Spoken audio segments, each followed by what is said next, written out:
All right, welcome back to Black Lodge Trivia Night. This is Art, taking another look at Lord of the Rings Online. Again, it's a very chill game experience. It's very much the experience I am looking for at the moment, given how everything is a little messy. I wanted to quickly point out, at one point in this game, I sort of wondered, like, oh, I wonder what the free-to-play experience is like. And I just wanted to quickly shout out that on the comments of one of the videos, user Leg King on YouTube said, "You mentioned being curious how much is free to play. Currently, all the content originally released in the game up to Helm's Deep expansion, level 95, is free. Epic book content is free after that up until Mordor. By the time you play through 95, you'll have enough store points, the Lotro store points, to purchase plenty of small content packs, and probably an expansion or two. Definitely enough free content to get 100 hours plus into the game and see how you like it." So, first of all, thanks to Lake King for pointing that out. And also, that's way more than I thought. So, even though this has like a free-to-play model and it's got like a point store and stuff, you can earn tons of points by doing things in-game.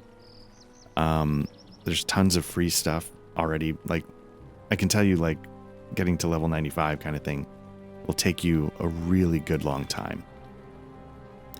So there you go. I mean, if you're wondering, like, yeah, but I don't want to get nickel and dime, it sounds like you won't. There's tons to do in this game just for signing up. So what I've been doing now, if you remember, we made it to Evendim.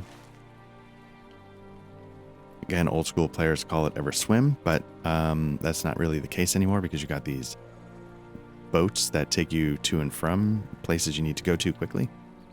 And we were down a level. We're at level 29. I'm trying to get to level 30 for the book quests. And yeah, so I was just, picking up some stuff on an island here. Is basically a salamander problem. I was just kind of gain the level on my own. I'm like, you know what? Let me get this going again. So we had to solve a riddle to get a key. We're supposed to be dealing with a salamander problem on this island. He's a lore master that's sort of losing it a little bit, kind of in the vein of Radagast the Brown. And so he's putting us through a series of riddles in order to help us deal with the salamander problem. So the first riddle was like, take a key and open a chest that was blah, blah, blah. The answer was bat. So it sounds like they're giving us another one. There are chests hidden all around Til Ruinen, which is this island. And one of them contains the solution to Rumming's riddle. Foul great beasts with sharpened claws, black furred pelts, and fanged maws. Coursing the woods, they take their prey, torment the victim at last to slay. I think that's a warg. I know that. I don't know that for certain, but I know there is a warg chest on the island. I'm going to grab this guy's quest 2. Could I speak with you a moment? Basically, he had us earlier killing 12 salamanders to try and thin the herd. It didn't really help.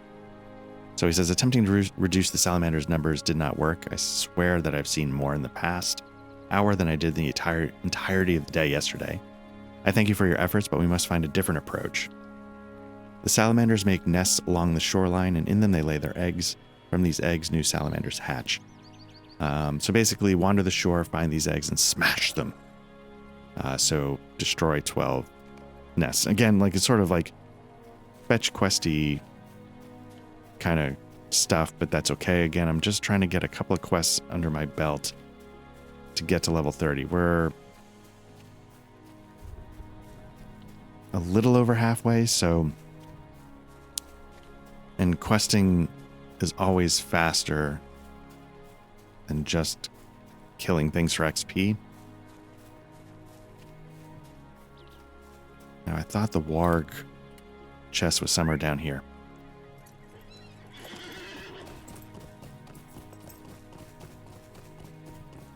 Orc.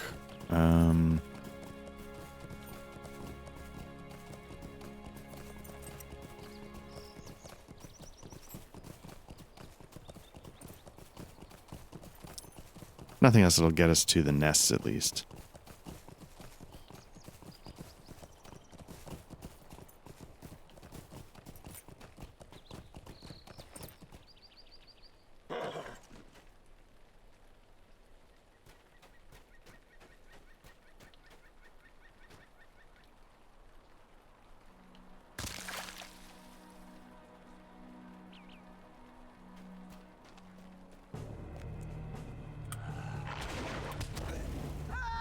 So you can see salamanders, you know, mostly red and orange enemies, so we can deal with them. They do have this area flame attack. You just got to watch out for that. Oops, targeted myself. And usually once that happens, I just get out of the way, and that's good enough. I do have to watch what... I haven't been paying really close attention to my HP, but these guys actually burn through it a little faster than I'd like to admit. So I gotta be a little more mindful when I face a swarm of them.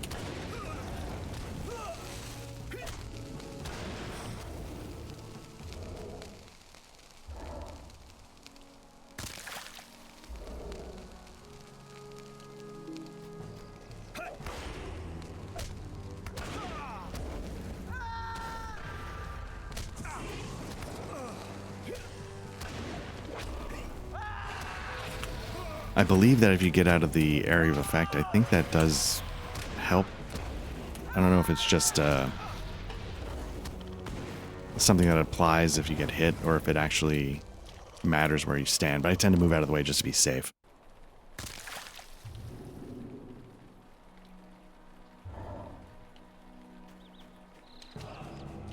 Oh.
I'm going to run into the same problem that I ran into with the bats. I don't recruit. I mean, I've seen the Chest of the Warg. I have no idea where it is at this point. I forgot. Nope, not going to let me do that.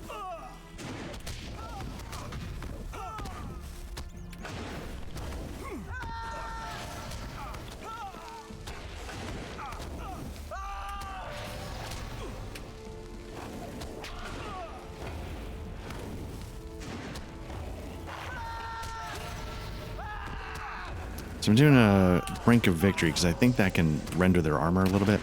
Okay, this is about to get ugly, so now I'm just going to go all heal. Except I screwed up the order, so now I'm going to go all heal if I live. Get the big heal up, get the quick heal up. Get out of the flames. Go back for the big heal. I haven't gotten the 4 Gambit heal up yet. Can I move? There we go.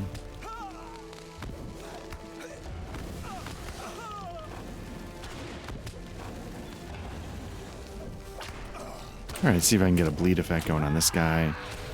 Then I'm going to do again another Brink of Victory to hopefully give him an effect that hurts his armor a little bit. Is that what that is? Nope.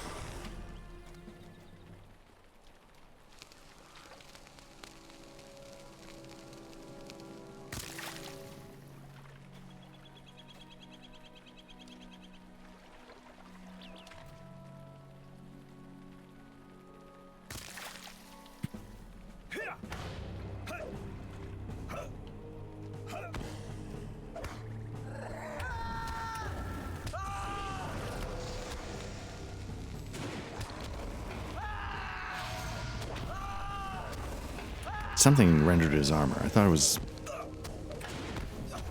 But I'm not getting a bleed on him. There we go.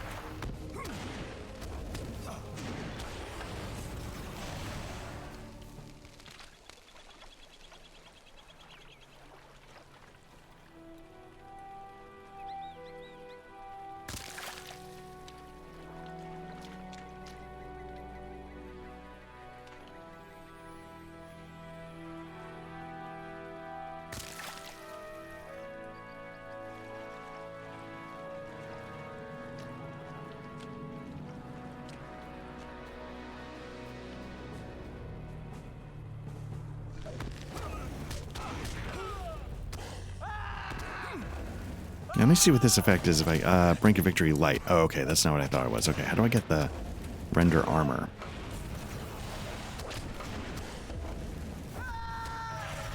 That's the bleed.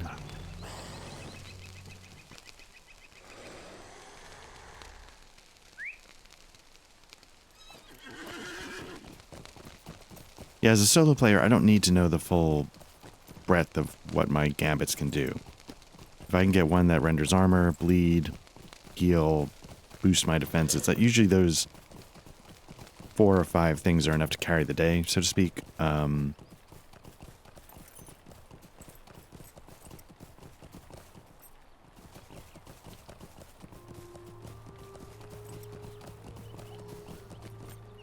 Oh, there we go.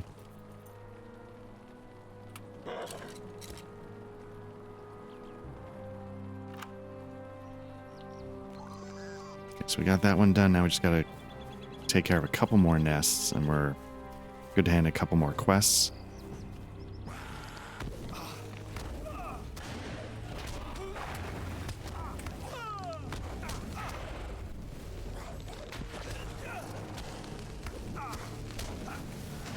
So I did a little healing. I boosted up my defenses a little bit.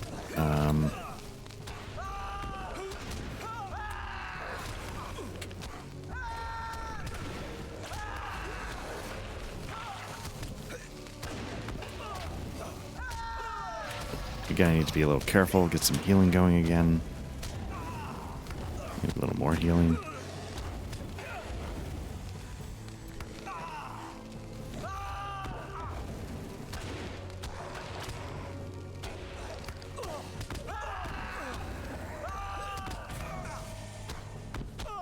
Okay, so the Brink of Victory does damage over time, so that's good to know. It's like another kind of bleed.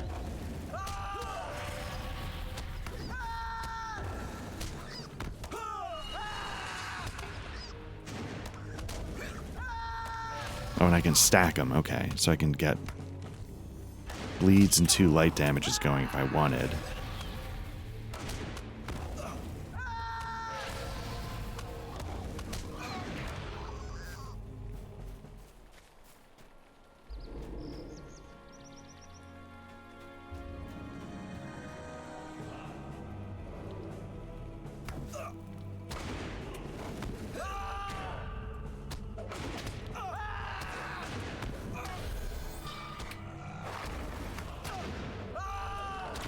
Okay, shield up, right? Okay.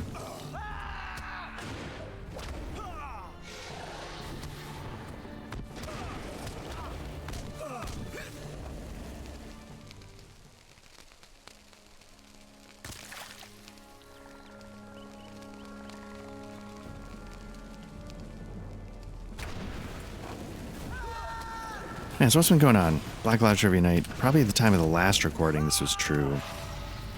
We got through Menace Under Otari for Pathfinder, which means my spy game is up next, using, again, the Mithras Imperative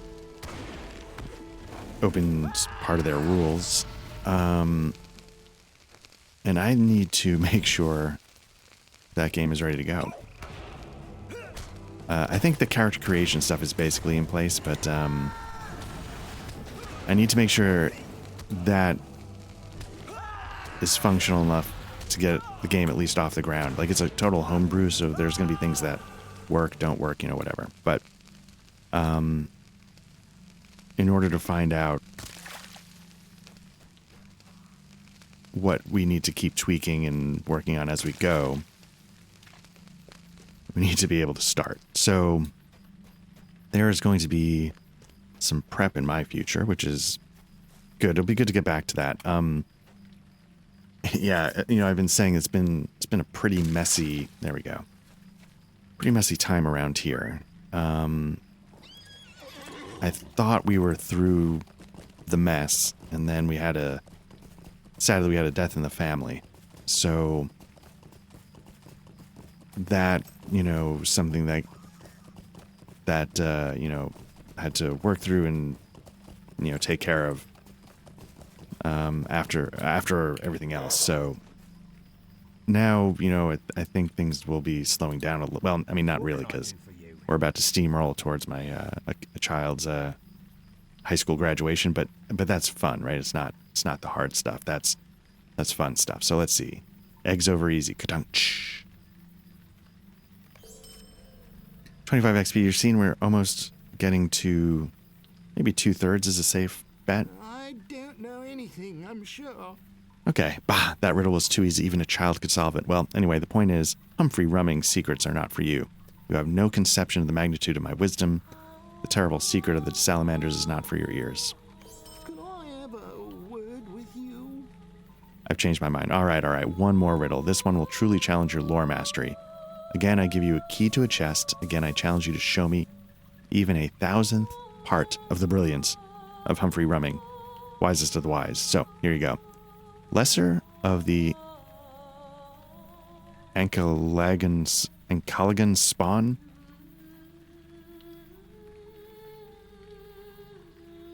Talon's claws and fang shape yawn. Scatha's tears would surely flow. Saw he his children laid so low.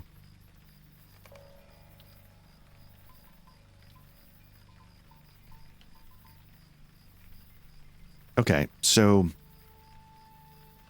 there are chests here for a dragon, and there's a chest here for a drake, which is something, I'm guessing it's one of them.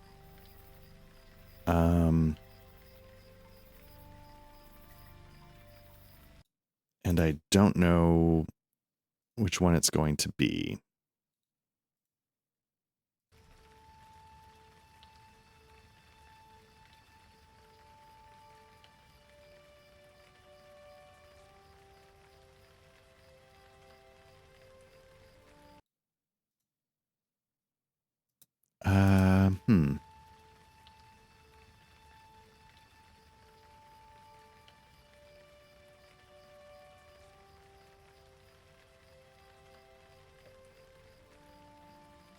Is that what it is?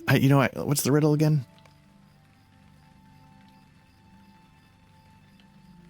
Taloned claws and fang gaped yawn.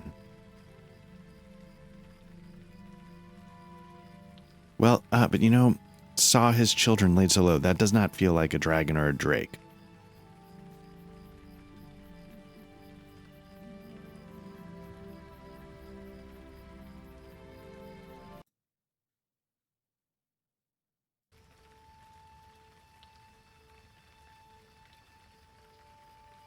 There is a chest of the worm.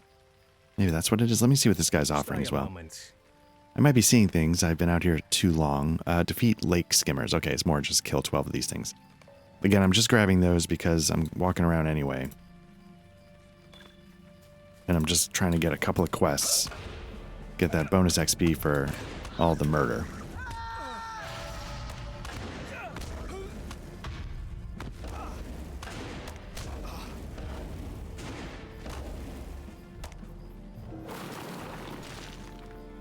I thought I could shield slam him to interrupt, but I don't know if it worked or if I just mistimed it.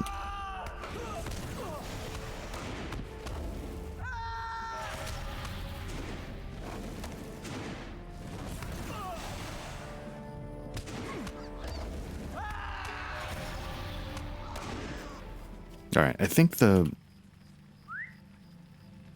Actually, I don't know why I'm hopping on my horse. I gotta go kill this guy.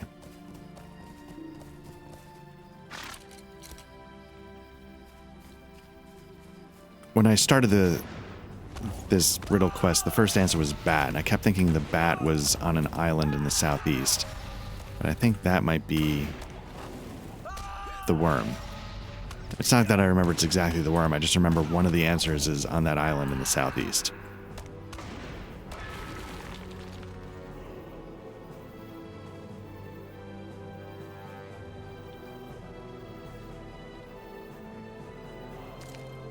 And since I haven't been there yet for one of the answers, I'm hoping that means...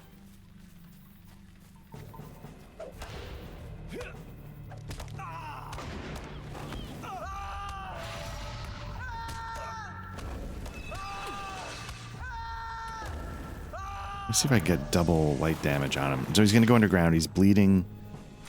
He's got a little bit of light damage.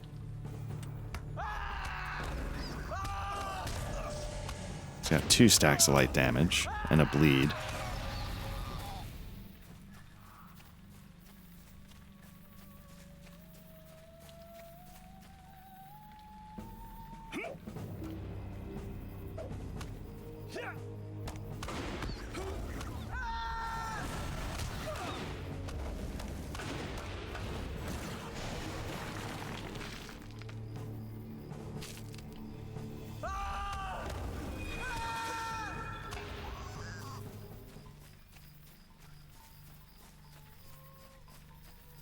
Drake, no.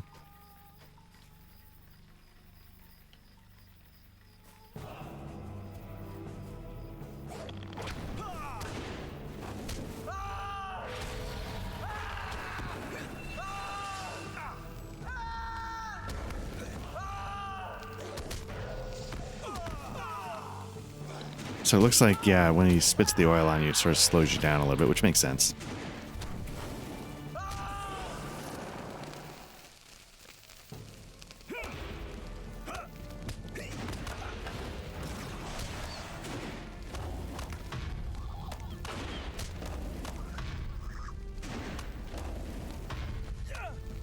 Just going all boot just to interrupt anything you might try and do.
Okay, there we go. I got the interrupt in.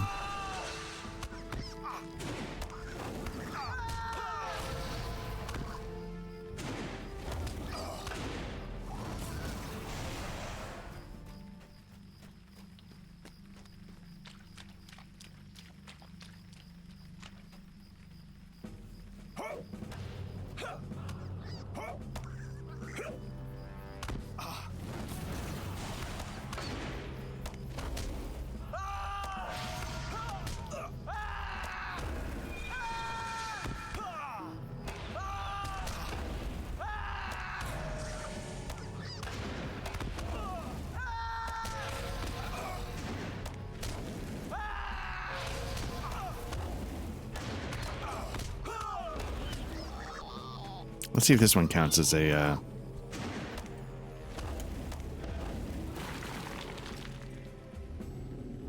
We're up to 8. I have a feeling the answer is going to be no, but... Oh no, there we go. Nice.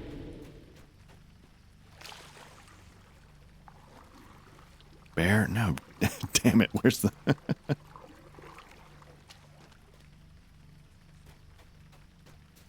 Is there another island? I could have swore one of them was... Ugh.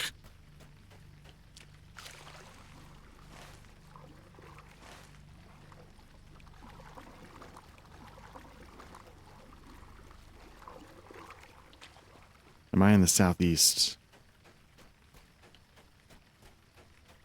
it those islands? Like those little rocks?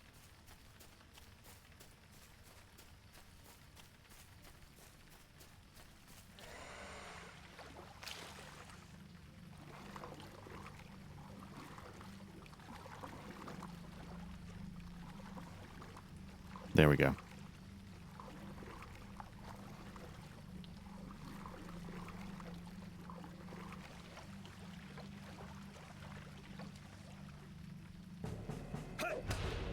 Okay, so my memory, I mean, it's not 100% wrong. I thought there was some answer on the island. I just thought it was the other one.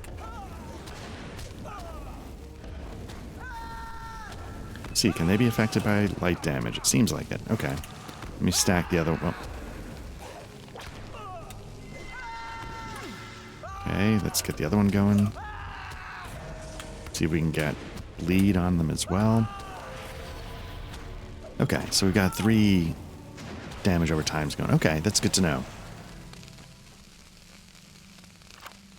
There we go.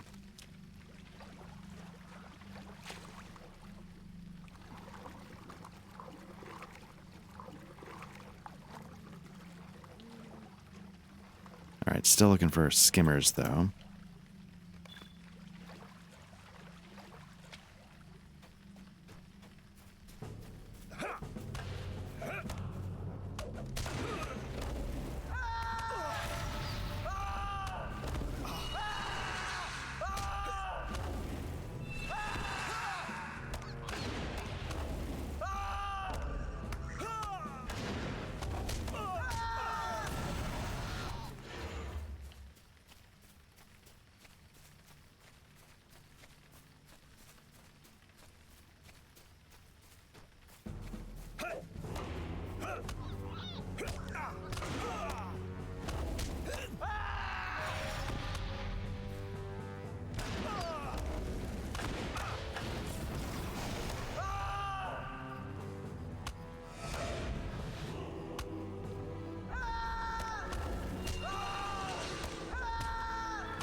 I just need one more. Let me go hand in this other one at least first while I'm...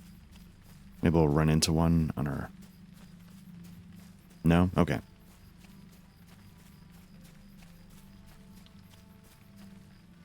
Well, I suppose you think you've won.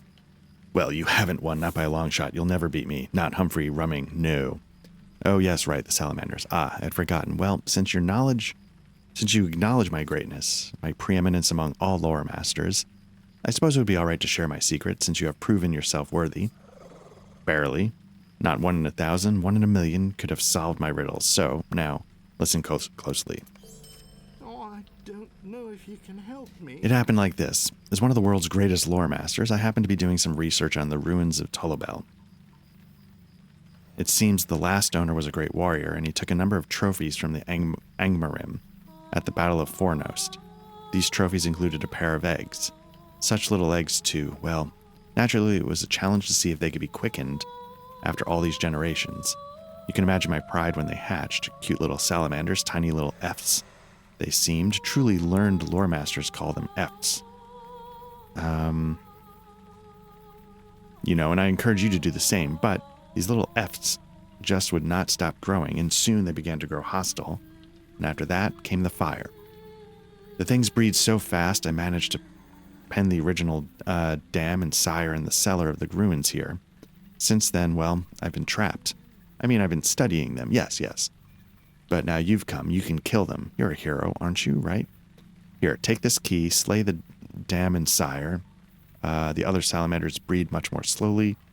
Now that you know the terrible secret of the salamanders, it's up to you to stop them. Okay, so that's cool, but we still need to do one more skimmer. Just to get that out of the way.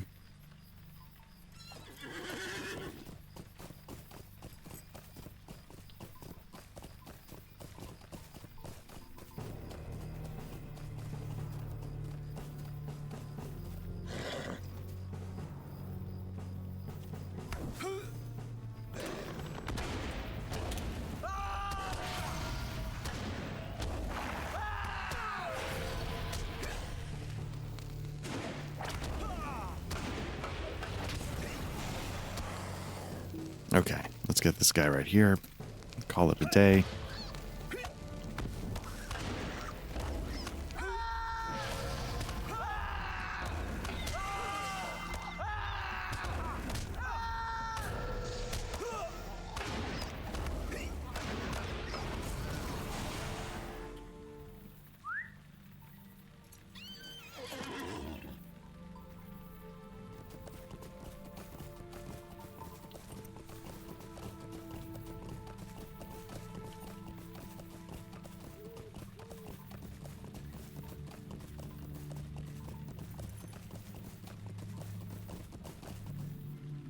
Greetings.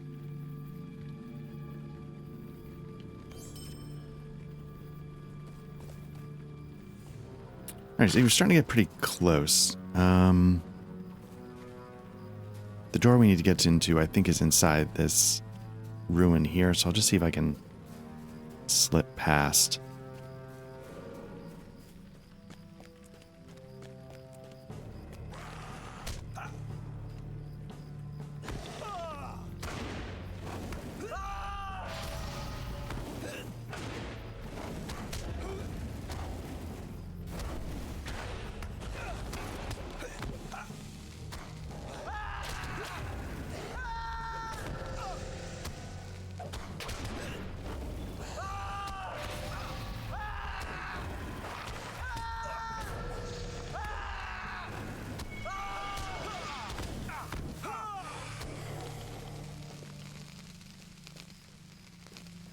At least I thought it was in this.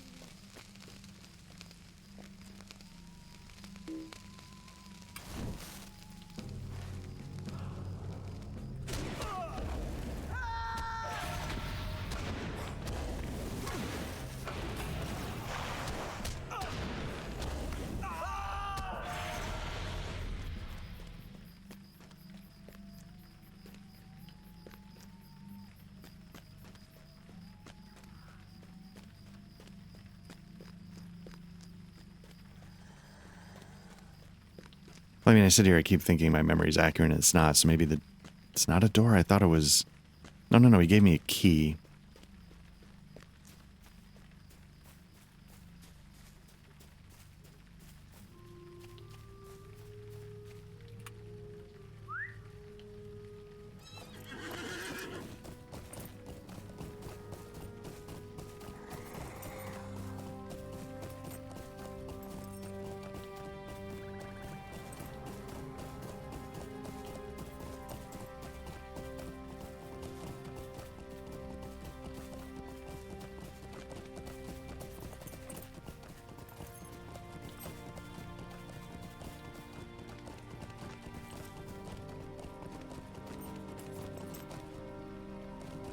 I feel like that's the only door I'm seeing.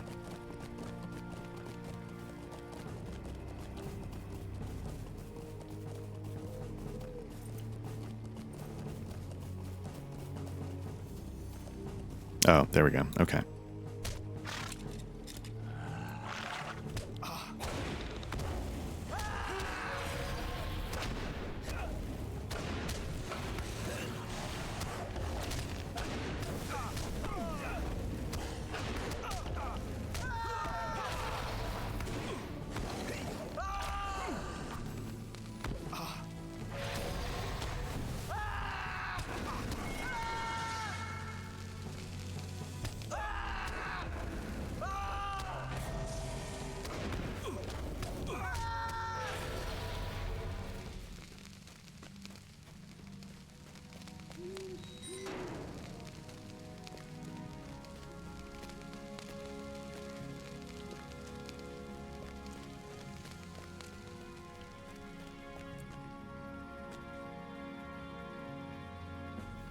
See if I can split them up a little bit. Nope.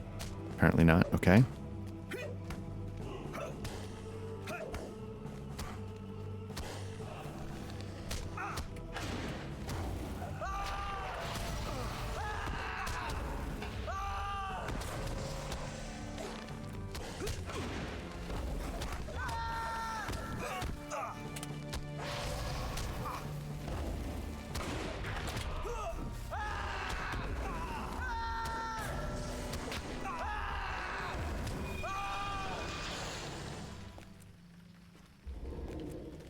Not gonna lie, I kind of expected them to be like, not elites, but the signature maybe?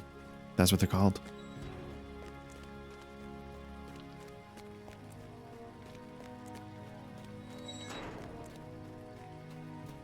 So yeah, again, I think hopefully this gets us really close. Oh dear. Oh, you killed them, poor things. I mean, well done. Well done indeed. At last I can leave this accursed place. I mean, well, perhaps there is a bit more to study here after all. Anyway, you've done a great deed here and helped the pursuit of knowledge immensely. Immensely, I say. Of course, It was nothing I couldn't have handled myself. I was just letting you learn a little yourself.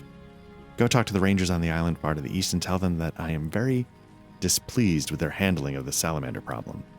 A great lore master can only do so much, and at some point, the rangers should have stepped in. Now, give me back my key. All right, so there's a couple ways we can do this. We can, spend a mithril coin to instantly fast travel. We could take a boat or we could swim. Old school. I think what I'll do is I'll try the boats out. I think I've used them before. I assume you just sort of blink over and you're there.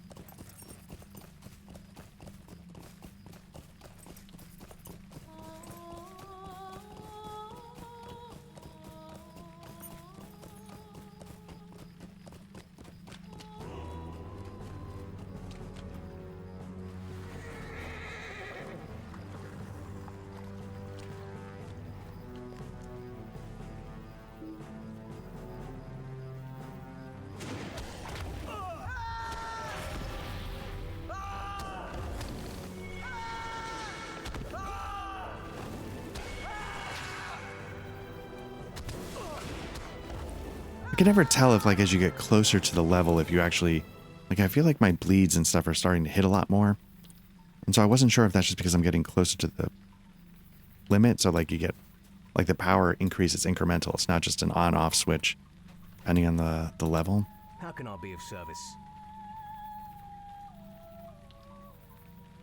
Now we're trying to get to...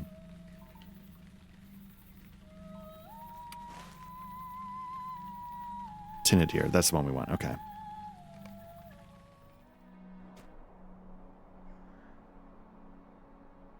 Okay, so hopefully...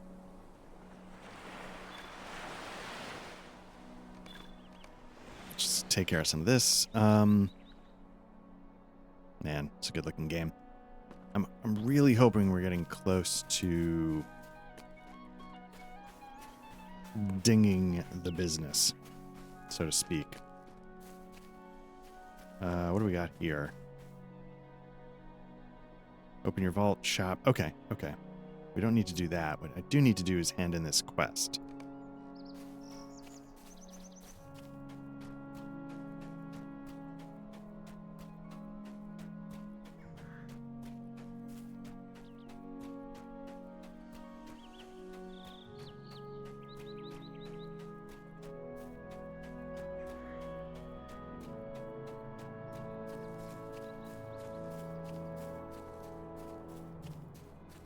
What do you need? Welcome back, Black Lodge. I'd begun to fear for your safety. What have you learned? Indeed, an amazing story. That mad old man. It is a pity we are unable to patrol these lands better, or we should never have permitted him to go near those ruins. It may be that these salamanders will never fully be driven from the area now, but at least we know their origin. If what Rumming said is true, it also may be that your actions have slowed their spread. I thank you, too, for that. Boom. There we go. A lot of stuff happening. Completed level 30. So what does that do? Don't care about that. New skirmishes available. Okay, I could see that opening up. Let's see. Level 30. An award for achieving level 30 has been mailed to you by an unknown benefactor. All right. New mail. From Daisy Appledore, another matter of importance. Delete. Just, nope, sorry, not interested. Spam. The orders attached here are of great importance. If you find that you should have the time to share, I would ask that you read them and come quickly to Bree.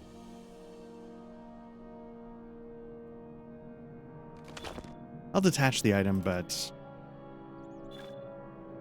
I'm not gonna lie, there's a good chance I won't help. Looking out for number 1, you know how that is. So let's go see if we can... Starting to see more rings over here.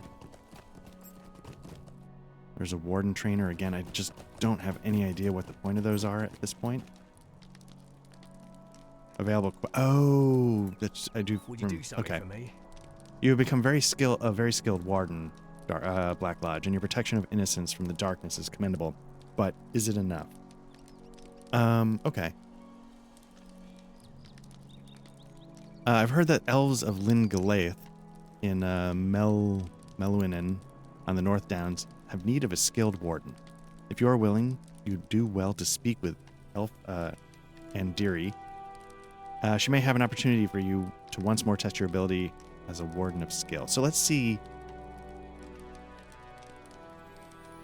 So, okay, so what you're seeing is it's the chance to get a title, sure, and then you get to choose a weapon. This could be useful because, again, this is my opening spear. The one I've got's not great. To be honest, this is a javelin, it's not a spear. So this could be good to have. It could last a little while, but at the same time, like, I don't know if it's worth it, but what I was about to follow that up with is I feel an obligation because it's sort of a quest for my order, so to speak. But the other thing I'm curious about now is, am I able to get some book quests going?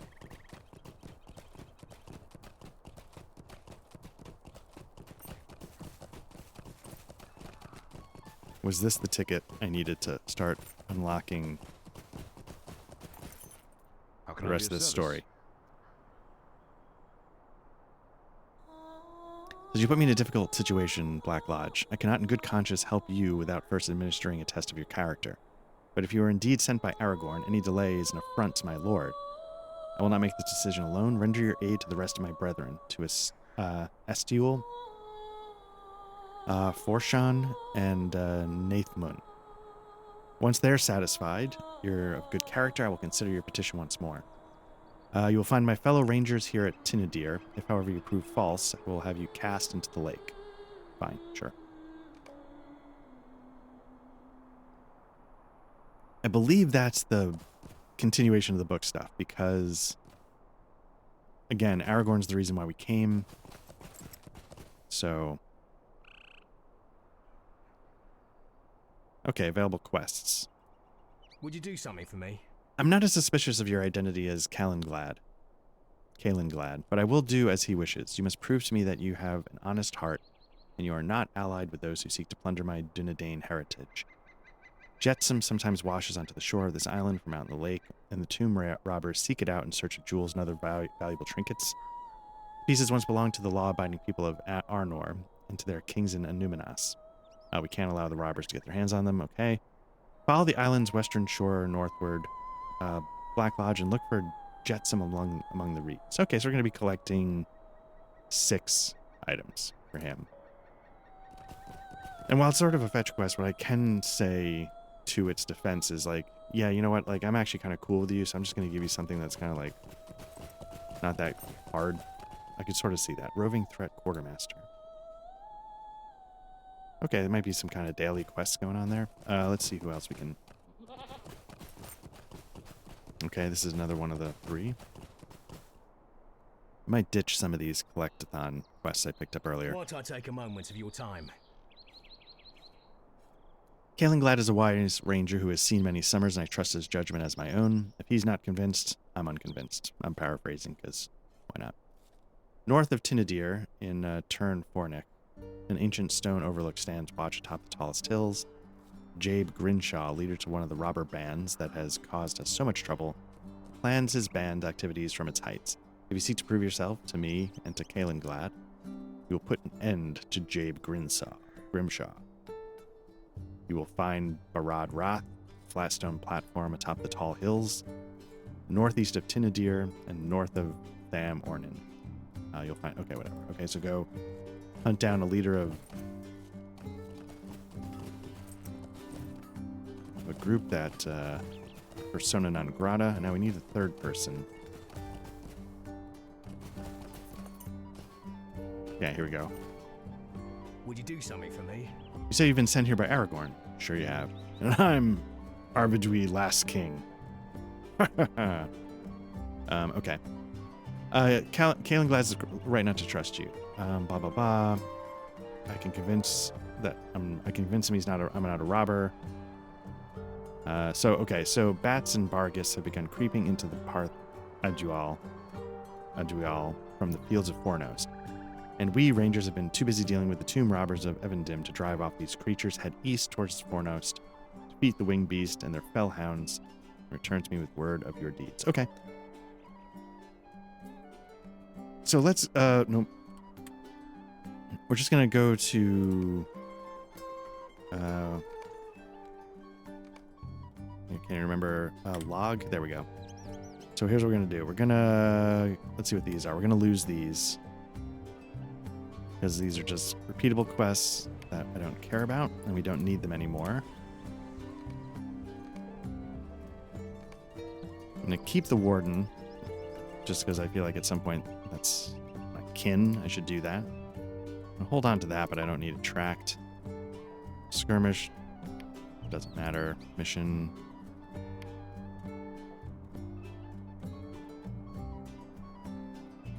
I don't know what these are, but I'm not going to care about them for now. I'm going to lose this one because it's not a book quest. I'm going to track those. Okay, so we're good to go there. Let's check the map really quickly. We're here. What's the washed up on shore? Oh, they're right here? Okay. It's even easier than I thought. I thought they were going to be like down. Let me just make sure I'm actually... Yeah, it's...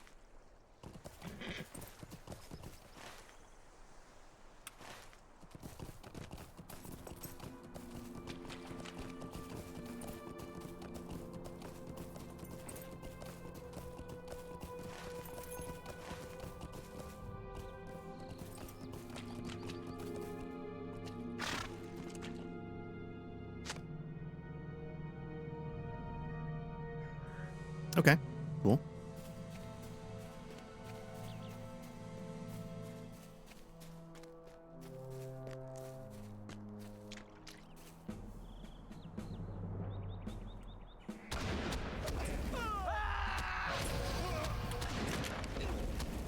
I feel like we got bigger problems if this guy's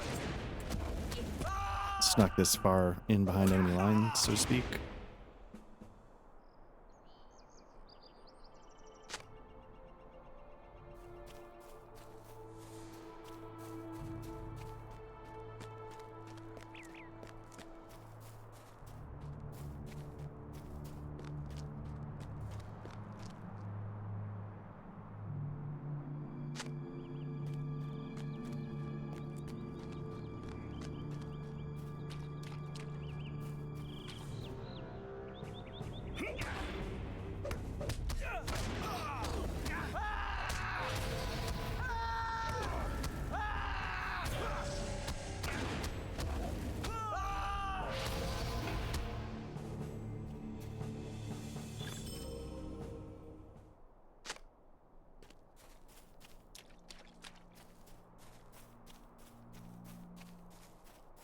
What do we got? 4? Okay. Now there were 2... Yeah, I'm not sure what these are.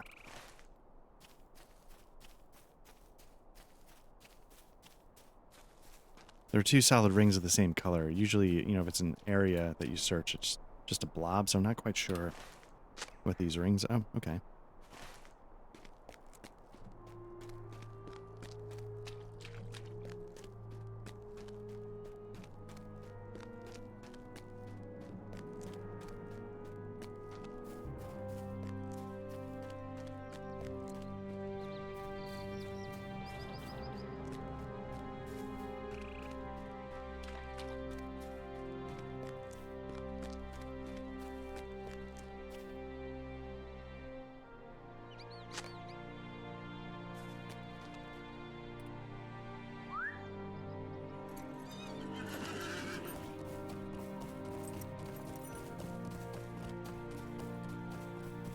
All right, one down.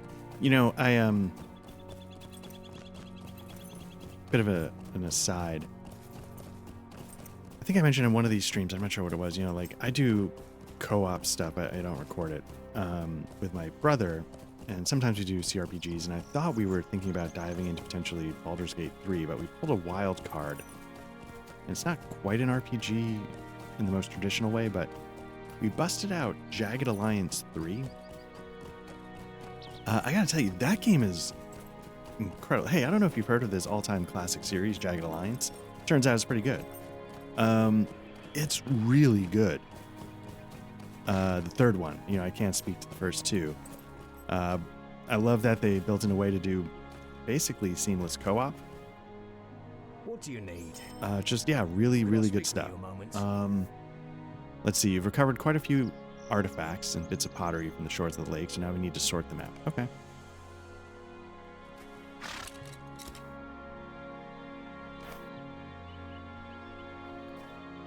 Yeah, you know, I was surprised, like, the tactical combat's really good. The turn-based tactical combat. The sort of management sim part of it is mostly falling on my brother's shoulders because he's the host of the game, but it seems really interesting. There we go. So we might have done the first part of that. Okay, great. But I gotta say, and, you know, it's... The dialogue's a little cheesy, and I don't know how to put this politely, but it feels like it was written by a bunch of added touch dudes at times.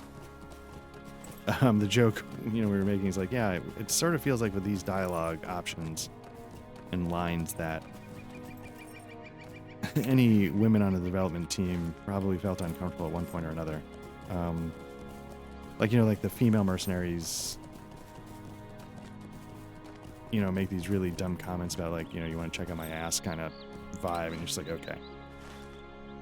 But having said that, the gameplay itself is really, really good.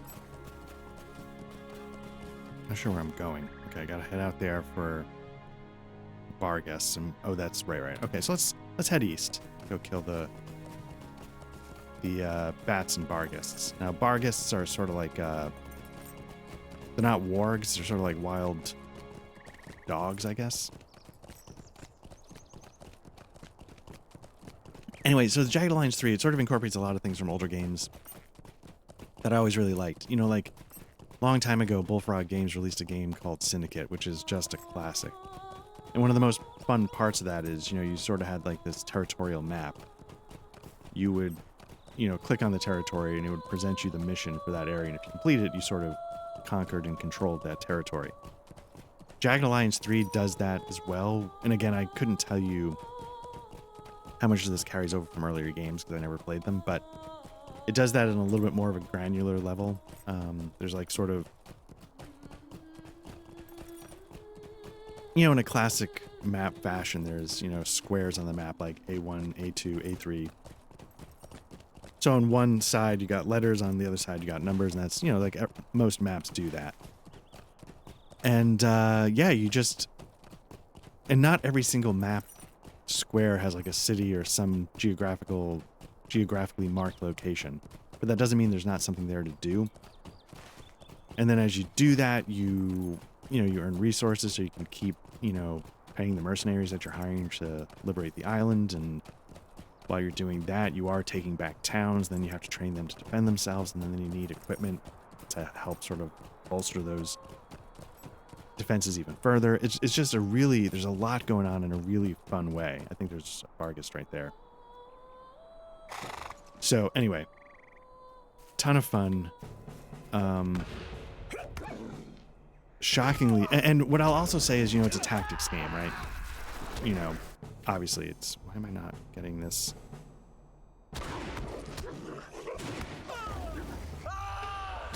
Timing's off. I'm trying to figure out why. Don't know if it was just lag. It's a tactics game, but, you know, like, we went in there into a fight and we were vastly outnumbered. Like, you know what, this is going to go poorly, but let's just see how it goes. But we were able to, you know, find some things on the map. And we were able to take advantage of some things by, you know, thinking ahead and trying to play smart.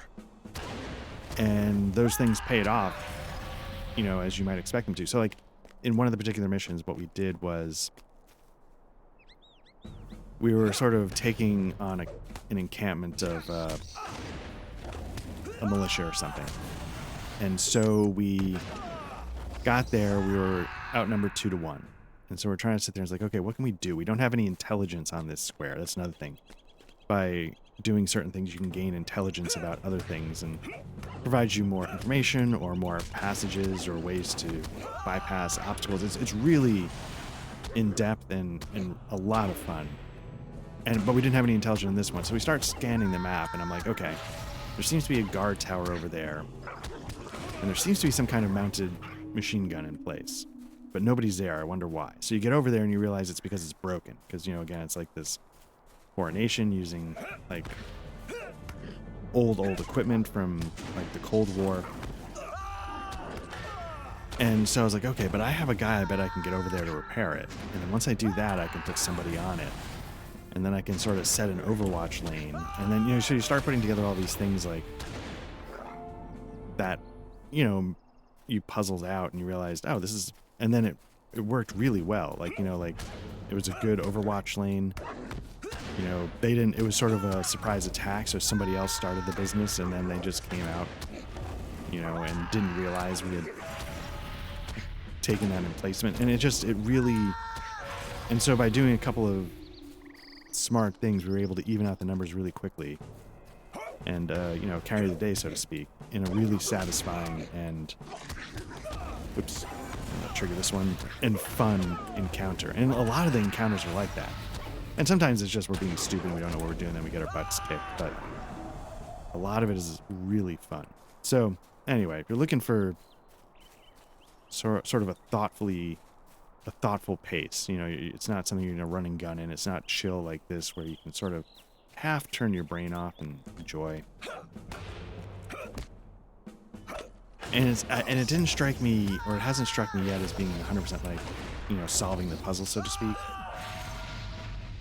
Which is something I think the Divinity Original Sin games also avoid.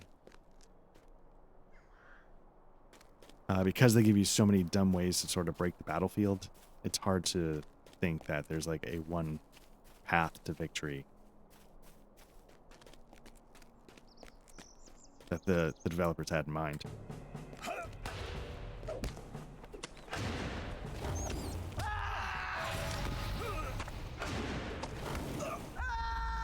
And then, you know, I think I've said before, you know, just how the sausage gets made. I sort of record these things in chunks sometimes, and especially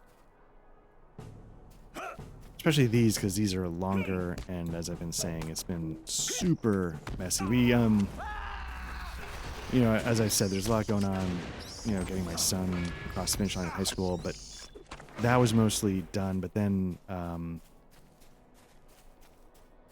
I had a death in the family that was,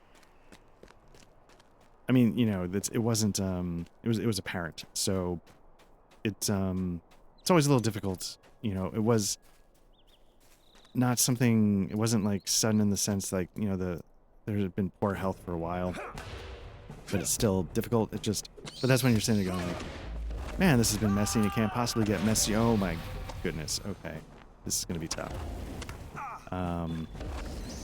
You know, we're sort of working through that. And, yeah, so it's why, like, we've tried to stay consistent. But also I have to, you know, I understand and appreciate that consistency is not the most important thing. You know, but we were doing, and the reason, you know, so that was, but some of that got me thinking about, you know, the numbers and what... I've always been kind of curious about the numbers. Subscriber, like, we're not doing this because we're going to turn this into, like, a bajillion-dollar YouTube channel. But I confess, when we got this off the ground, there was a part of me that's like, I wonder how this all works. Maybe this will give me, like, a peek behind the curtain, so to speak. And,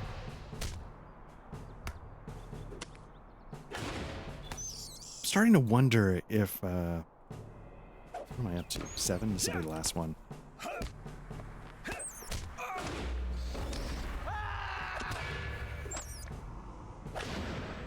I'm starting to wonder if we don't need the pace of the non-RPG stuff that we've been doing. Like we were doing it, and a lot of it was me because, again, I don't know what I'm doing. a lot of it was because we just wanted to get our sort of name out there a little bit. So we just said, let's make a ton of stuff, you know, let's talk about different things, let's make a ton of things. But it wasn't always exactly the tabletop RPG stuff. And so I'm wondering, you know, maybe it's okay to like slow down a little bit on the non-tabletop stuff. You know, let the tabletop stuff now start to bubble up to the surface a lot more, and just let it be that, even if it's not quite as much of a video bombardment. Maybe, I mean, maybe that's, I mean, actually, who wants that on some level, right?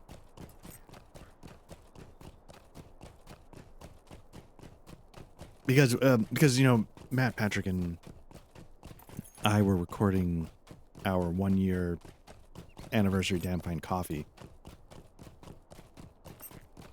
And I was talking to Patrick afterwards, and we were saying, you know, like, we don't really care about the numbers. You know, we've all sort of said that, but I did say it was really satisfying to see some of the games we've played, the tabletop stuff, you know, get more attention, where the attention used to be some of the more video gamey stuff.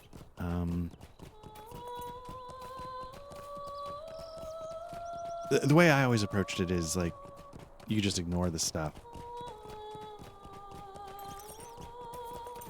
But I've also heard people say, like, when you do YouTube stuff, it's very important to be like hyper-focused, which we haven't entirely been. They also say it's like super important to do thumbnails, and I confess whenever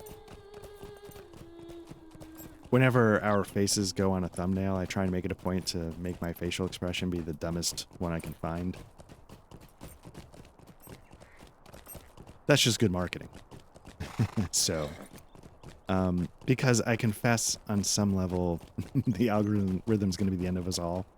And, you know, it's just like, oh my god, what are we doing to ourselves on some level? What can I do for you? You return in victory. I confess that I did not fully expect either of those things. Oh, return end in victory. Okay. Oh, I still got to go Might I take a moment of your to the time? mountaintop. It's not yet enough. I need you to show me that you hold the history of Dunedain as important to you as I or Astiel. If Kaelin Glad does decide to help you, I will not be held responsible if you turn to plunder.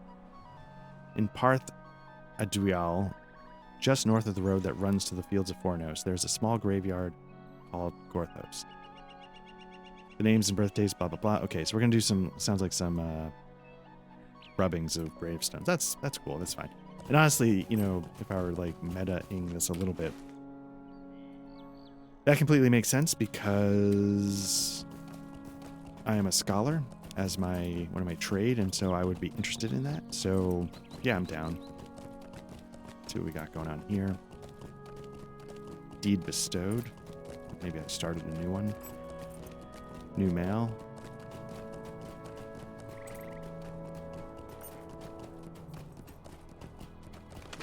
Present for some reason, okay. Quest item.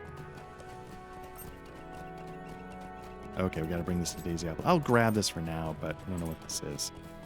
I mean, I guess I could mithril coin it just to do it quickly, but...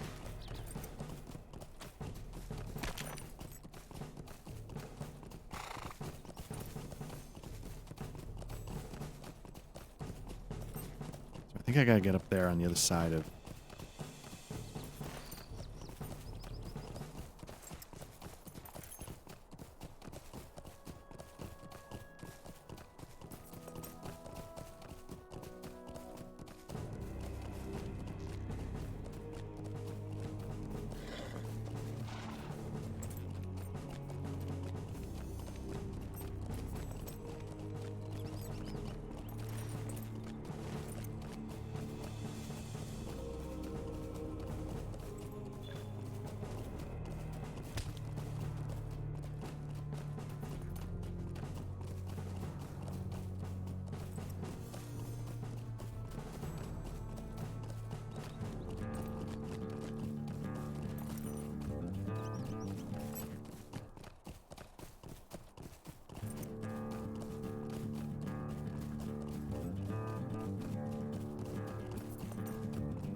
Way to get further up the hill? Let me see.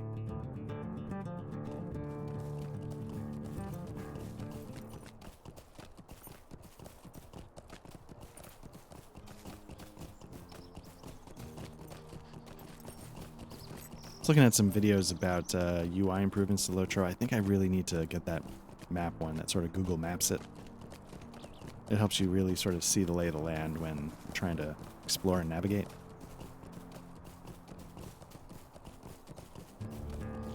I think the other trick with the video game stuff... What did I start with? I started with the Souls games just because...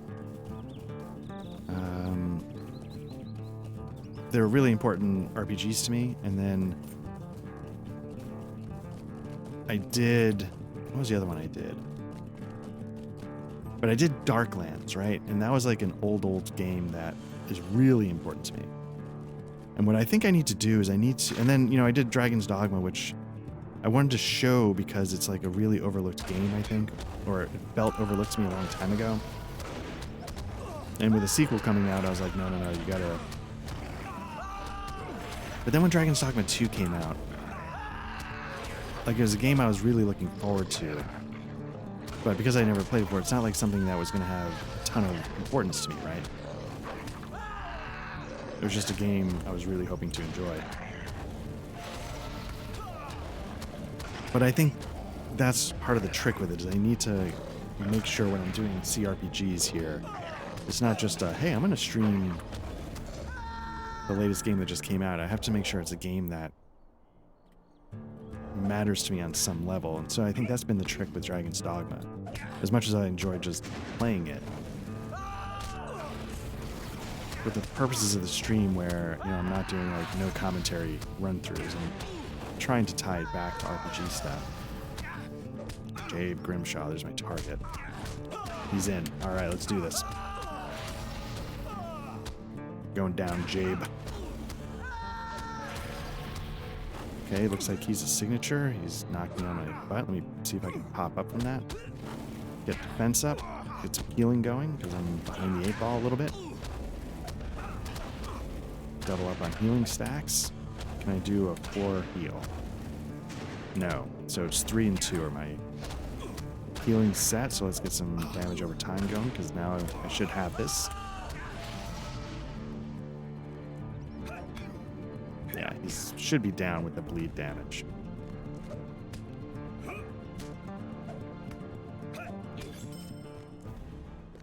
There we go.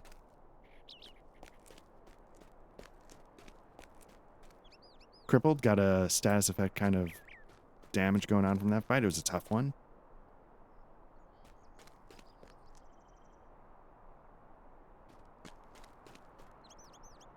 Now, I apologize. My neighbors might be doing a little lawn work, but this is one of the only times I can squeeze some of this in, so I'm going to keep going. Anyway, but to that point, it made me realize, like, again, as much as I'm loving Dragon's Dogma 2, I don't have a ton to say about it at the moment, so it might not be the most important game to be... And the same thing happened with Starfield, the most important game to be streaming for the channel, because of what I'm trying to go for with...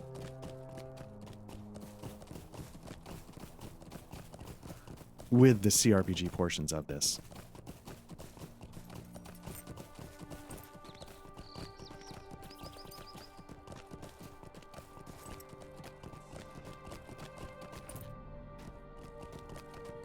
I almost feel like, you know, Matt has the right idea when, like, he streams Elden Ring.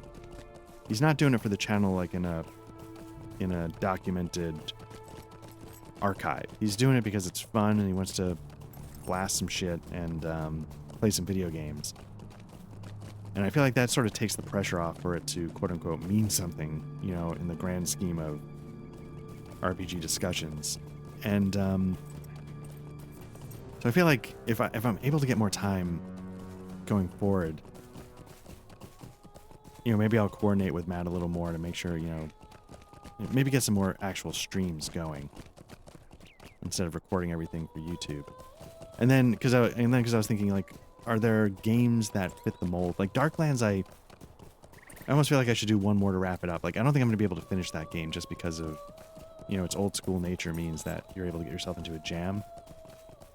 And there's a lot of randomness that you can't overcome. And so there's a couple things that are just like, nobody wants to see me spend 30 hours going from city to city to find the formula I need, or the saints, or, you know, my party composition was a little broken to begin with because I didn't do it exactly right. So, but I feel like it gave me a chance to say a ton of things about RPGs and about the game itself and show how the game works, get into the story. So I feel like I covered a lot of what I wanted to cover with Darklands. I just left it dangling. So part of me feels like I should wrap that up. But it makes me also think of what are other games like that, you know, impacted my RPGing overall and have a ton to say. So I got to figure out. And that's part of what all this is, right? I'm still learning. You know, we've been doing this now for a year, but it's the first time I've ever done anything like this. Would you do something for me? I'm going to grab this one just to have it, but I don't think this one's important. It says the land to the east of here is called the Fields of Twilight. Within it are the ruins of several ancient estates. These places were once home to powerful families. They grew grain and raised animals. Now they're disgraced by robbers, overtaken by nature, desecrated by goblins. Now it serves as a camp. One even serves now as a camp for the force of Angmar. It's an affront to all who draw their heritage from the shores of this lake. I've detailed in this journal notes about these states, blah, blah, blah. So if I'm going over there anyway at some point, you know, it might be a nice one to have in my back pocket. So that's all.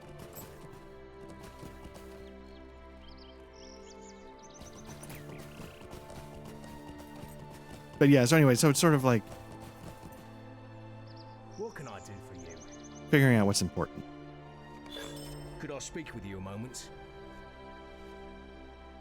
While you're confronting Jabe, a ranger named Pentascal sent word of many Bogarts and are advancing toward the ruins of House Brumbar. Okay. Yeah, so a little history of who that is. Pentascal did not seem overly concerned about this band of Bogarts, but I'd be more at ease if you stood with him. Creatures are cowardly, okay? The ruins of House Brumbar are north and east of Tinadir, in Parth Andial. I'm going to say all these names wrong. So, okay, so we're going to help out a fellow ranger take on a task that he's not too worried about, but might be a little more serious. Okay, so what do we got going on? We got something just north. We got something way over here.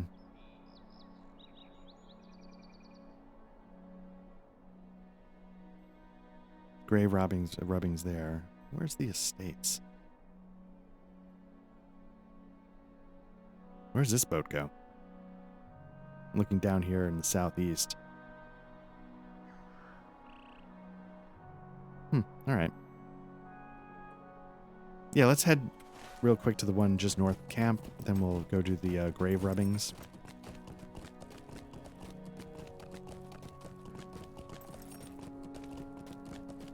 And so again, so it's not going to, and then the hard thing was what I was trying to do is I was trying to, like, you know, I looked to see what the releases coming up are, and you know, the expansion to Elden Ring is coming out soon. And Elden Ring, I think, is one of the best video games ever made. And in that Souls vein, it has a lot of importance to me is in terms of like CRPGs and what they became. But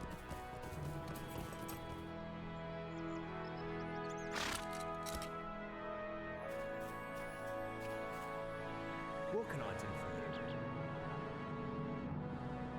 Ninth Moon sent you to me. I do not think I will have any need of your assistance, but I know better than to refuse help earnestly offered. These Bogarts are weak, but their great numbers give them courage. This courage is misplaced. So here we go.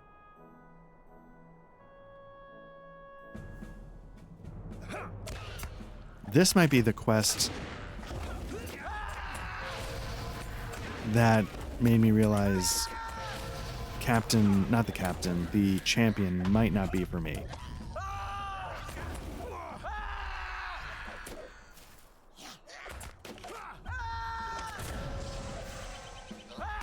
Get some area of effect damage going. See if I can get them onto me. It's just because, yeah, the champion was meant to do area of effect, but then I would get overrun.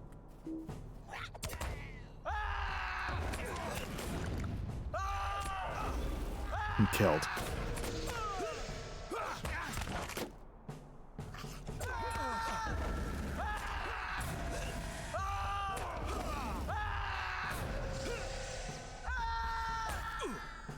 So I just really struggled with a quest that didn't feel like one I should struggle with.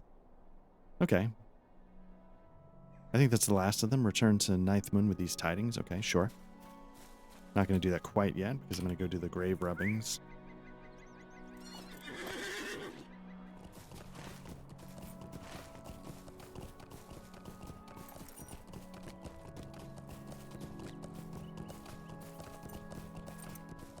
And I also don't feel like I need to pump out, especially ones like Dragon's Dogma. This one, again, I feel like I have more to say because this game means a lot to me overall. But like Dragon's Dogma 2, I don't know if I need to pump out quite the amount of videos. Or maybe I do like less, but I do longer, because that way it's, you know, I'm still getting to play it, I'm still recording it, but it's not taking up so much of the calendar, so to speak.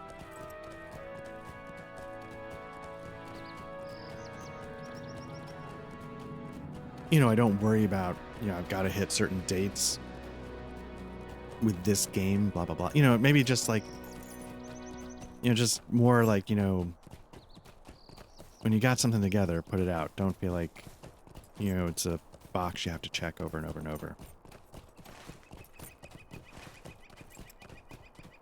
And then maybe, you know, focus on some of the games that got you where you are as a role player, not, you know, put those first.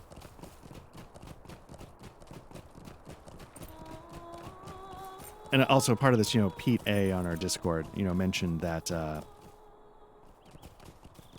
the Wizardry remake has now officially launched. Now, I think I bought it in early access or something. I feel like I did because I've had it for a little bit.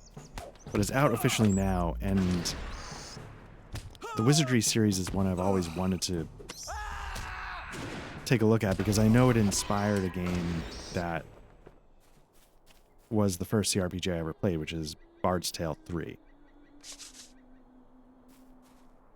You know, it's, maybe not literally in story, but in, like, you know, gameplay format, so on and so forth. Pop out of this, and then...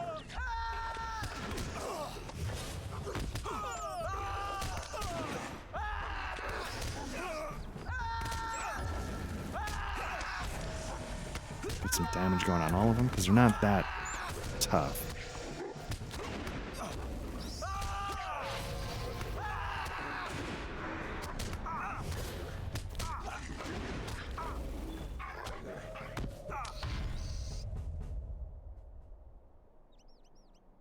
But yeah, that came out. So that would be one where, like, I don't have necessarily anything to say about it specifically, but its design would definitely trigger a lot of stuff that I've thought about with older games that I played. Or I could just go play those older games.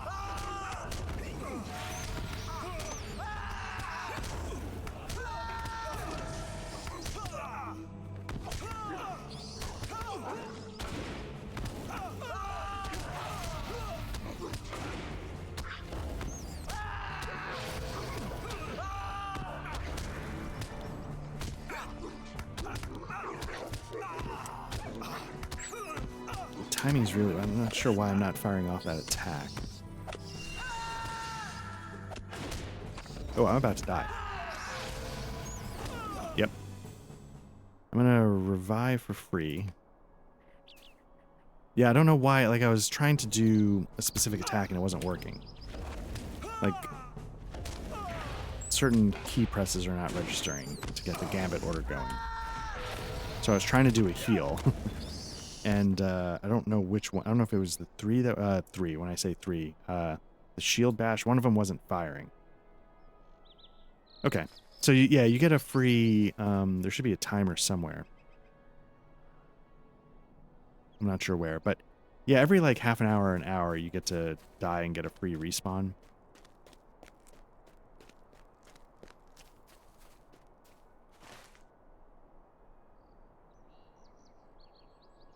Yeah, I'm not seeing where this other one was.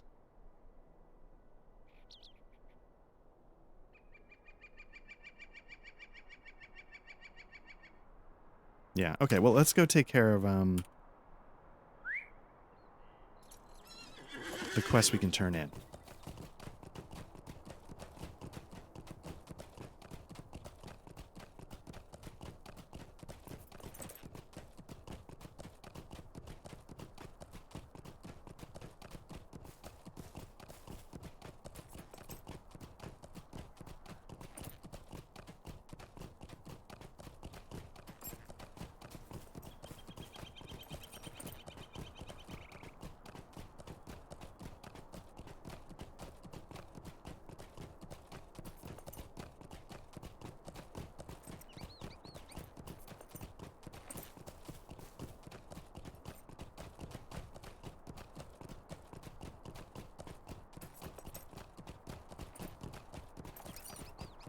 Or maybe what I need to do is, well, here's the thing. What a lot of people do when they do like video game videos is they'll spend a lot of time cutting them down, right? So like,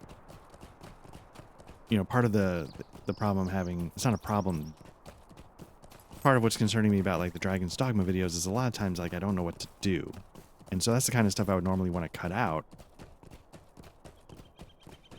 But I have to confess, like, I don't have enough time to dedicate to editing everything down. I edit Matt and I edit the podcasts. There's sort of two phases to it. I go through it first with video, and I don't chop up the video. I try and keep the video intact as like a continuous actual play. So that makes some of my audio work easier. So I arrange all the formatting for the video and get things on the screen where they're going to go. And then Matt handles the audio portion of it. And he'll do some further cleanup since it's audio only. You don't have to worry about it syncing with picture anymore. What can I do for you? You have returned. I must applaud you and apologize at the same time. I still do not believe you are trustworthy. These are dark days. But I've proven myself many times over. Okay, so this guy is cool. He's going to go tell Kaelin Glad that we're good. Great.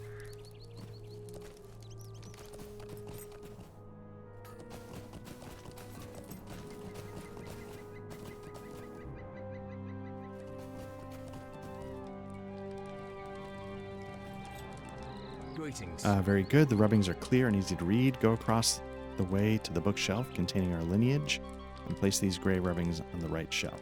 Okay.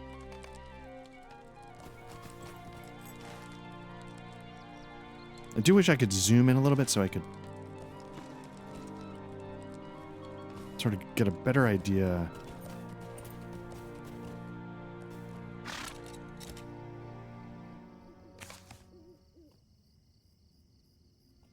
Like, am I facing the right way when I'm looking at a ring on the map?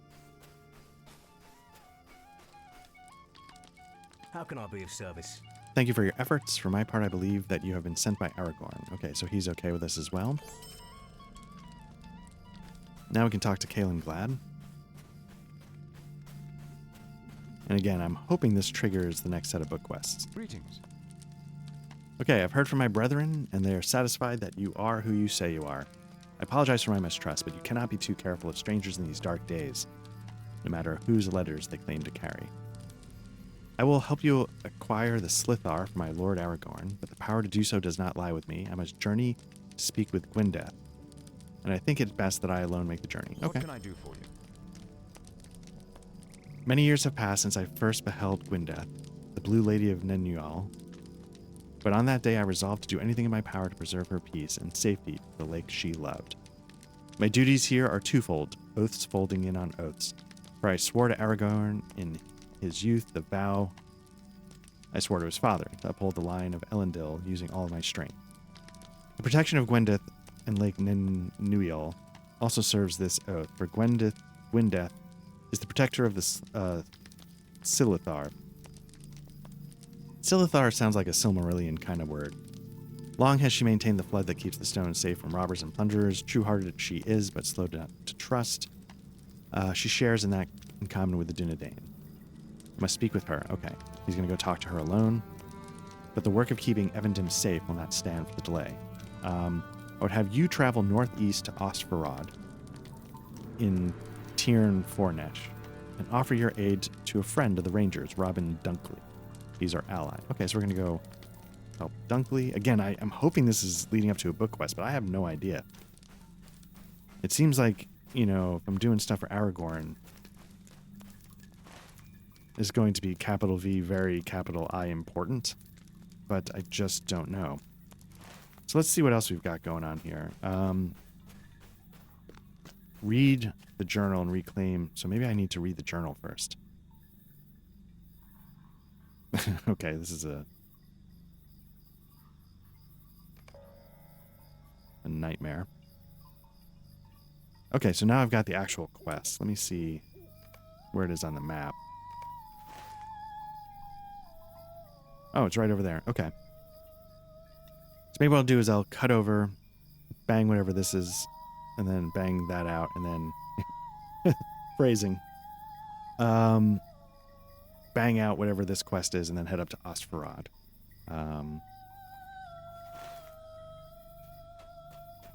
What I actually need to do, I need to sell everything. What do you need?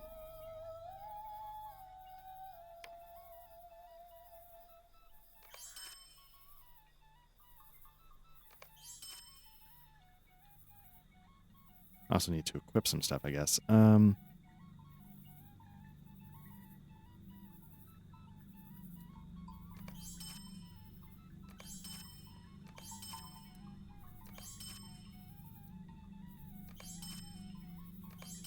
Is there a way to, like, just sort of...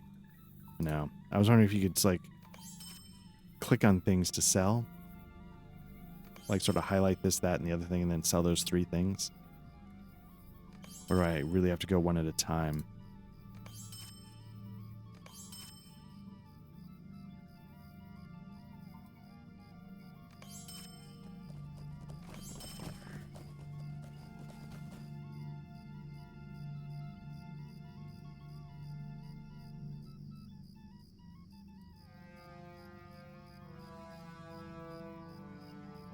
Okay, so this is like an item to get status with a group, but I don't know if I actually care about that.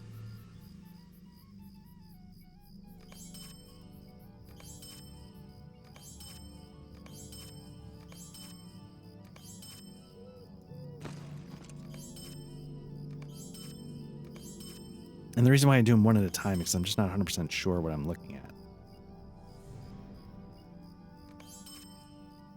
And I don't want to sell something by accident, so I apologize for doing this like the slow way, but I'm just trying to... There's so much crap in my bag. I'm just trying to make 100% sure I'm not getting rid of something I actually want.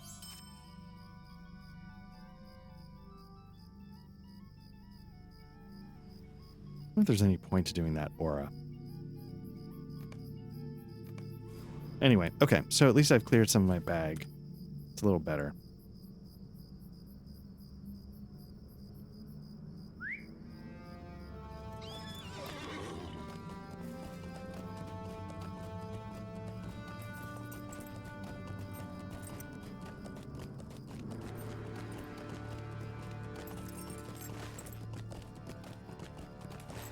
So I think what I'm trying to do is I'm trying to get up there. I don't know if I can go up this back road, but let's try.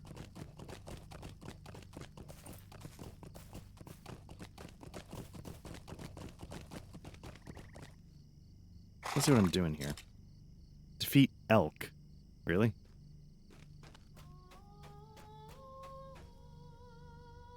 Does that count?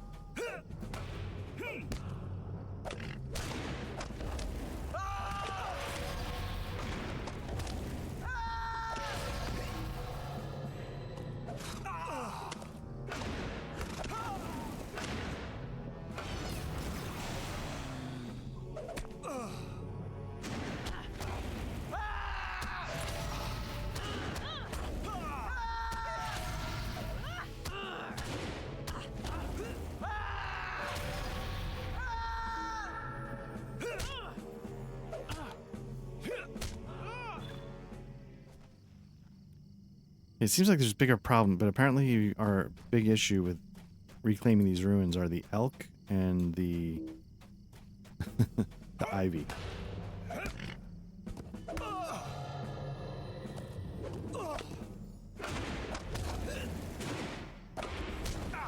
Now, at level 30, can I do 4? Nope, that's not. What about the healing? No.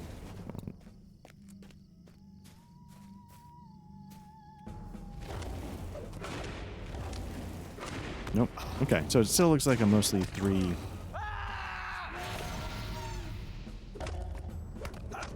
Whatever it is I interrupted, that's good.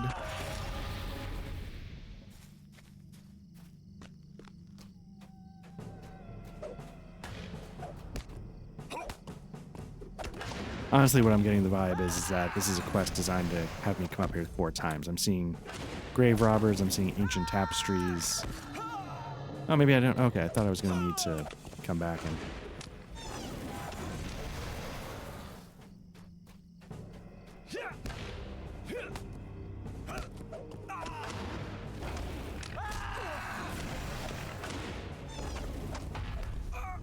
Nice, getting the interrupts off. That's good. Keep the bleeding going, so that should be fine. Let me just click on this, see what it says. The tapestry shred you found is old and faded, but some details can still be made out. Perhaps if you can find more, it'd be of interest to the... Yeah, well, I'm here. Why not? How many do I need? 8? Okay.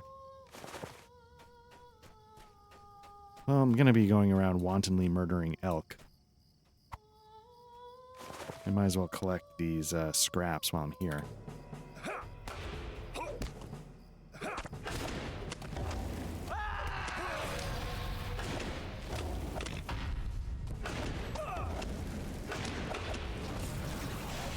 The kudzu of Angmar will not stand. How do I get this?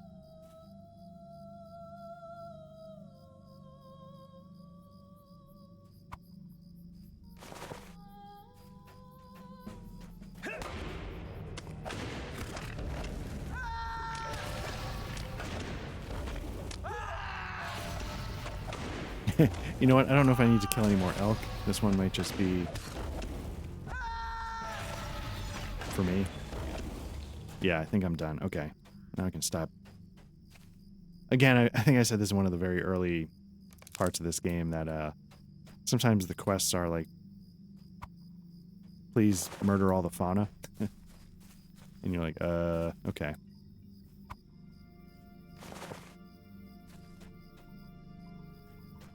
Like I'm gonna have to kill this guy for no reason.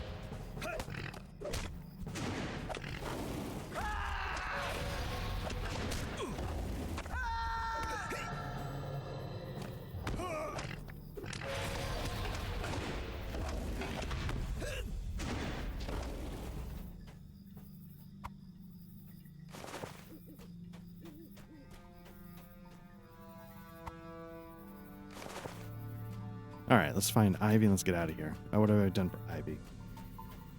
Only 1. Okay.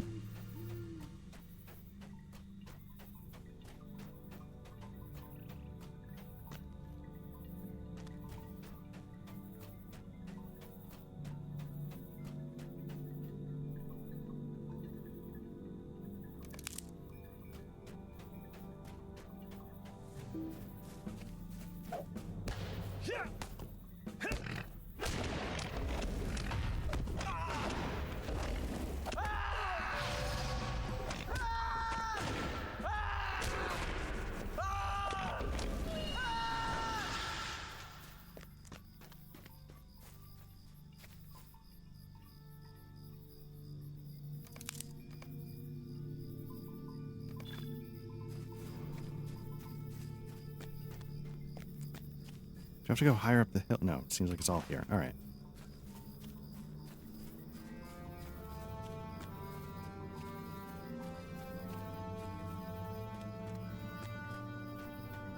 It's stupid, but part of the reason why I don't like all these, like, kill all the fauna quests is, like, sometimes, like, there's creatures here that won't attack you unless you sort of provoke them, and I feel like that's just animals being animals, and I don't feel the need to, like,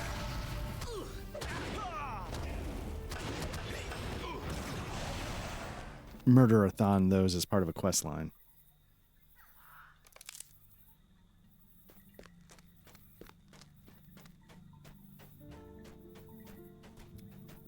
Like, if the enemy comes at me, bro, then, you know, it's on. But for just something that's, you know, doing elk stuff.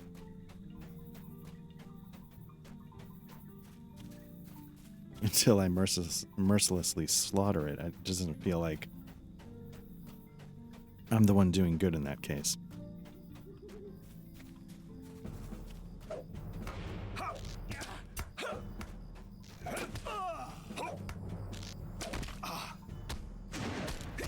There's a module for Foundry VCT that sort of inserts random adjectives in front of the name of a creature, so that, like, if you have like 7 orcs, it helps you differentiate them. Like, which one are we talking about? This, and the way it works, it'll say like one's sleepy, one's dreamy, one's, you know, it just comes up with random adjectives that don't make any sense. But I feel like sometimes that's what I'm looking at with these.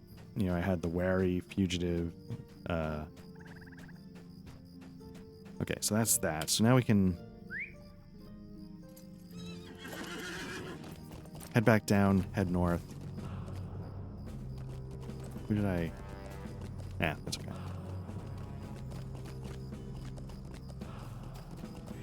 Oh, did I not... Oh, okay, there's one more ivy I got to tear down. Sorry.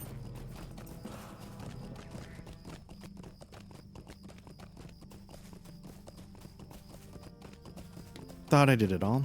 Apologies.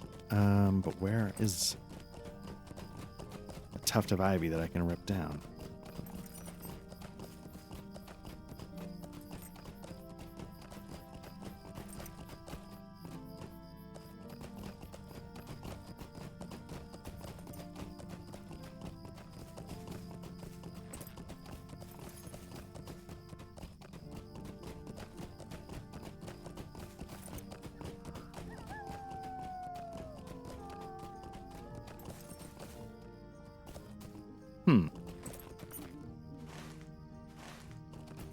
Okay, so it's not going to pinpoint it for me. So where... There we go.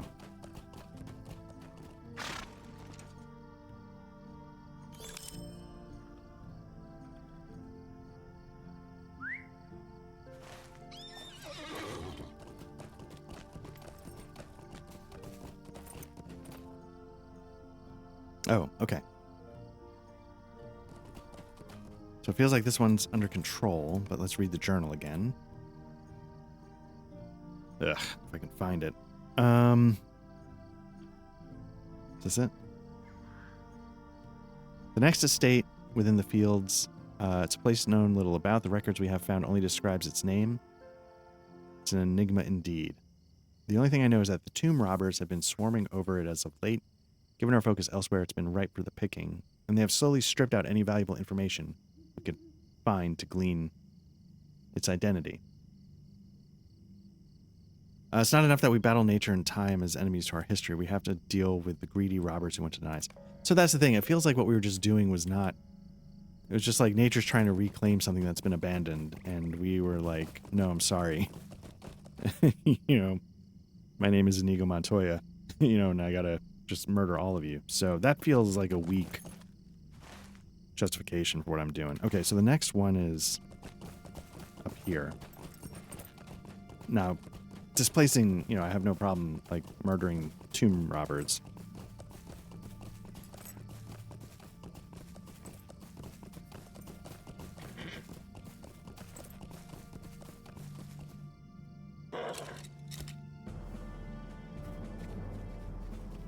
Okay, so it's defeat tomb robbers. I gotta defeat 6. That shouldn't be too bad.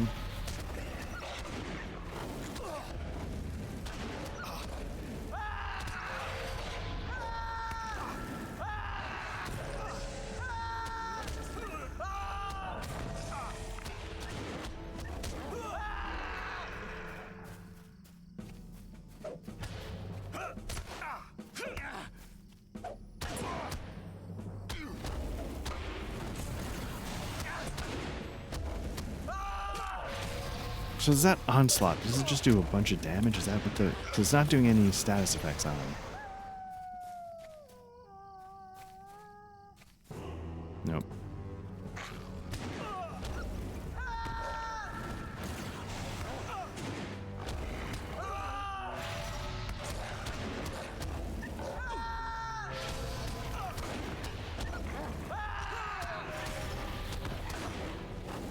So you can see I have like status effects on me. I don't know how much they're affecting me. I can pop one off, I think. I don't know if it's going to do it. Maybe I don't know.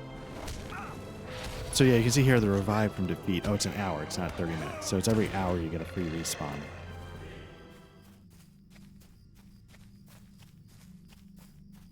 How do I...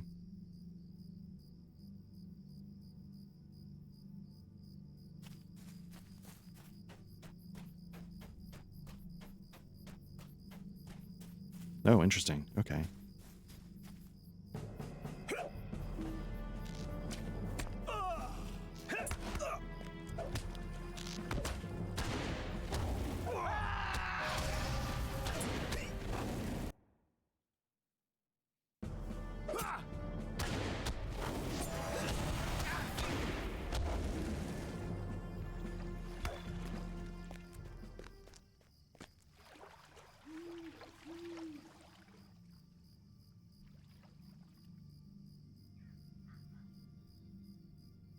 The crumbled remains of this seal offer little knowledge to whom it might have belonged. Perhaps if you took rubbings of several of the seals around blah blah blah and brought them to the rangers, they might be able to...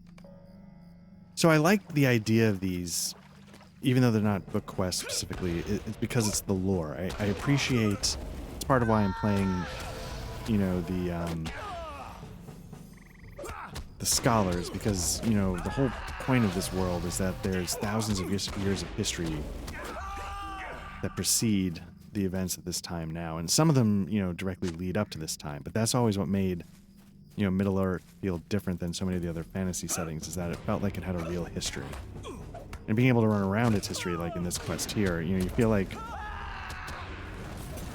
you know, that's kind of the thing about the United States, right? Like, it's such a relatively young country in some regards that, you know, there just isn't stuff like in Europe that is, I'm gonna take this guy out. That's like 2,000 years old, or Roman ruins, or, you know what I mean? Get healing going because he's got a lot more health than I do. Get some defense going. I don't know if you ever get more...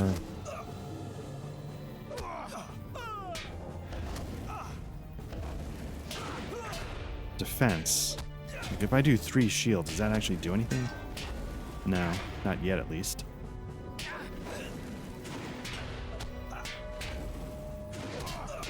So I'm over the threshold of having more health, so let me see if I can put like a bleed on him. Start focusing on damage.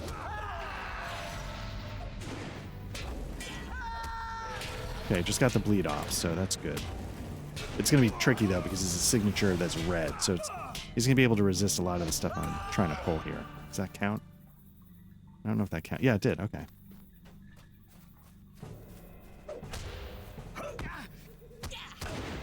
As far as the crumbling seals, I need to find 3 more while I'm here.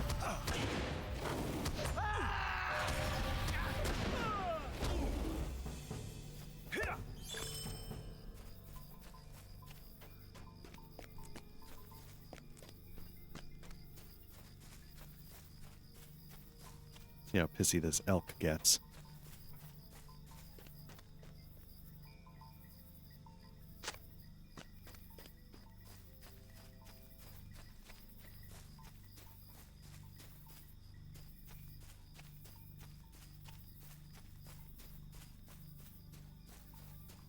I like the layout of this this rune. It makes you feel like there's something important having that sort of pool with the seal in the center of it.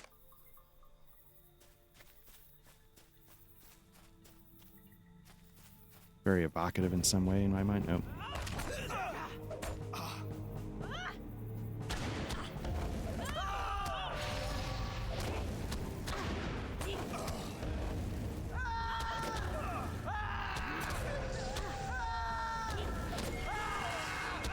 Okay, I've stacked light damage. Let me see if I can get a bleed going.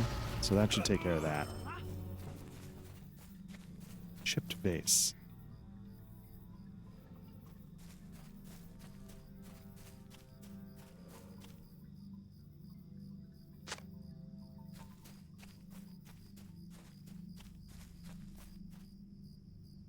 Just curious what this is.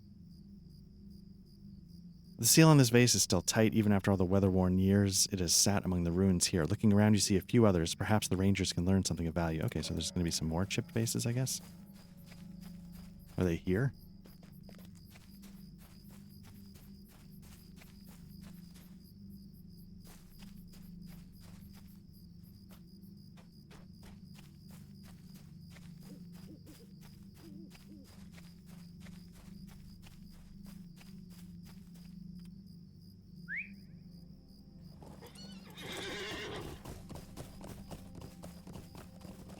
Let me see if they're here. What's white? Lords of the land, vessels of history. Yeah, no, they're here. Okay. Again, you can sort of skirt by an elk without immediately pissing it off, so... Oh, but this guy's on me. Okay. Let's get a bleed going.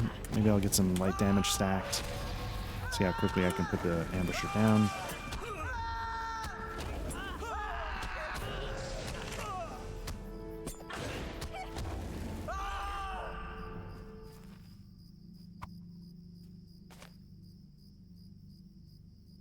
I'm so paranoid. One of the earlier sessions I started this, I forgot to hit record on OBS. Could have lost a lot.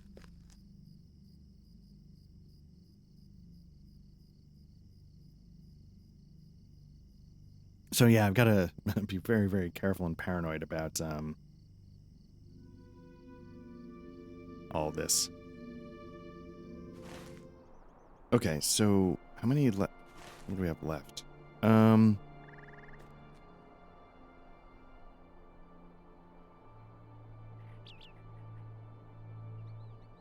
Vases. There's 2 more. Okay. Yeah, the not unmuting my mic is a real... Oops, screwed this up. It's a real... Well, that's kind of cool, the way it sort of trailed through the water. It's a real issue I have. I was recording something on Twitch the other day, and you know, I mute because, you know, like I cough and stuff like that. I try and... Is that a train? I try and do it proper, you know, so... And what'll happen is I'll get sort of like flipped around. Can't do that. So like what I'll do is I'll like hit the mute button to cough, and then hit the mute button a second time. So then when I go to cough the next time, I actually unmute myself, and then I think it, so I get going backwards. Done that.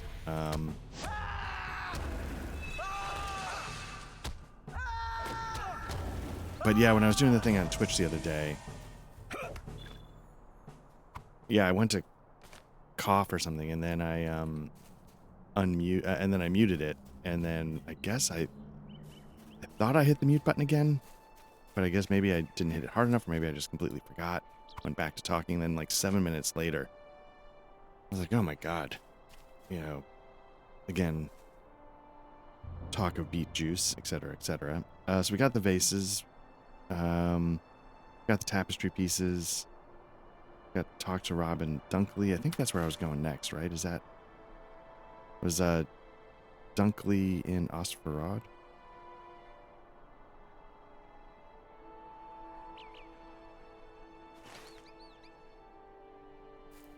So none of these side quests, again, are what I'm really wanting to do, but I thought I had to do some of them to get to the next book quest, like prove Aragorn, the loyalty to Aragorn, etc., etc. I thought that was going to unlock what I needed to do. Inventory. I need the journal, which is going to be, again, buried somewhere here in this.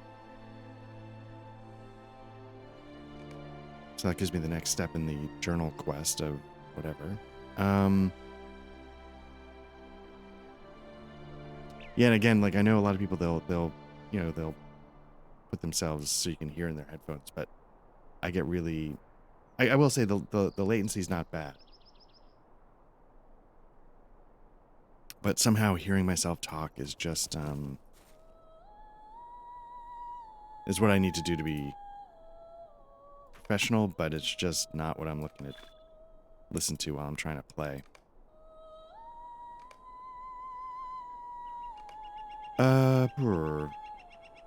Bring the vases. So there's a lot of things we could start handing in. But let's see where the journal is. The estates east of Tinadir, within the Twilight Fields. Okay. Now let's go to the map. The estates east of Tinadir.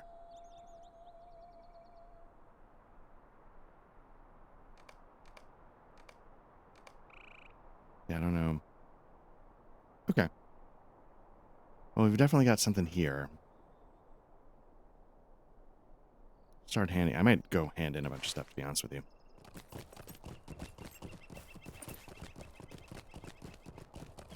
Almost swan dive off the cliff. I'm wondering if I can sort of... Nope.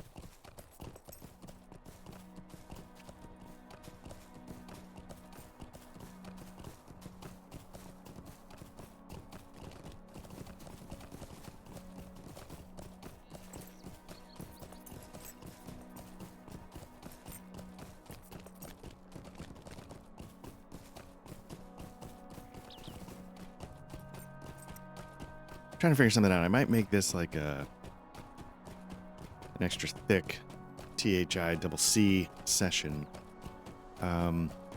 It's a really stupid thing. We've recorded something.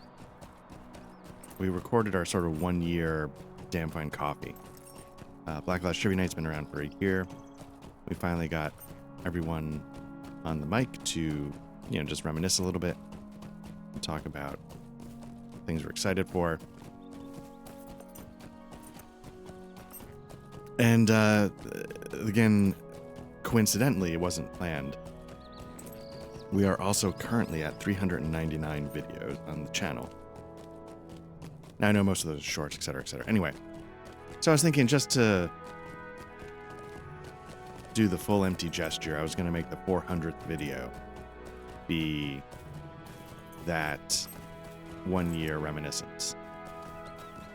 And to that effect, then, that means I'm going to hold off posting tons of garbage.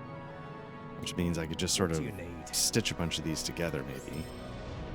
Oh, there we go. Dinged level 31. And so maybe I'll just make this What do you need? an extra session. Usually I try and do like 3 or 4 hours in one go. I'm not saying it's going to be like a 37-hour marathon, but maybe I can get a little bit more together.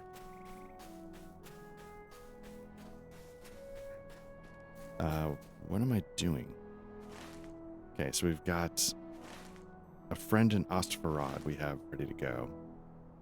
So let's head up to Ostfarad. Oh, you know what? Let's head up to Ostfarad on a horse.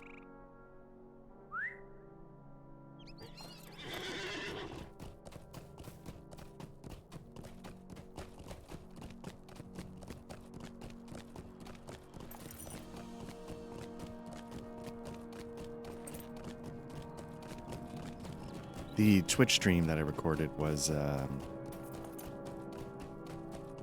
just prepping some Foundry stuff for a spy game coming up. And it's sort of a mixed thing, right? Like, some of it felt like, oh, I'm in pretty decent shape with character creation. Some of it felt like, I still have way too much text in from other games when I was cobbling systems together.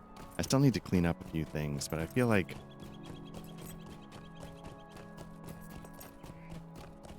we can make our characters... I'm just a little nervous that...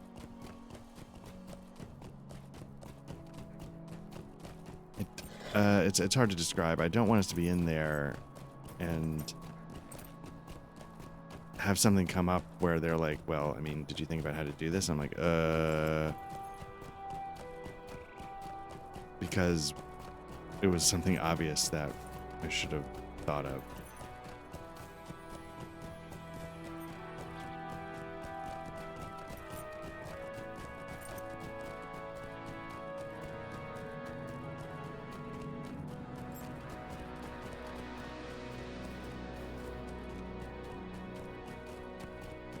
A lot of the homebrews I've done in the past. What I guess what I'm getting is I don't know if I'll think of all the implications of how the few things I've added that don't exist in Mithras interact with the things that are hard-coded already in Mithras. Like, oh, did you think maybe you could use something in this way, or that when you Woe did to this it me. actually impacts that, or, you know. I'm sorry to trouble you, but Unfriendly eyes. will I'm you gonna help take me? all these, but at some point I might need to look up how in the world do you start the next book quest.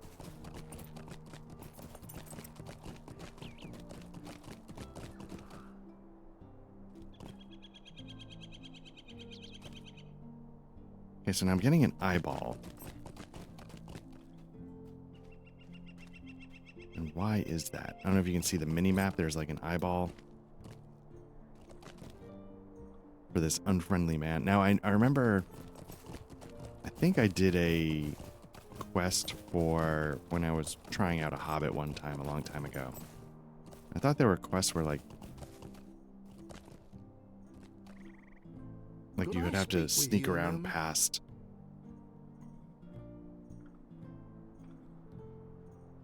like bounders or something, and then you get those eyeballs to let them know like those are the people you had to avoid. But yeah, I don't know. Let's see what this is. So the Rangers suddenly want to honor their end of our old arrangement. Funny how as soon as things start to go bad for them, they seek out help, yet deny it to others who've needed it for so long. So this is another one of those things where, like, if you're serious about restoring the pact, we need your trust. Please help these 4 people. I've completely lost the thread of which one was the one that was the quest line that I thought was guiding me toward the next book quest. Let me actually look really quickly. Looking at quests. Solo, small, instance, epic quests. Show completed. I've done book 1, book 2, book 3. So I'm looking for Epic Volume 1, Book 4. You know what? Let me just Google it really quickly because I might not know what I'm doing. Lotro Epic Vol 1, Book 4.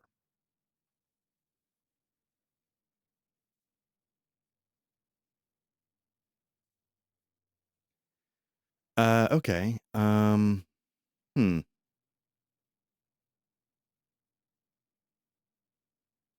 says it's in Rivendell. Let's head to...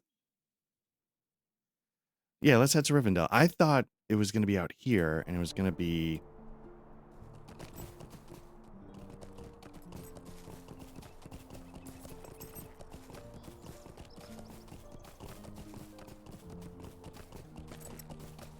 Yeah, and I thought it was going to be, you know, because Aragorn sent us out here. I mean, I guess that's good in a way that Aragorn sent us out here just to get us out here, but...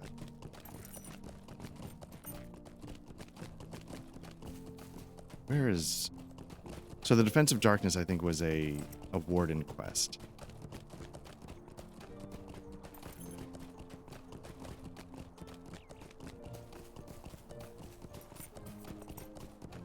You know what I might do?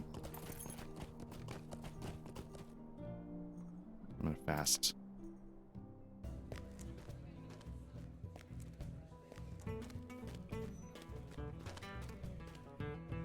What can I do for you?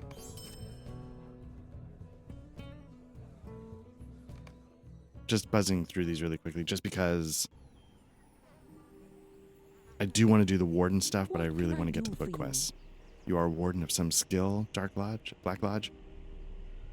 Thought I might have heard your name in that regard. A party of elves traveled into the caves of some stone trolls not far from here, and discovered a party of hillmen of the Trev Duvardain seeking to cause trouble.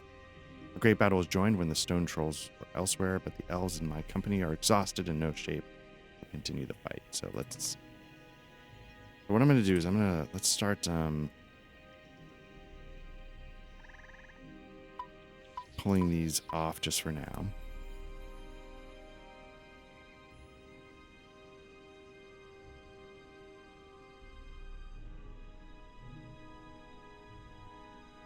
Is this going to be like an instance? Okay. In the woods near Lingalaeth, a broken refuge of the elves, stone trolls have gotten the better of a small host who march to the defense of their haven. Their fate stands upon a precarious edge, but your arrival has brought them hope when their doom was nigh. What can I do for you? We must hurry to the elves of my company, for they are weak from battle, and will not long be able to defend themselves. So the Warden was not a class originally in the game. I think it was maybe introduced in Moria. I don't know when it was introduced exactly, but I love the fact that they, even post-launch with side quests like this, they took the time to do some voiceover work. Let's see, we slew many, but are winded from the struggle, and many Duvardain remain. Oh. We need time to rest. We are weakened, and will fight only if we must. And it is almost daybreak. The stone trolls will soon return to their caves. Dark Lodge, Black Lodge, you must protect us until these elves are rested and ready to fight.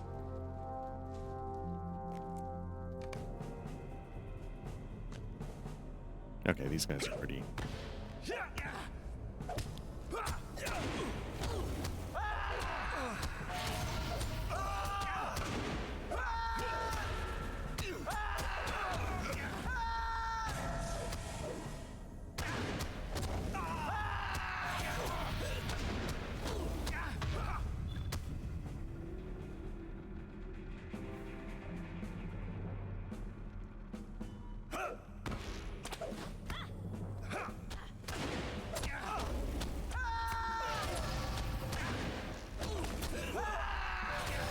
hoping that bleed's going to take care of him. Jump over here.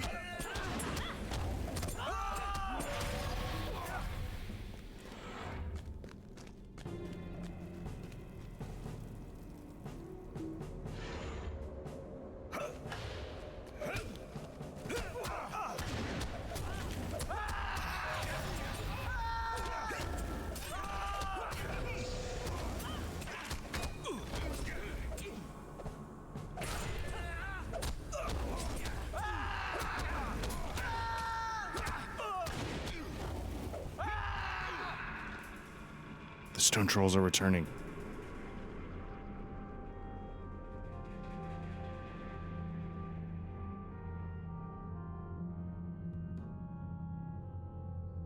Oh, there we go.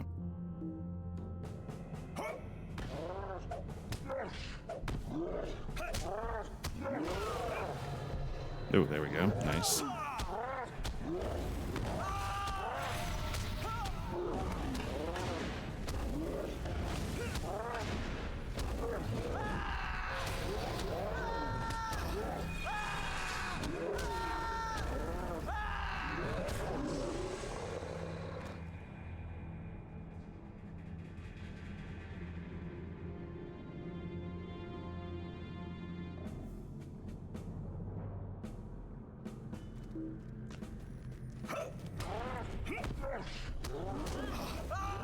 So I'm not sure. Let me see. Maddening Strike. Oh. Knock me into next week.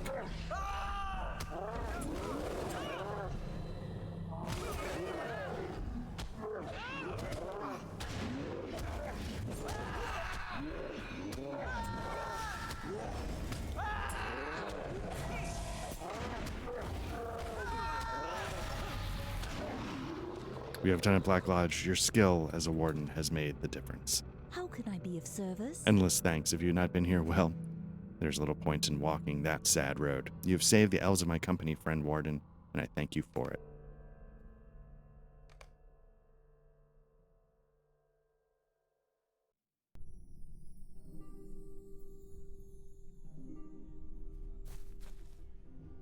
Negavonin. The rumors were true, Black Lodge. You are certainly a highly skilled warden and deserve every measure of reputation you are earning. I would place the safety and well-being of my friends in your care at a moment's notice, if there was such a need. I thank you again, Black Lodge. So I'm going to choose the javelin because I have a weak sauce one of those, so let's equip that. And nice. Okay, so we got the warden quest done. That's good.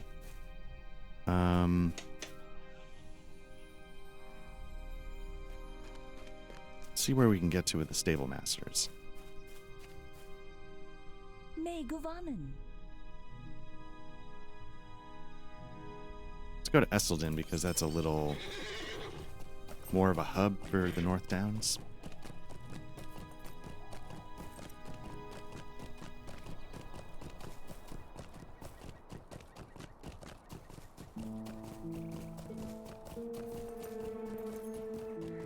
So what I'm looking at here is that book 4 is the Troubles of Rivendell.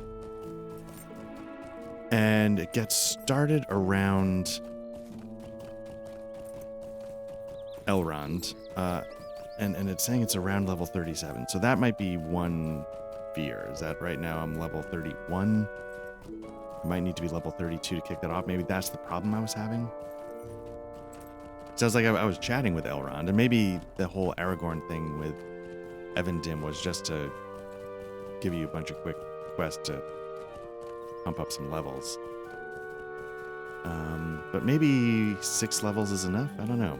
I'm at 31 now. Let's see, class deeds tier 5. Completed a quest in the Defense of Darkness. Okay.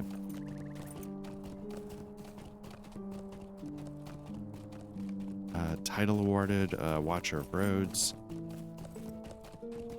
Oh no, that's the one I'm using. It was Ward of Justice, okay. Lotro points, I've gained 5. Alright.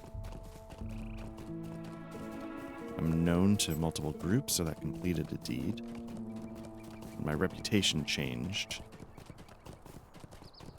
Men of Bree, I might be an acquaintance now? I don't know. Oh, the Wardens, I might be an acquaintance. I don't know if that actually matters. Probably get you access to maybe certain items, but I don't know if it really makes a huge difference overall. So let's see where this stable master can take us. What do you need? Definitely don't want to go to Angmar. Yep, there we go.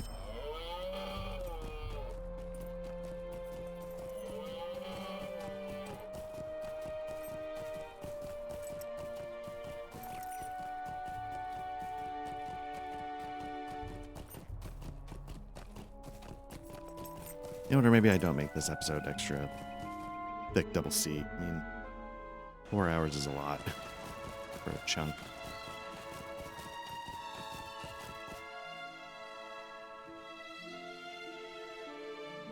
Okay, let's see if we can actually get Elrond to parlay with us about book 4.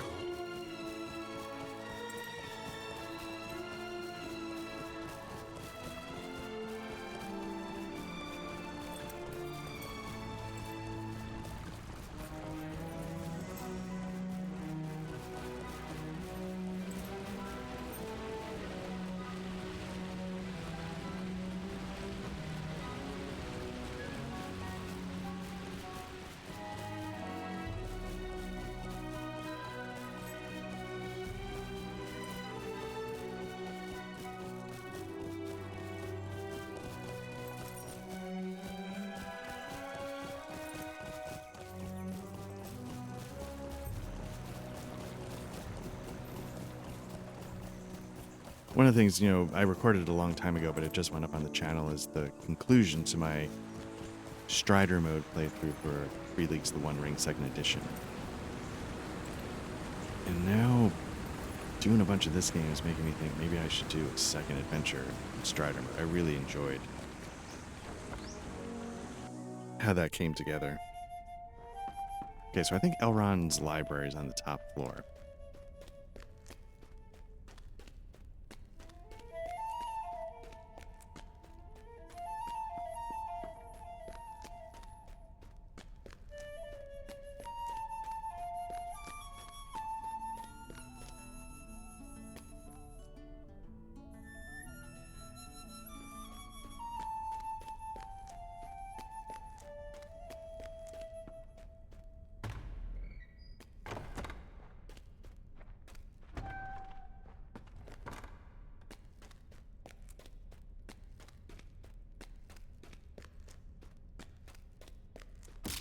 Oh. So that's one way to get down.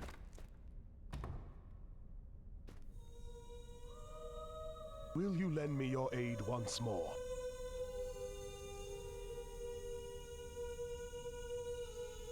I feel like I've done this. The further adventures of Eladan and Elrohir.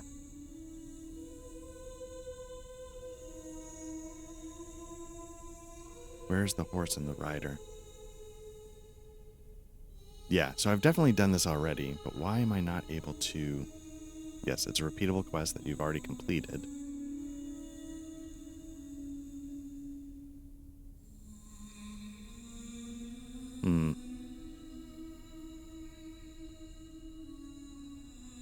It's okay. It's saying book 4, and I've done... Okay, it says the further adventures begin on October 3018 before book 4, chapter 1. Which, okay, so I've already done that, but it looks like Elrond's not ready to give me the next book quest. So given that, I guess, maybe what I should do is...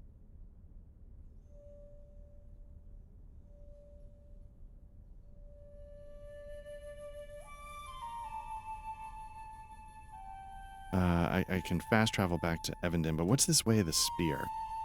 Wardens know that the surest path to victory is relying on the basics. This skill changes to match the type of the last gambit used. The way of the spear will consume all of your advanced technique to improve your initial hit damage for a brief time. Plus 0% initial gambit hit damage. I don't know what that does.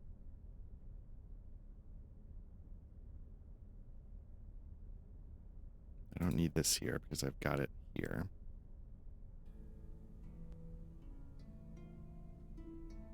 I don't need that on the...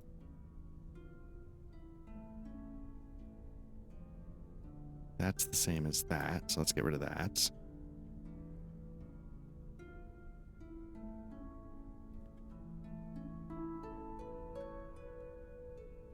Okay.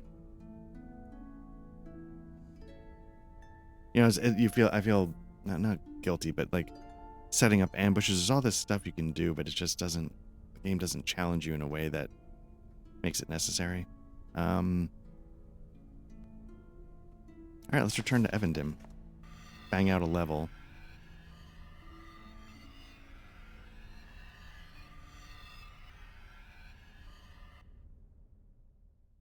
I feel like within 5 levels, I feel like that should be...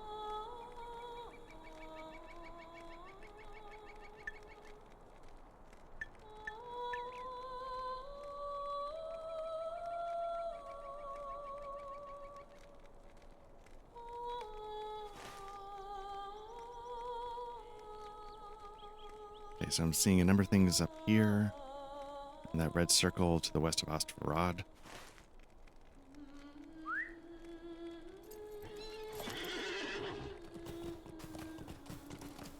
You know, in classic Gandalf meme, I have no memory of this place. I feel like I have done the let's stick to the book quest kind of stuff before, and I don't remember this much of a gap. But I also might not have been quite so strict about ignoring everything except for book quests. So maybe I was doing book quests and picking up enough on the side that... Let's see if there's anything else we can pick up while we're here. Might I take a moment of your time? I'll grab this just to... Question is, can I get in here?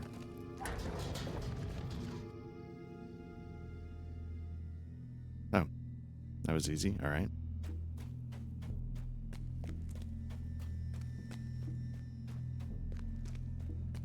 Now, it's letting me explore this like it's a dungeon where I need to kill things. I thought it was...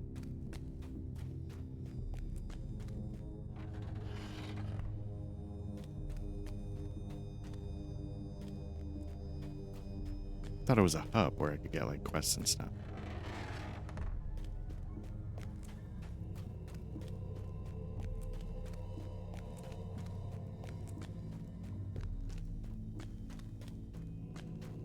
So I have a feeling Mustering room. Okay, so let me skip this because I thought I was about to say I have a feeling I need quests then if that's the kind of area this is, but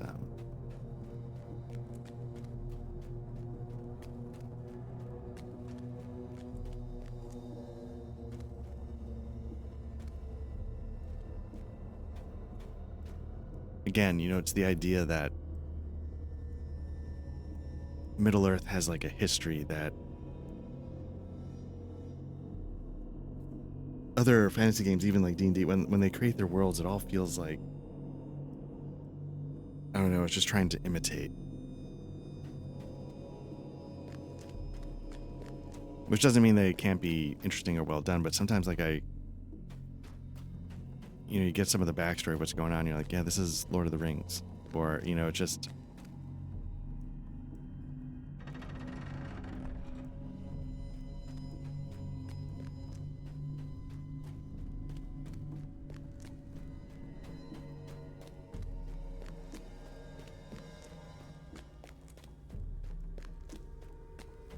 I don't know. I mean, but that's so reductive that it's a stupid thing to say.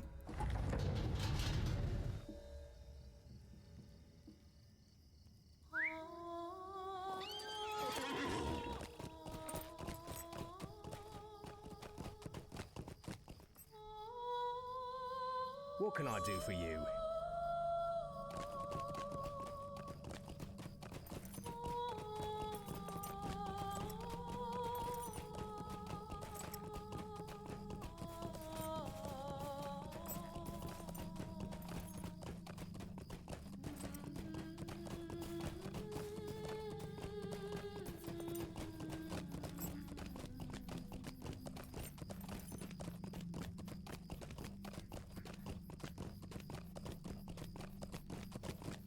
I think maybe I was letting the music play out. I love that acapella soloist kind of thing that was going on there. But I think maybe what the difference is, and I've said this before, I'm sure at some point, because of the way I feel like Middle Earth makes magic in a way connect to the health of the world. It makes that backstory more meaningful. Like Gandalf's power comes from, studying scrolls that reveal the history. Black speech, just the words themselves, are so evil that they have sort of an effect on things that I don't know if it's all like psychosomatic, but it still has that impact. And so when you're like hurling D&D fireballs, it doesn't feel like that's because of the backstory and the history and stuff like that.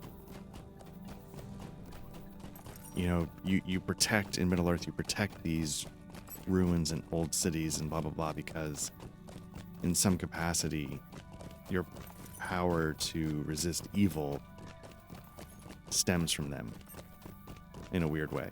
I don't know if that makes sense.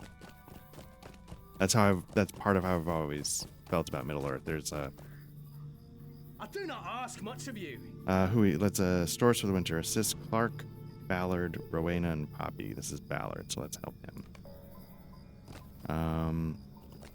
That's going to be a repeatable quest. Maybe we already have the items. Stay and have some tea. Spend time looking for boars. For a time quote. No, I don't care about that. Let's see. Who else are we trying to help here?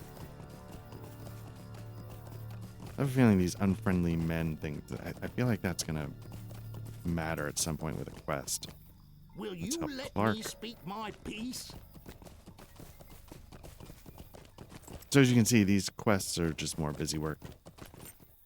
Go collect 10 this, 8 that. It's not terribly interesting as far as story goes. But again, that's why... Here's Rowena. I don't know if you can help me. That's why I sort of stick to the book quests. Here's Poppy. All right. do no good, but may I speak with you?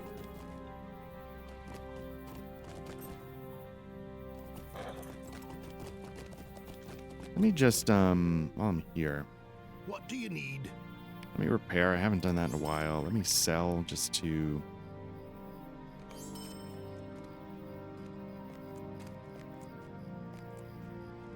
Yeah, I don't care about that. Don't care about that. Nope. Nope.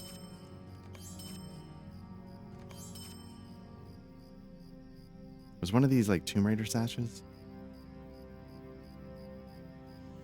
Maybe not.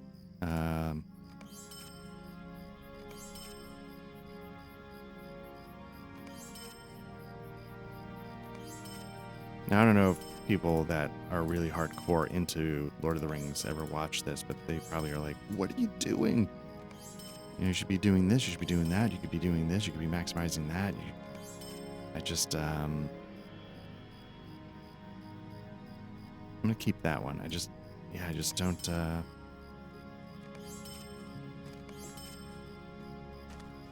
so I could do this aura, and I might just do it just to clear it from my,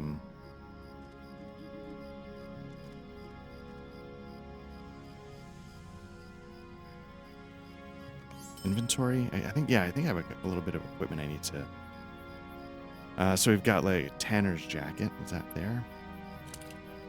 And then we've got Turingor, and I think I want to lose the gold ring of peace. It's that one. I think now we can sell that. Sell that. Again, 11 gold. I'm just swimming in money. I was talking to my friend Jason, who's, you know, I've known him forever. And I think I mentioned at one point, like the first time I got a mount, you had to be level 35. You had to pay 5 gold for it. It was like a big deal. He and I were the ones, we sort of got it roughly at the same time. It was here in Evendim. And I remember, like, it's so dumb, but just feeling like, wow, like, this is amazing. I can't believe we, you know, accomplished this. And we, not like it's like, you know, we cured a disease, but just that we were able to, you know, hit a milestone in a game that we've been, you know, you just see out ahead of you for so long. So what are we doing here? Robbers and poaches. Okay, there's a couple things to the northeast. So let's start by going that direction.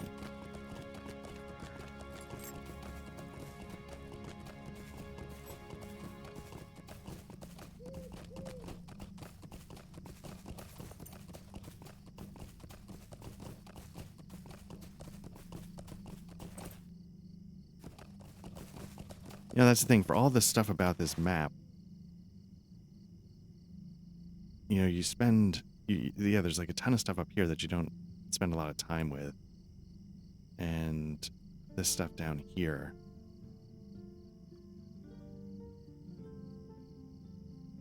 I feel like is like some Hobbit stuff.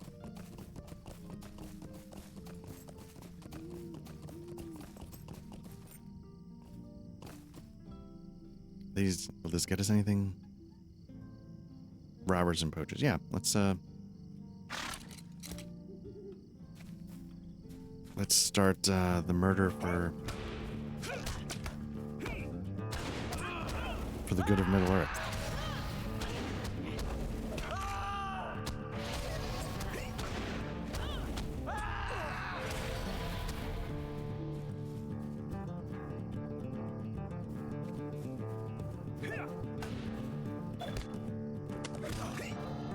Ooh.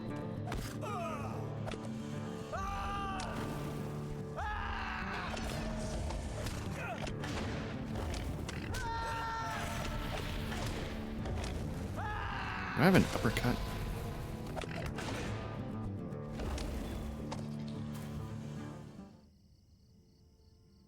Requires the uppercut trait equipped.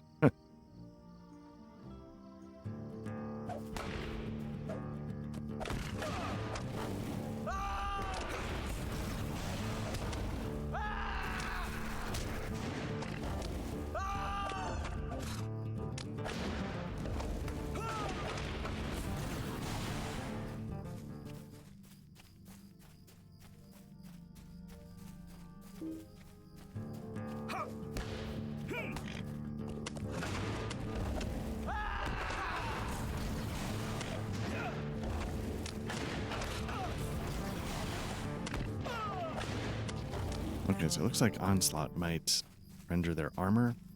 That's a good thing to keep in mind. It's sort of like, when I actually think about what I could do, I could like render armor, which then could make me more able to get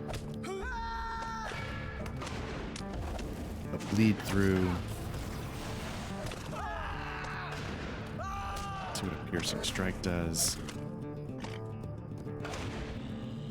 Also adds light damage. Okay.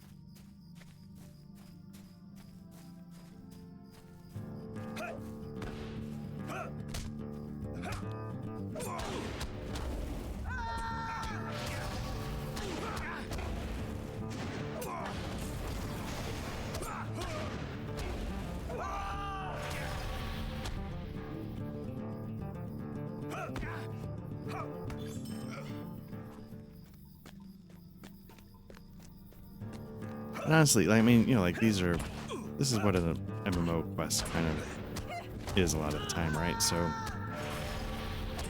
I mean, you can look, it's not hard to stack up a bajillion of them. Which is all I, you know, ask. Like, if I have to do these things to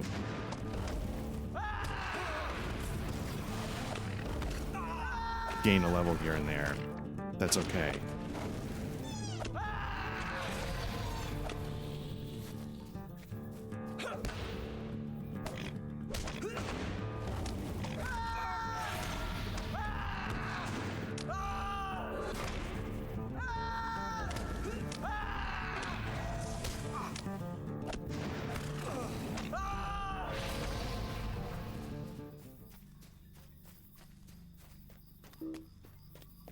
I wonder if the hinds and the bucks fight differently.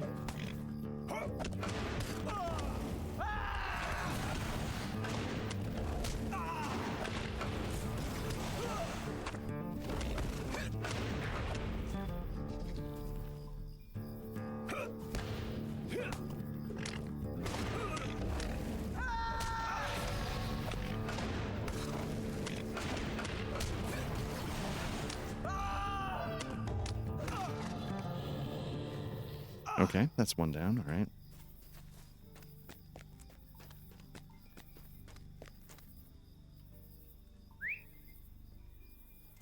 And that's the thing, like, you know, if I bang out all these things, I could see that being enough to get me the level.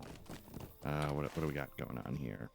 So what I'm going to do is I'm going to start anything that I've checked off, I'm going to take off the list, just because it might send me, the little arrow on the minimap might be trying to send me back to turn it in. Do I need bears for anything? Doesn't seem like it. Oh, no, collect bear hides. Why is it not popping up then? Bears can be tough.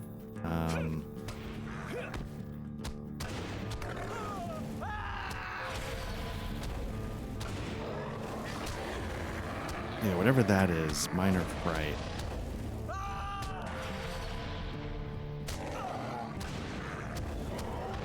It's because it lasts a while. And then they also, what is this one? Weakened armor. Yeah, they can knock you around a little bit. That did not give me the bear hide, so I'm not going to mess with those anymore.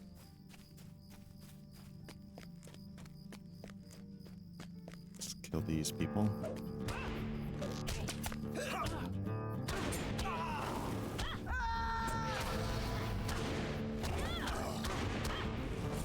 I wonder if I can... Oh yeah, that takes care of that. How long? Okay, and I can... I wasn't sure what the cooldown was going to be on that, and it seems like it's pretty quick, so there's no reason to run around with effects.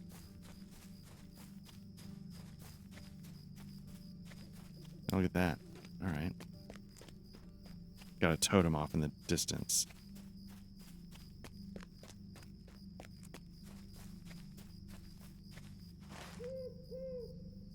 Orange is robbers and poachers. Okay. Do we need to do these for anything? Nope.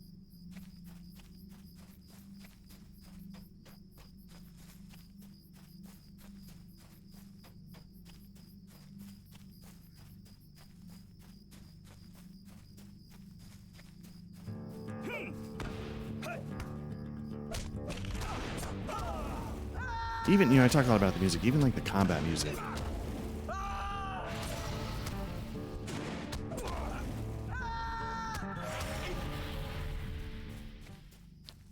You know, it doesn't go full, like, Hans Zimmer epic. It's just like a quickened, you know, guitar kind of thing. I really, you know, atmospheric. It fits the mood. I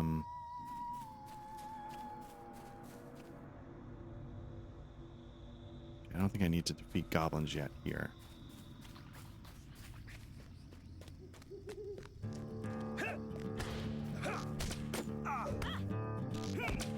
I don't know how easy it is to hear the combat music when I'm playing because there's a lot of combat sounds.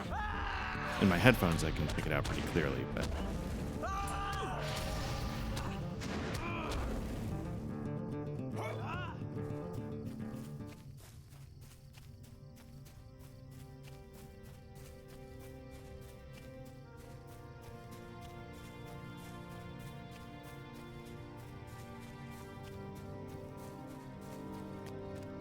What is going on with this camp, though?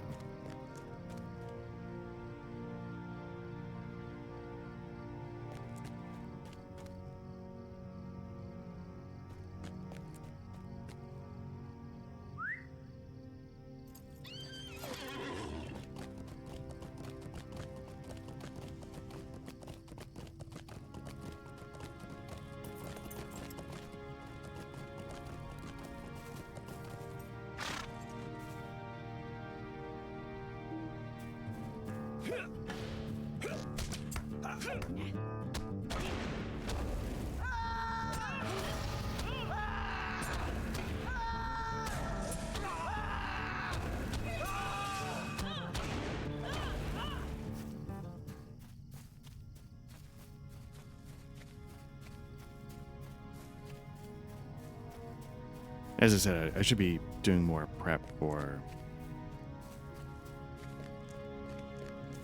the game that's coming up in a couple days, but I gotta say, like, I keep saying this is like a very chill game, and it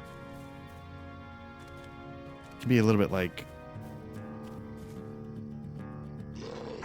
you know, the paper that you read while you drink your coffee in the morning kind of thing. And so I will say, like, a lot of times, you know, I've mentioned I stitch these together. I record a lot of this after I drop the kids off from school. After I drop the kids off at school, I should say. And before my job starts, there's usually like an hour to an hour and a half. And if I'm not running around like a madman doing errands, I will, you know, just get something recorded. And,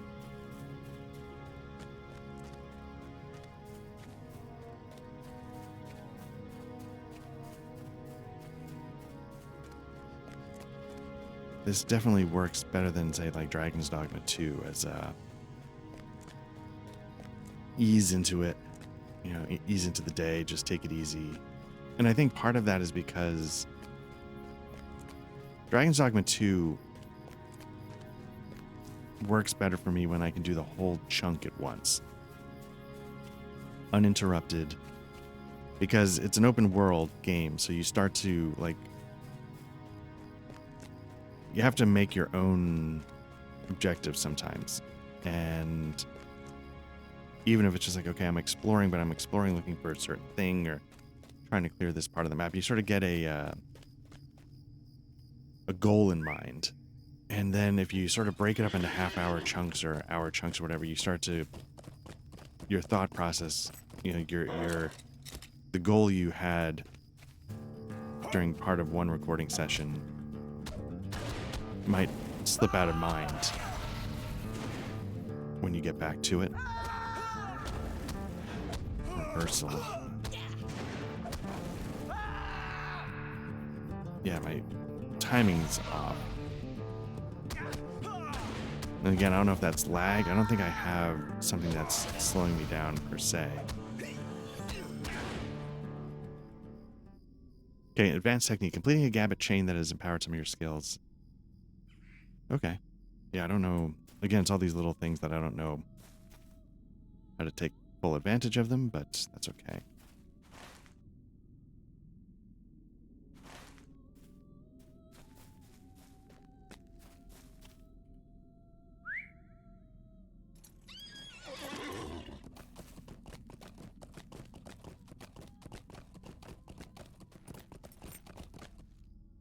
Yeah, I'm not sure why the bears are not coming up for the collect bear hides.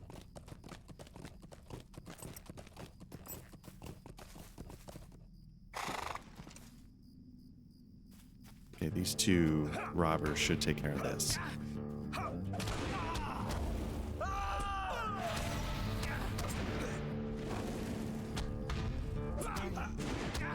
And especially, you know, I was just saying, like, this is like the newspaper you read with your morning cup of coffee. Like,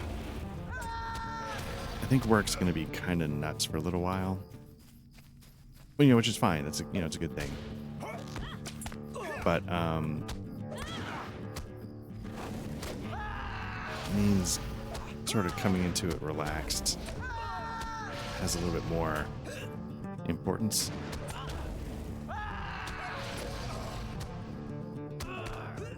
To help with how stressful it might get. Not that I have like a super stressful job, but hey, let's check that one off.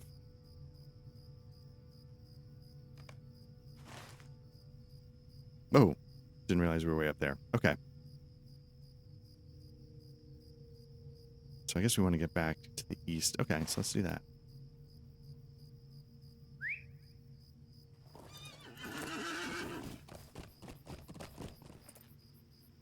Is this the same camp? Those aren't goblins.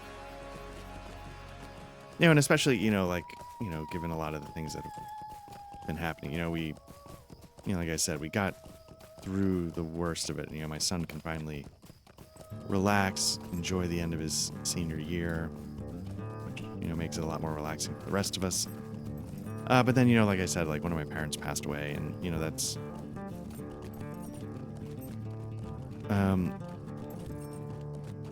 it's not the first time I've dealt with, you know, both of my parents have since passed. But it is interesting how, at least for me, I'll be just doing normal stuff, right? Like, yeah, you know, because you still got two kids, you still got, you know, your job, your day-to-day life, your bills, etc. And, you know, so there's still a lot to do. You can't just stop entirely. But then, for me, what happens is, like, it'll just pop into your head out of nowhere and hit you for a little bit. And then you're like, okay. And then, you know, it sort of passes, and then, you know, you get back to what you're doing. But I find, you know, I guess there's just too much. The calming, you know, aspect of something like this helpful, you know, when for that kind of stuff. So you're not already in like a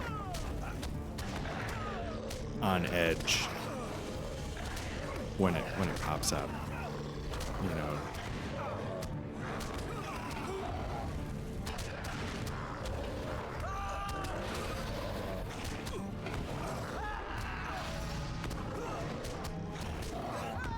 You know, a lot of people when they play MMOs, they, I know in the past they talk about how it, like, they're designed to, like, hit a gajillion types of dopamine or whatever, like level dings, rewards, like it's sort of all these Pavlovian salivating responses they're trying to get from you. But I confess, I don't know, maybe when I first started playing, like, I was like, oh, let's get to, because I wanted, like, gotta get to level 35, you gotta, maybe a little bit of that, but I gotta say, now it's the more meditative aspect of the repetition, and it's not, you know, trying to get the little bit of food at the end of the maze, you know, it's,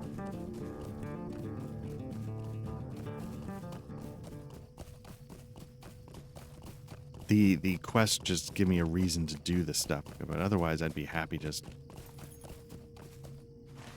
running around Middle Earth. Okay, so it's trying to send me there, but what I want to do is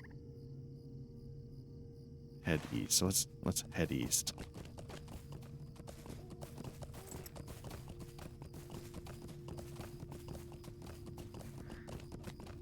But I gotta say, this It's not doing anything for my backlog. Nor does replaying games. But I think that's, I think I may have mentioned this somewhere. I came across something that's like, why do people reread books? And it's because there's a comfort in knowing exactly what you're getting. Why do you watch a movie again? You know, there's a calming effect to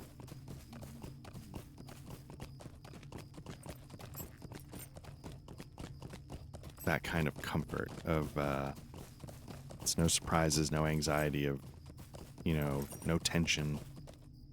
It's just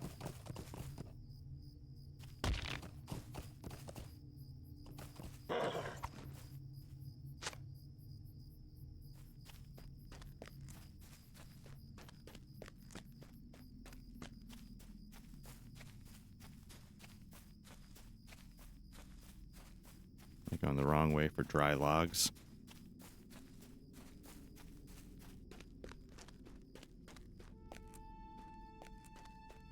Well, no, I just did that one. Oh, bear hides aren't down here, okay. Bar Shambler Matron doesn't seem to... No, wrong one, that's...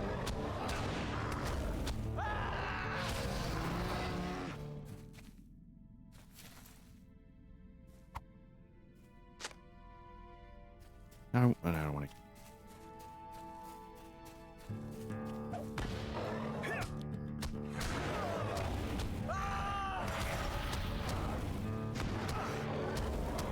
So I don't use this one. The first aid, like, it takes off.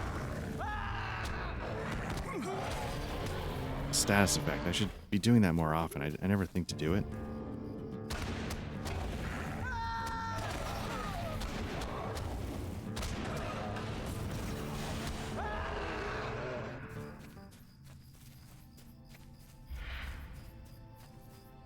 Because the those status effects seem to impact gameplay so little, but maybe it would matter. Maybe it's a habit I should get into should I ever...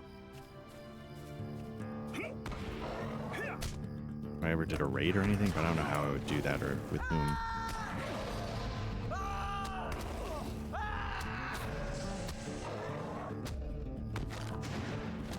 I want to get better about interrupting to make sure I'm on top of that. Again, not that it's going to change the outcome of the fight, but just sort of like best practices.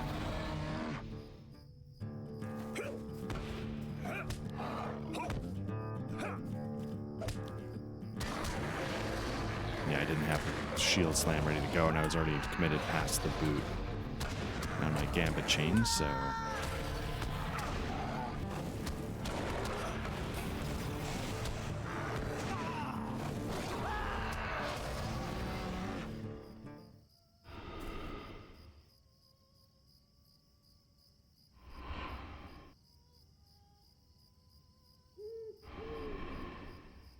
Did I not pick this up?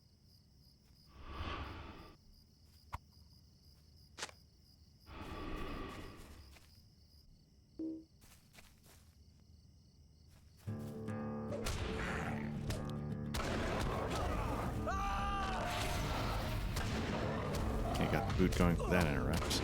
Just worked out.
Okay, that does that. What else we got?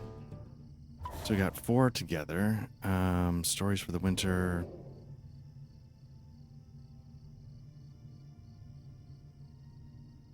Got a deed. Okay. Guess I'll loot. So what else we got? Bunch of stuff right there in Osferad. Something to the east. To the west of Osferad. Whatever that is, we still haven't done. So maybe I'll start heading over there. Maybe I just head to Osferad because it's on the way anyway.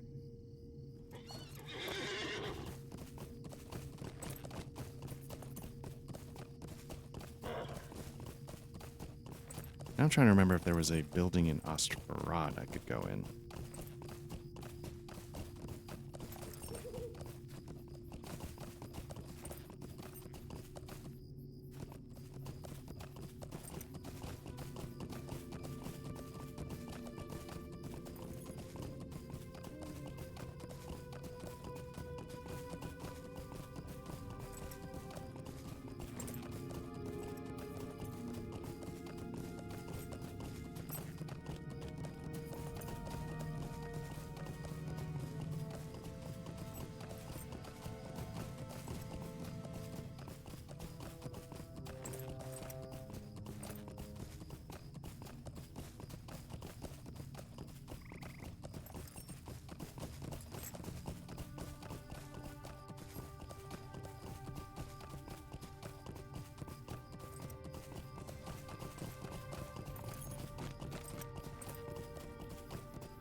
Why are you bothering me?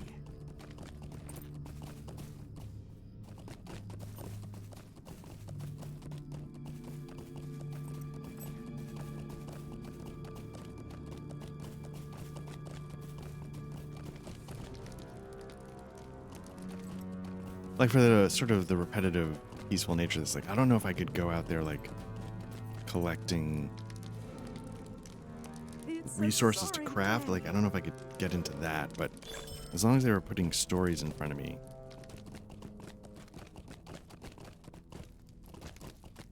Wanderer of Evendim, okay.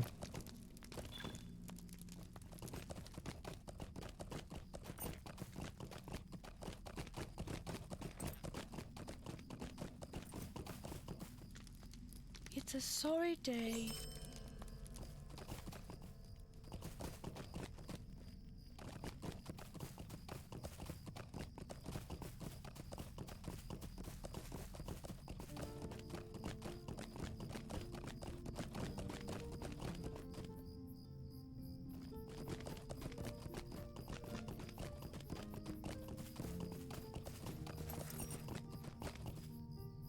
Tell me what you need or move along.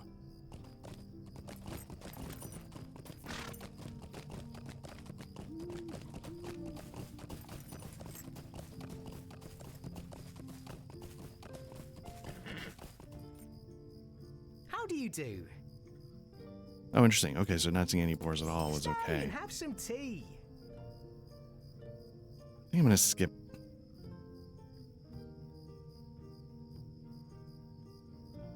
I'll accept it for now, but I don't think that's what I'm gonna be doing. I could have swore you could go in one of these buildings.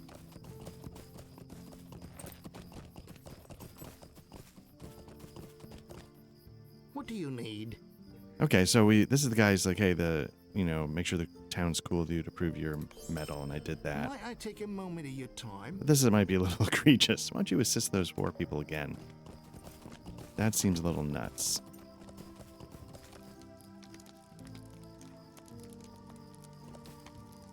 I'm sure it will do no good, but So here that can I speak with you? I'm gonna take them, but I think I'm gonna bail on them as soon as I can because I'm getting very close to. I'm sorry to trouble you. Okay, but the goblins. will you That at least we help me? know.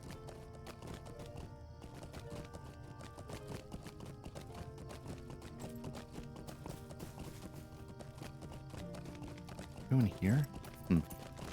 Anyway. getting very close to leveling, and I'm hoping that gets me to where I need to be to continue the book quests. I do not ask much of you.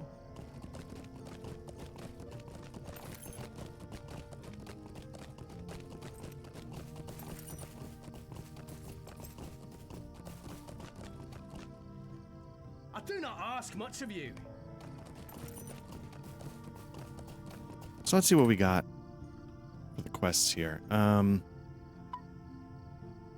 Obviously, we've got a ton of them.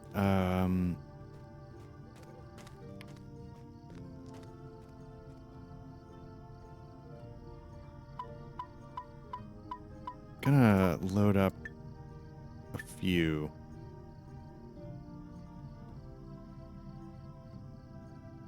Actually, let me load up all of them really quickly. What's the one that's just the east? It's red. Tham Ornan. Okay. Let's...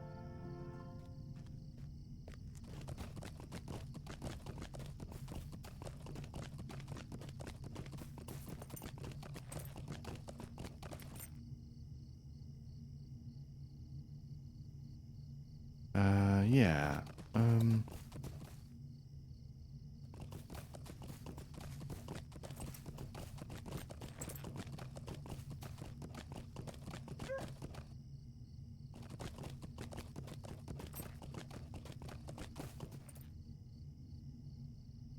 Okay, so this is okay. This is part of. Might as well take care of this while we're here.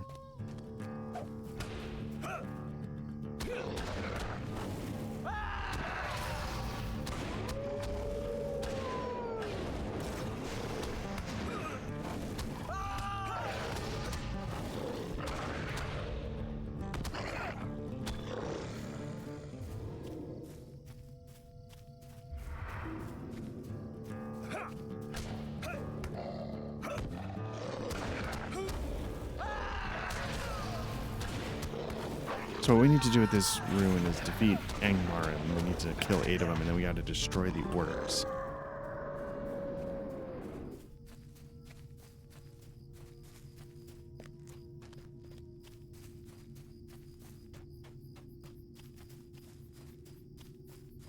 I'm always down to take care of the forces invading Angmar.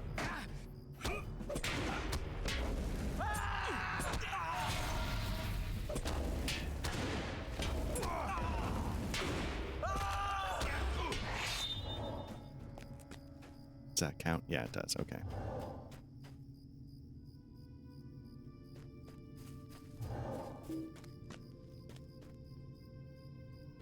Why is it not letting me?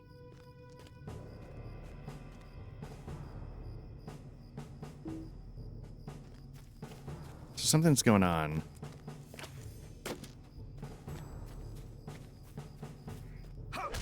There we go.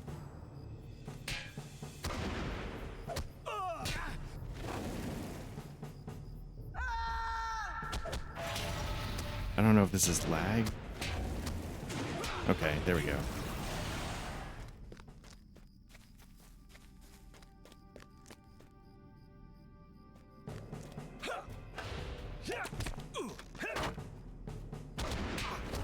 Got crazy gambit lined up because again my timing is off. Maybe that's what makes the warden so like the repetition. It's just there's a rhythm to the fight that maybe like with other classes it's more like what attacks are you using.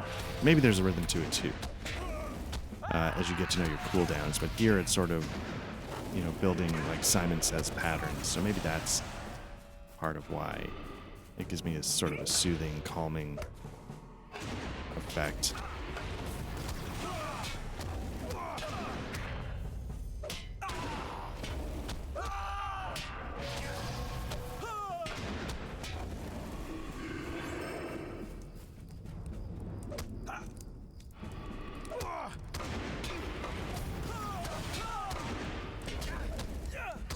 Oops, fired the wrong one.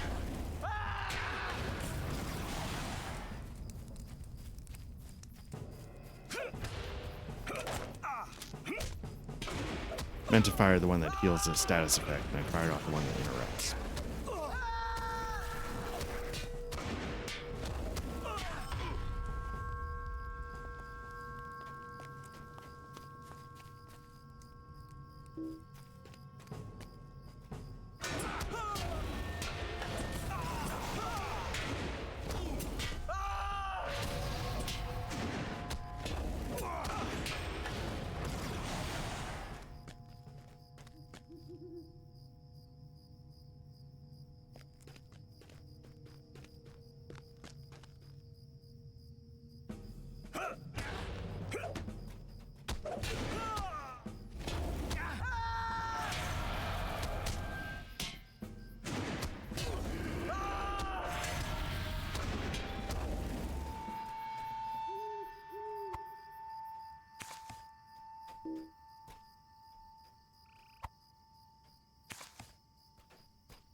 I like that they're hymn chanters, or sort of the leaders of the camp here.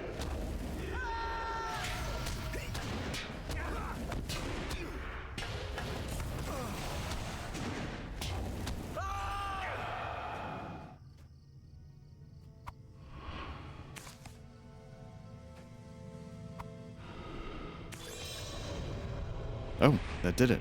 All right, so here's what we're going to do. Nope.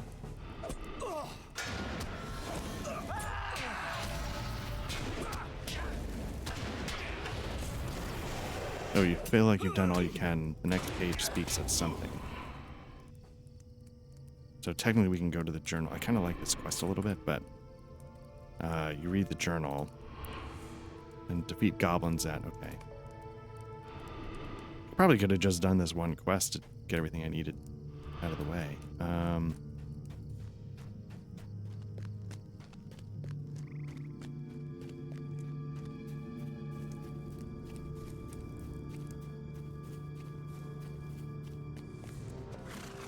What I really want to do is book it to Rivendell and see if now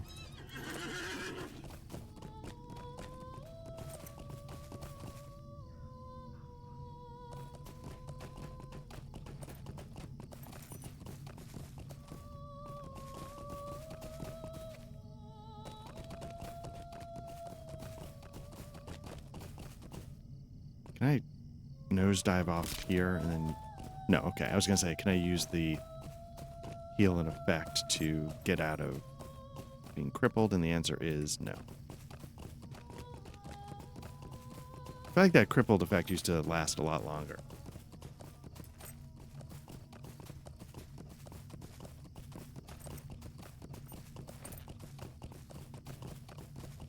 Like it was a lot more punitive.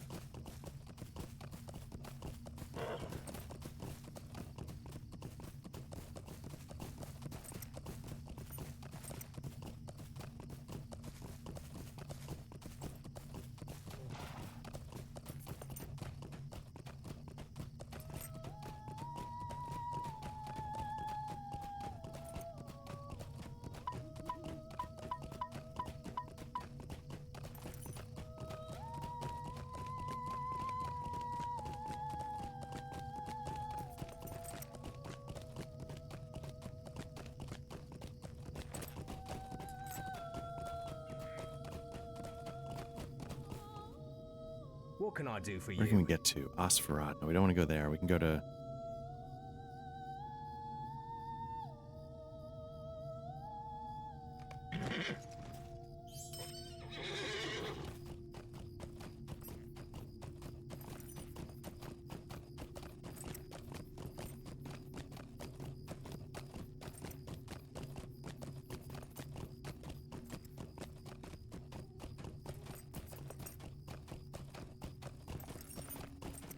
Early on I was talking about how I get to unmute my mic and blah blah blah. I used to on certain ones I would actually go back and dub in voiceover to make it seem like I didn't screw up my mic.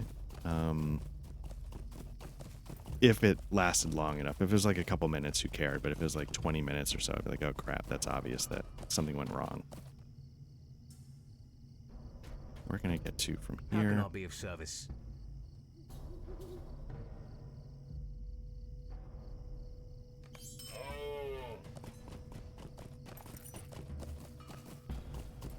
Oh, Muster and Estelden. Oh, that's a new... Okay.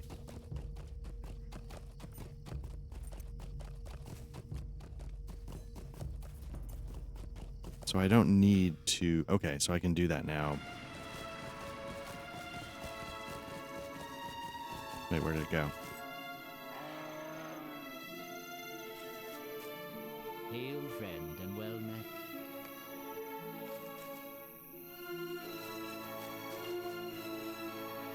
I think I just screwed that up.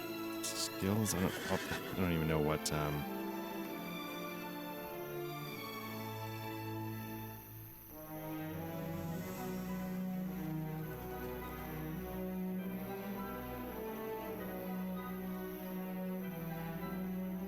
There we go for that. Yeah, for the uppercut it says you have to have the trait. I don't even know how you get to traits. T? No, that's crafting. Nah, it doesn't matter.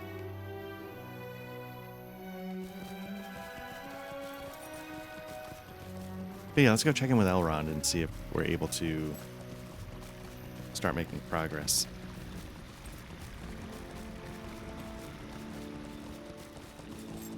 Yeah, and so when I would go and like redo the voiceover, like the kind of addled mind that forgets to unmute his mic is also the same addled mind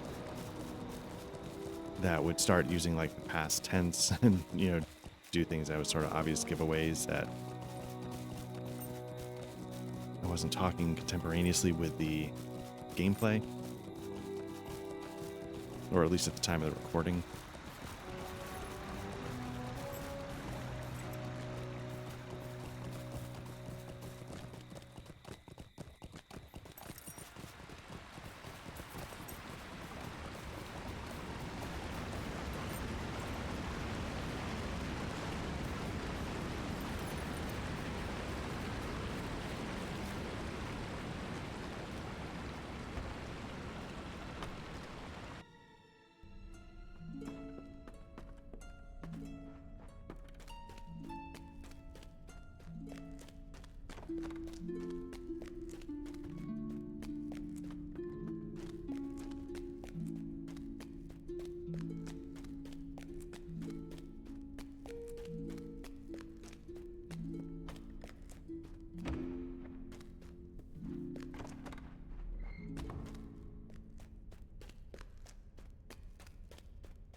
Oh, that's different. Very nice.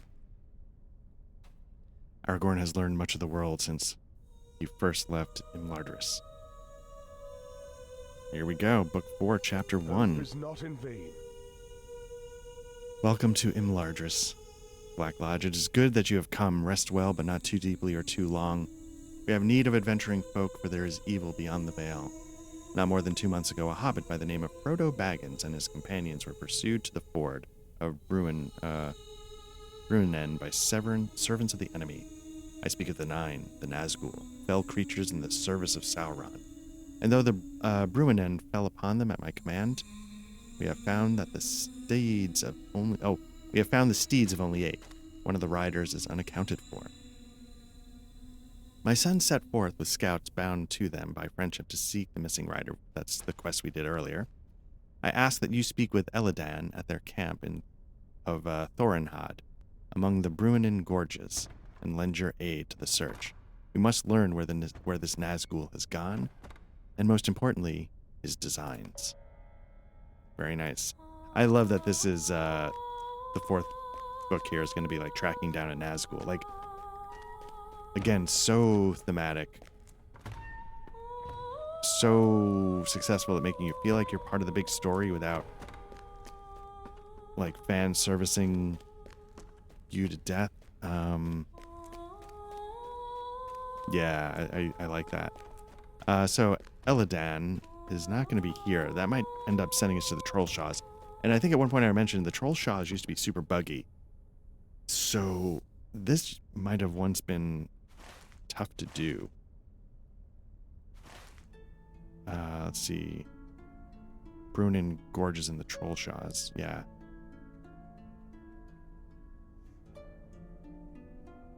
I don't think I've been there yet. I was gonna say, I was looking at the Stable Masters, but I don't think I've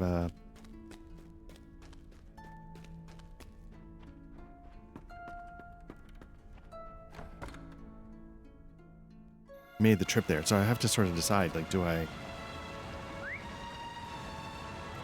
like make myself do the run, or do I run over to the Stable Master, who will probably let me jump the gun a little bit if I pay a mithril coin?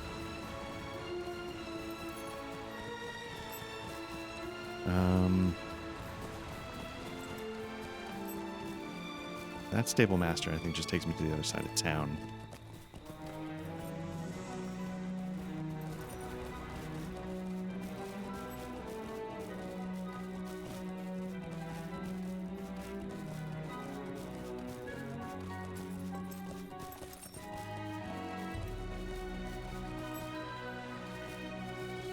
Oh, this is good. I'm psyched. I'm psyched to finally be back on the book quests.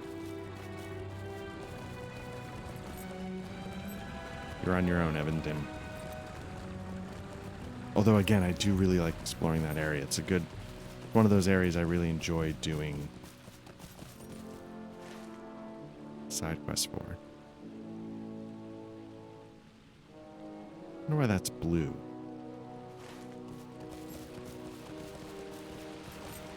One of the Stable Masters, like this main one, was blue. The other one that mostly gets you around town, I think, is your more typical color. So I'm wondering why. Obviously, it's going to reveal something about its destinations. How can I be of service?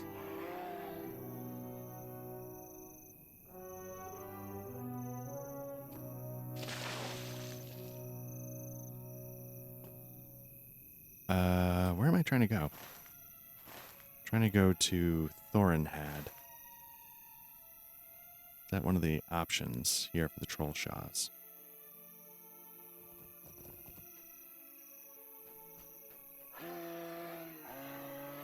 Yeah, it is. Let's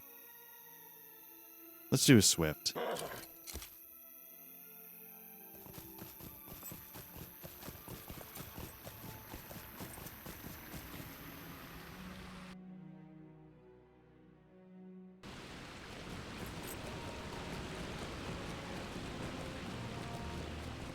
This is a little bit more of a town than I was expecting.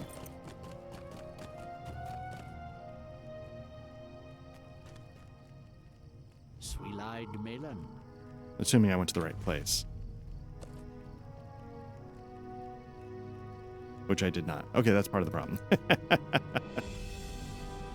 Where the hell am I?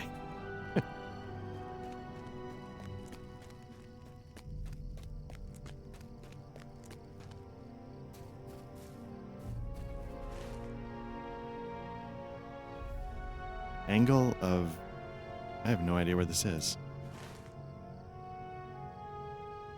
Oh, way down there in the Trollshaws. Okay, so I did...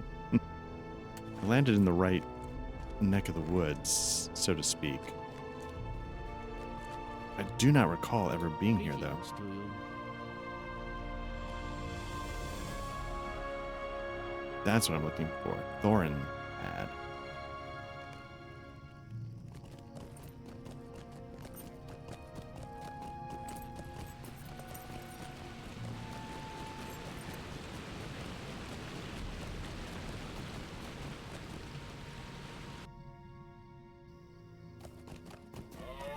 Okay, this looks more like what I was expecting.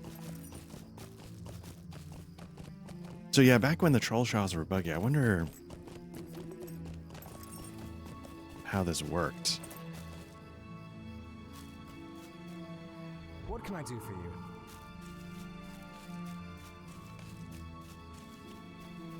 Let's see what's here a little bit.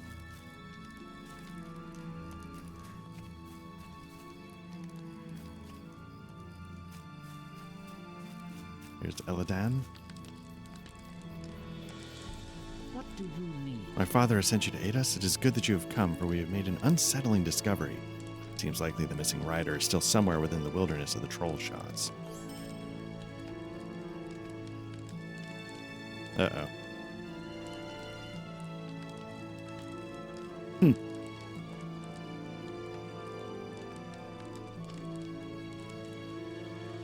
Well, there we go. We may not. We're at the right level to do this, and then we are not at the right level for anything that comes afterwards. Okay, so I think we're going to be heading back to Evendim. So let's muster in Estelden, and then we'll swift travel or whatever. Let's take advantage and see if this works.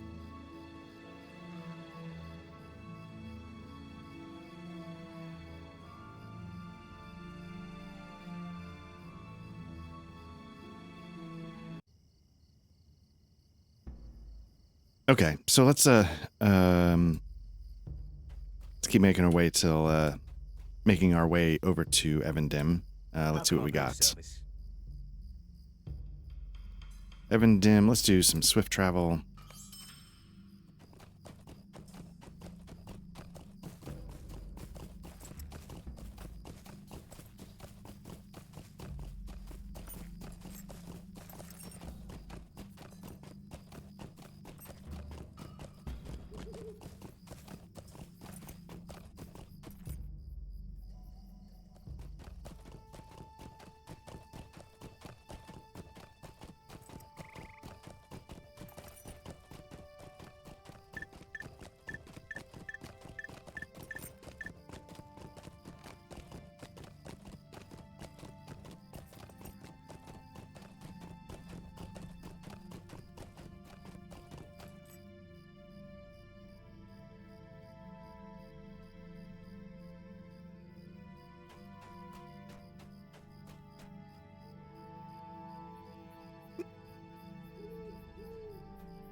All right.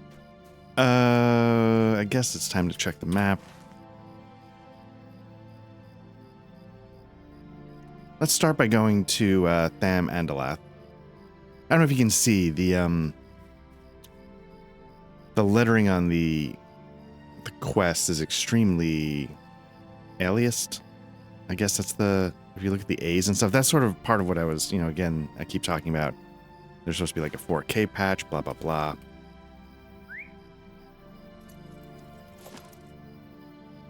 It's little touches like that that make me wish this game was getting a little more tech support.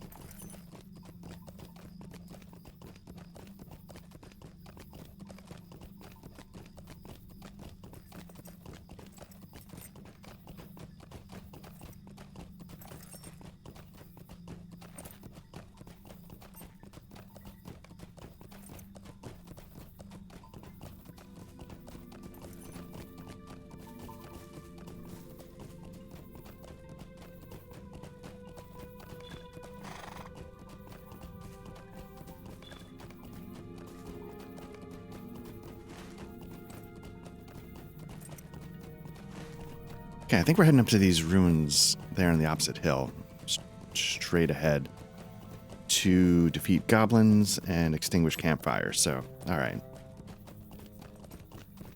Again, kind of, busy work quests. I don't feel like they've gotten more busy work yet, but maybe somehow they feel more busy work. And again, granted, these are not the book quests, so I guess it makes sense they'd be a little more busy work.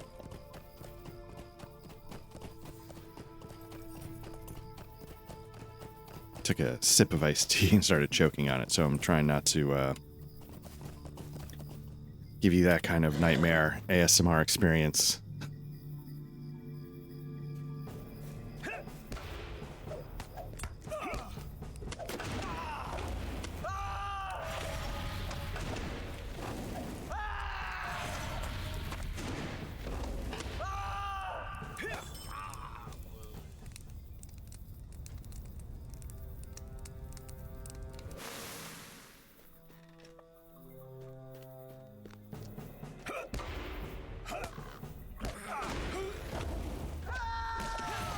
It's interesting that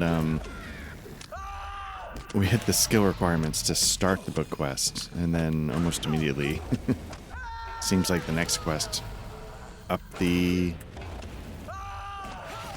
skill level? Skill requirement, I guess?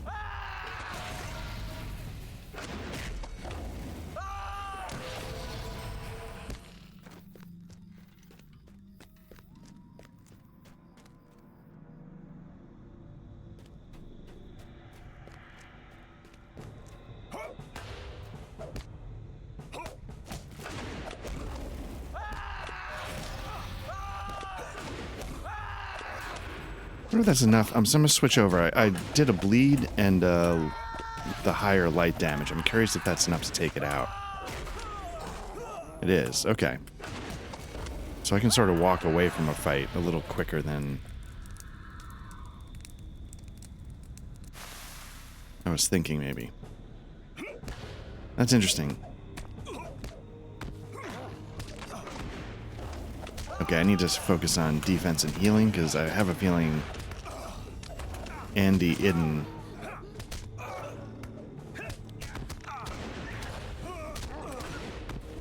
might be a special character.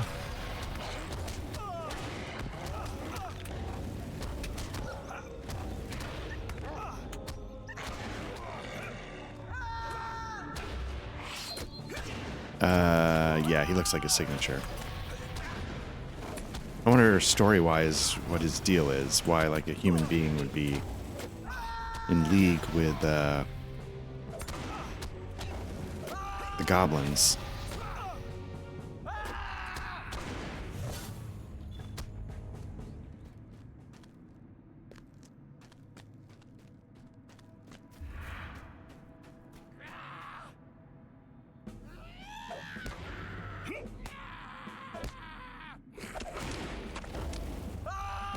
So I'll start with a bleed, then I'm going to do the maximum light, and then I'm going to walk away and see. Well, not yeah, there you go. All right.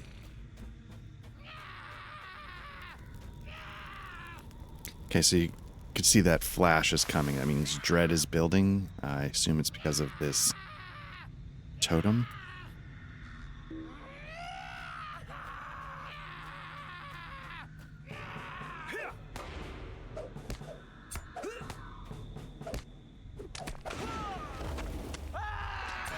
Let me try the shorter light. It didn't trigger. Okay.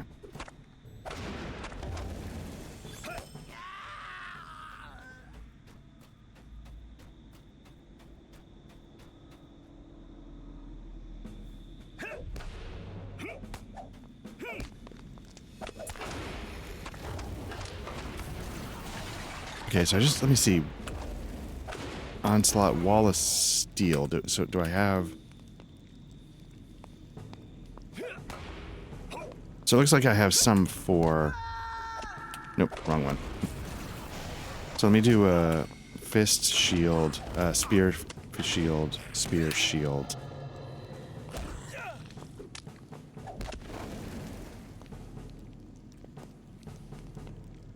For some reason it's not firing.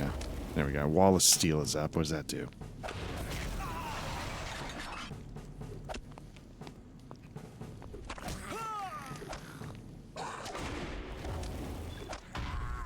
Okay, the timing's back a little bit now. All right.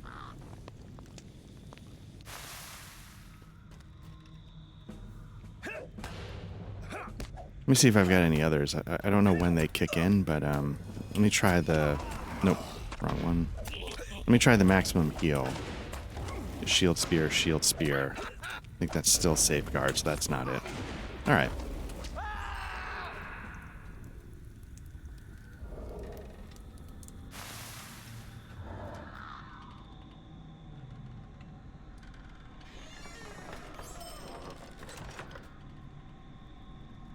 Minimum level 90. Okay. All right. I wonder what the quest... yeah, it's really... a little bit of lag kicking in.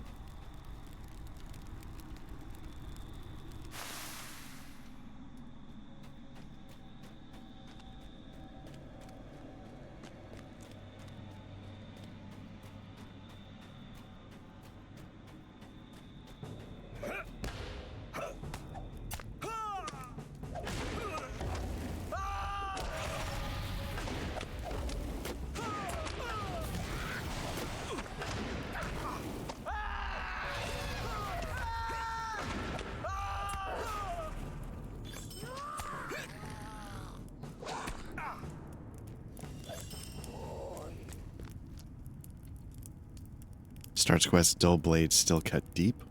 I don't know this one. The weapon is dull but not worn. It looks old but ceremonial. Perhaps you should collect a few more and bring them to the rangers at Tinadir.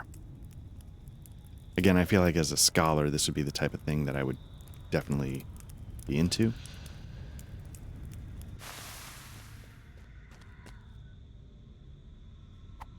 How many do I collect? 6. Okay. What am I doing? I've got 7 campfires. I've killed everything I need to kill in terms of goblins.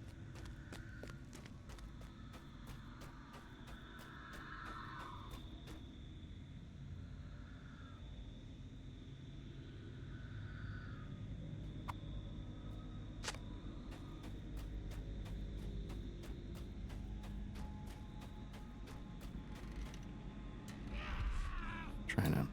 There it is.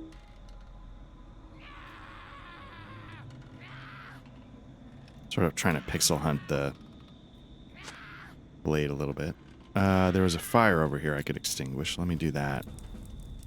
Nope. I mean, I guess.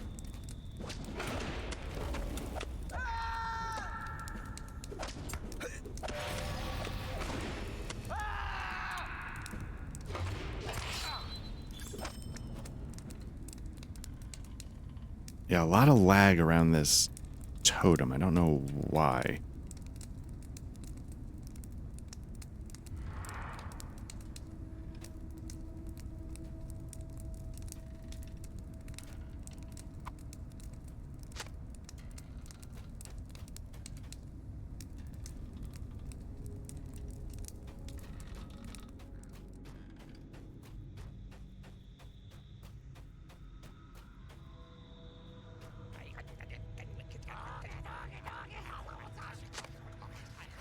So I thought it was going to let me extinguish this campfire, but it's not, because I assume because I've already done it. That means somewhere here is a fire that I've missed, and now I got to hunt for it. I figured it would just let me... Once it respawned the... Okay, let me do that one. Once it respawned, I figured it would just let me do it. So we're going to have Tham Andalath completed. We're going to have the Dull Blades completed.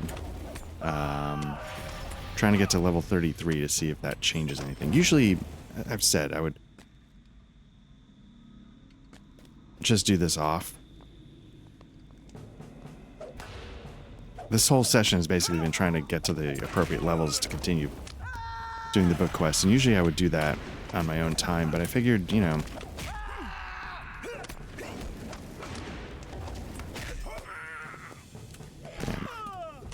Just keep it chill.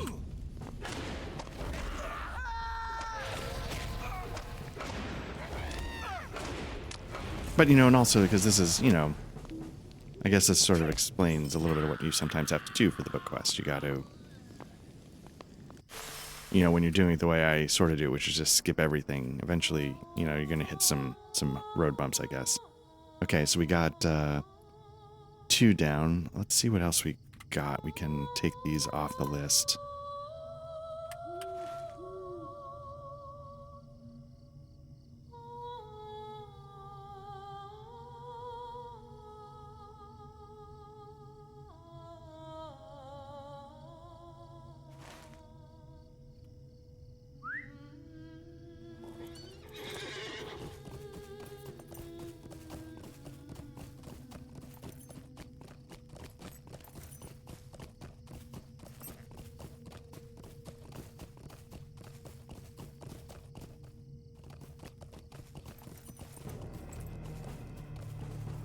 I stopped for a second to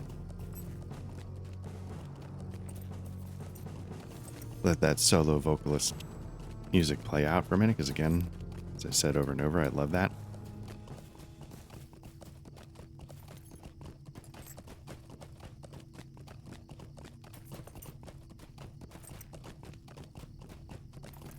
So what we're doing is we're going to cut through Osfarad. We're going to get to that area to the north and northeast of it, because I imagine it's just going to be like, you know, kill a bunch of goblins, kill a bunch of bears, kill a bunch of, I don't know what else.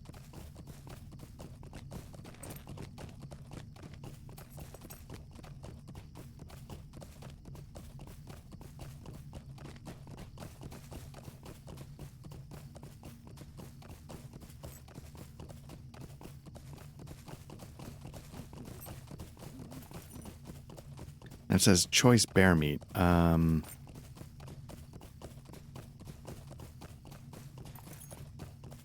know if it's just kill any bears or if it has to be a specific bear. Okay, so this is one of the things I gotta do. I gotta take out tomb robbers, so we'll just blow through 8 or 16 or whatever of them. So it's veterans and scoutings.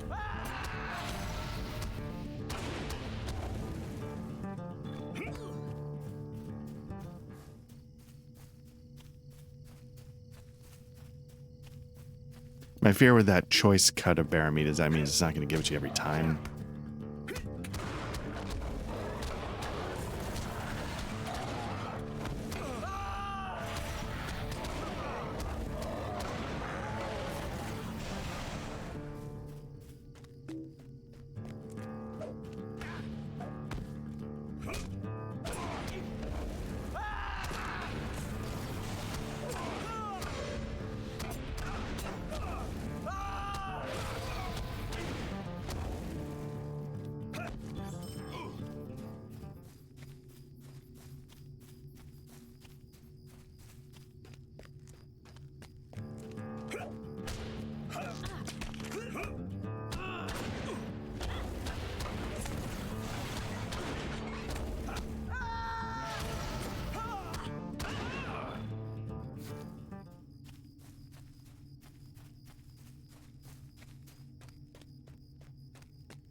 Yeah, so I'm wondering. So again, I'm sort of just let me see what fist shield fist does. That does some light. Now, what about fist spear?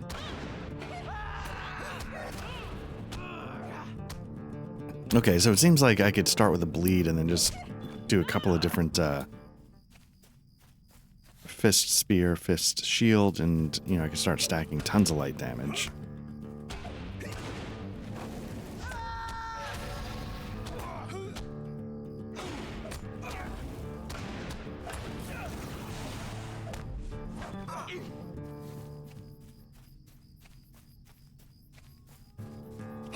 So I think back in the day when this game first came out, you know, you would actually have to loot everything, and then if you didn't have the space, then you were out of luck. You didn't have this icon in the lower right that sort of kept it waiting for you. I'm almost dead. I gotta pay attention to that. Start healing a little. Nope, didn't get it off.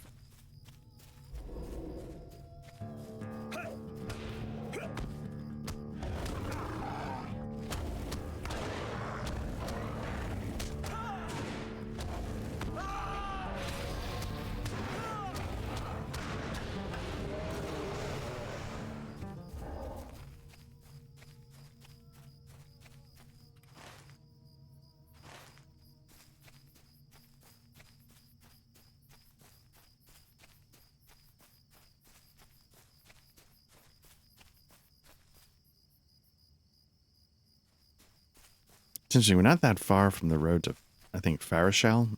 Is that? Forishel. Forishel. I don't know if I love the quests, but the area is beautiful.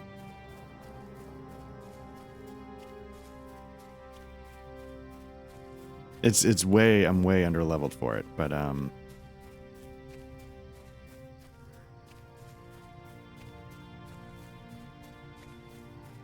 I think way underleveled. But I'm partial to sort of snowy environments for RPGs. Forest Shell is one of those. I don't spend a ton of time in this game in the Misty Mountains, I don't think. Maybe the story quest will take me there, but... And I actually don't know why, but Forest Shell is one place where I think you can cap off at level 50.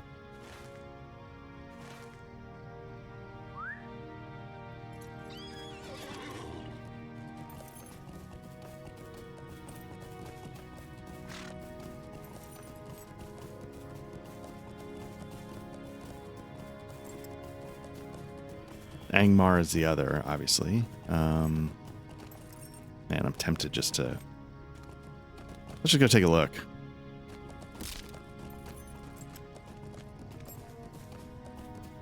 Oh, while I'm here, let me murder all of these people. How are we doing on veterans? Need 4 more. 1, 2...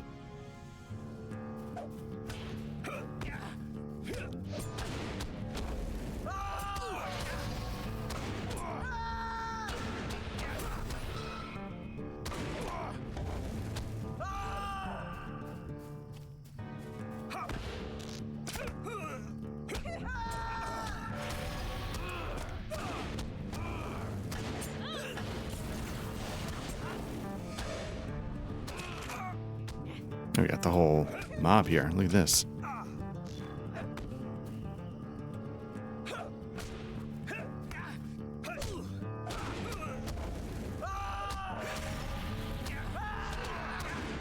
So that's a spear, and let's do this shield, and let's stack all these. Oh, he died before it mattered.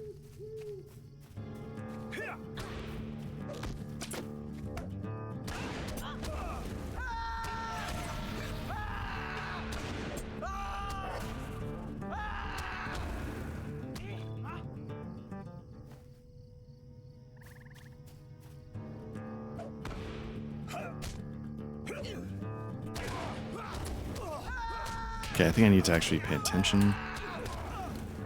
Did the wrong one. Get some healing going.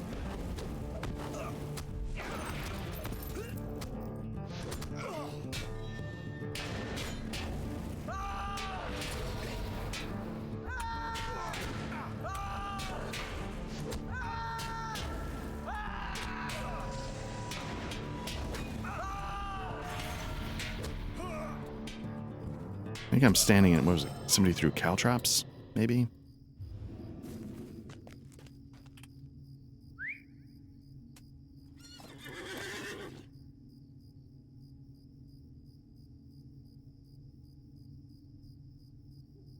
I'm gonna grab this. I don't know what it is, though.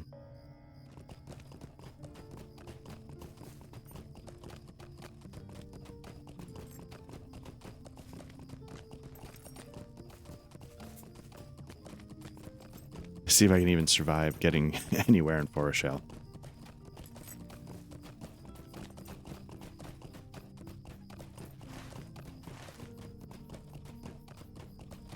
You know what? I'm not.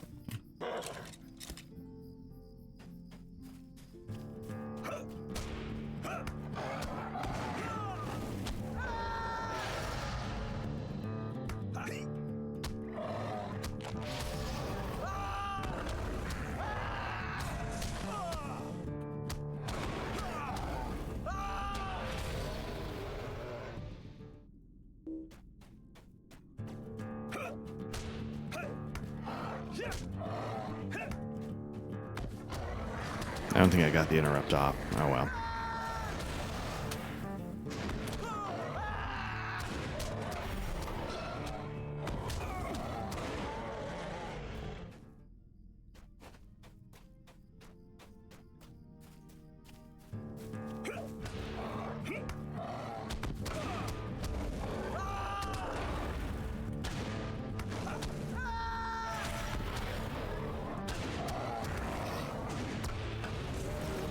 Cool. All right.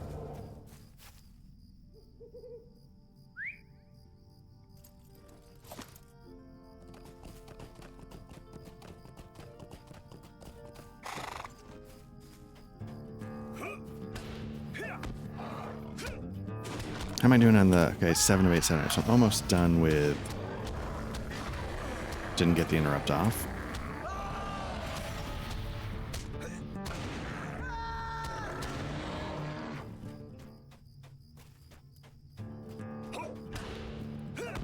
So this is going to tap out the scouting. Then I just need a veteran.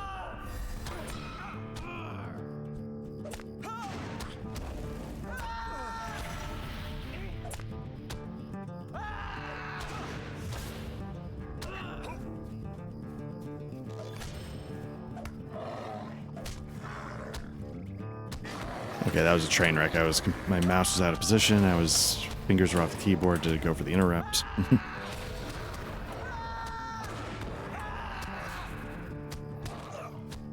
Veteran is going to finish this off.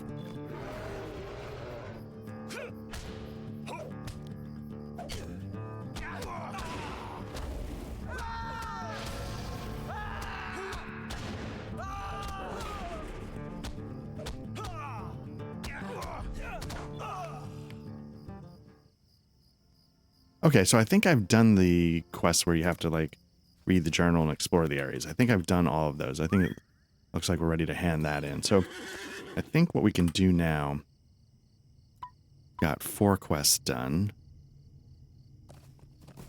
You can see, like, these, oops, nope.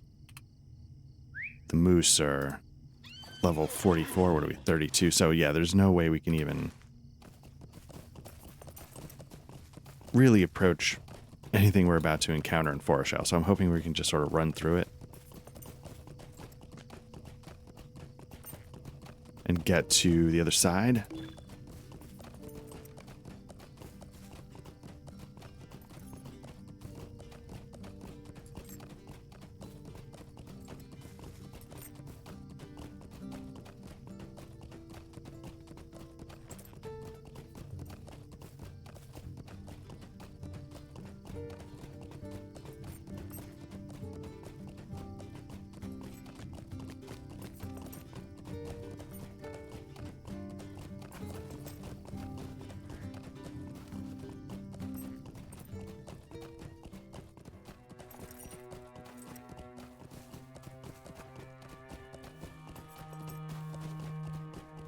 Hopefully I'm going the right way. So yeah, you can see there's like a...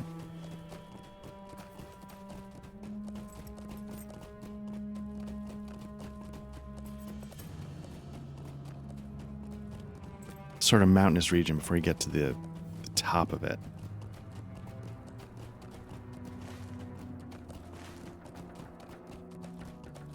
And I think there's sort of like, I don't know if it's like giants, like some kind of village en route.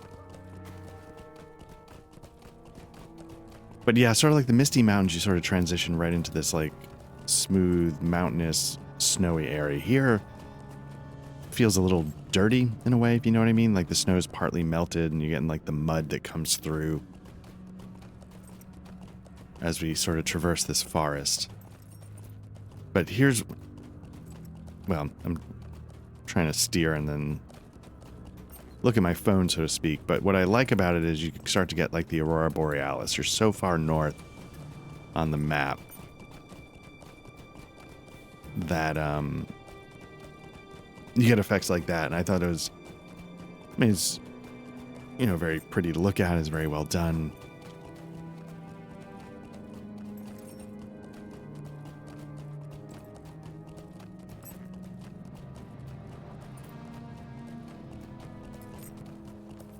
Again, making sure not to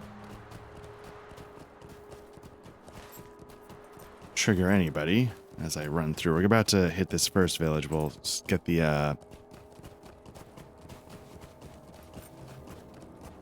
fast travel stable unlocked.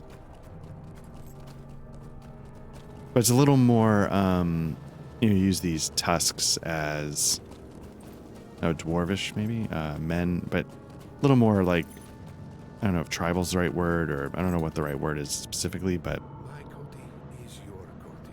get back to Osferod. Oh, that's good. Okay, that's where we need to go eventually anyway.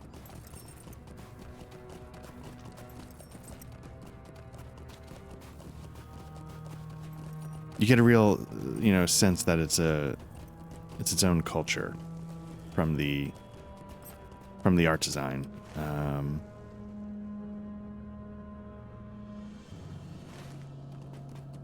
Let's see if we can survive this next chunk.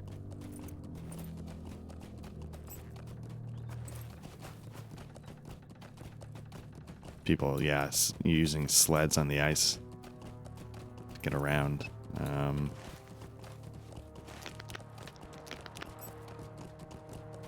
Sound design of the ice cracking a little bit as you walk over it.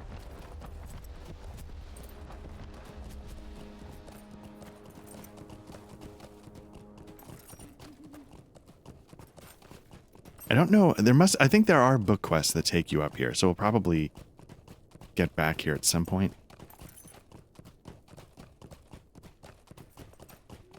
Which way do we want to go? Where am I? I'm out there. Wonder why that area is green around.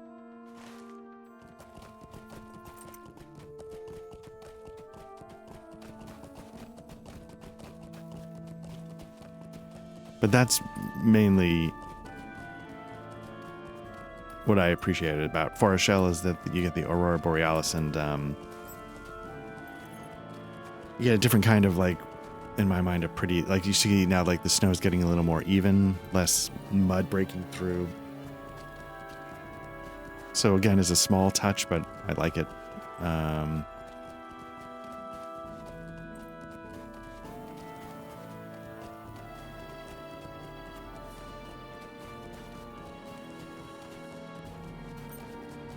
Honestly, this is the kind of stuff I used to do once I got my horse early on. I would just sort of make a run for it, hoping for the best, because I was so curious to see what else was out there.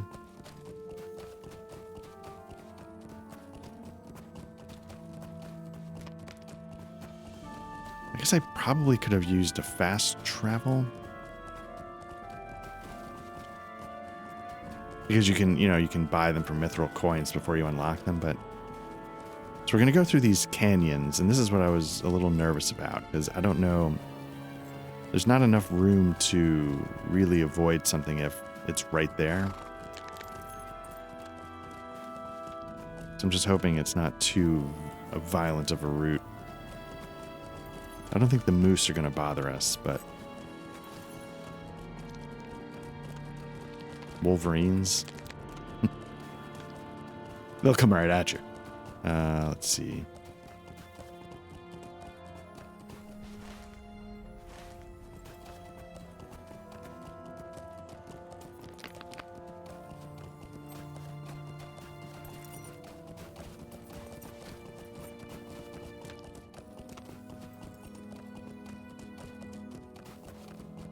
But again, it seems like the people of this area probably marked this path through the ravine to help navigate.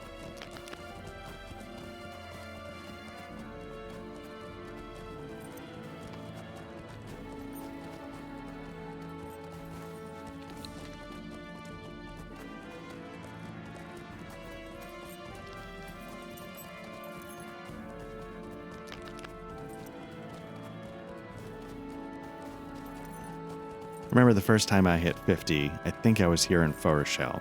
This is where I hit it. And it was an interesting feeling because, at the time the level cap was 50, Moria was still a ways out. Yeah, we're starting to lose, we're getting a little fog. Getting a little more dangerous. And so it might be the only time in my life I felt like I had beaten an MMO. Because there was nothing, I couldn't level anymore. So I sort of stopped entirely and just said, okay, there are more quests I could do. There's more books I could do, et cetera, but so I'm not getting any, credit for it. Here we go. This is going to get ugly.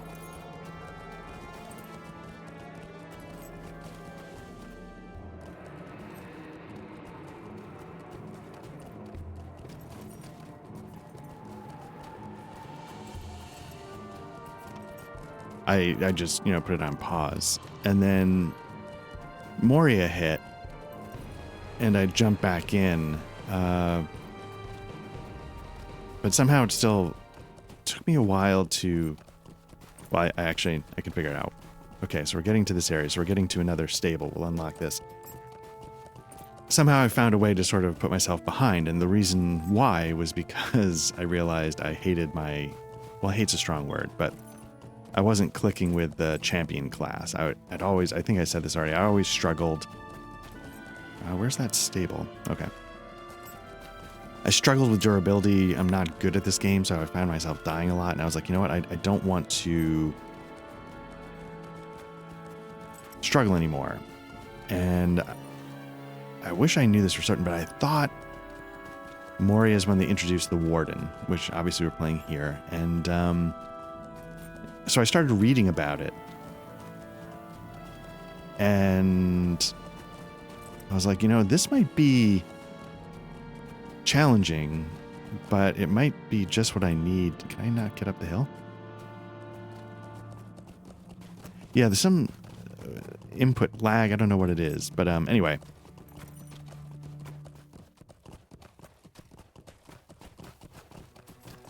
But I was like, you know what, this might be, you know, the answer to the problem I'm having. I need durability, but I don't want to be a guardian because at the time, like, it was pretty slow damage output, even though... Am I at the...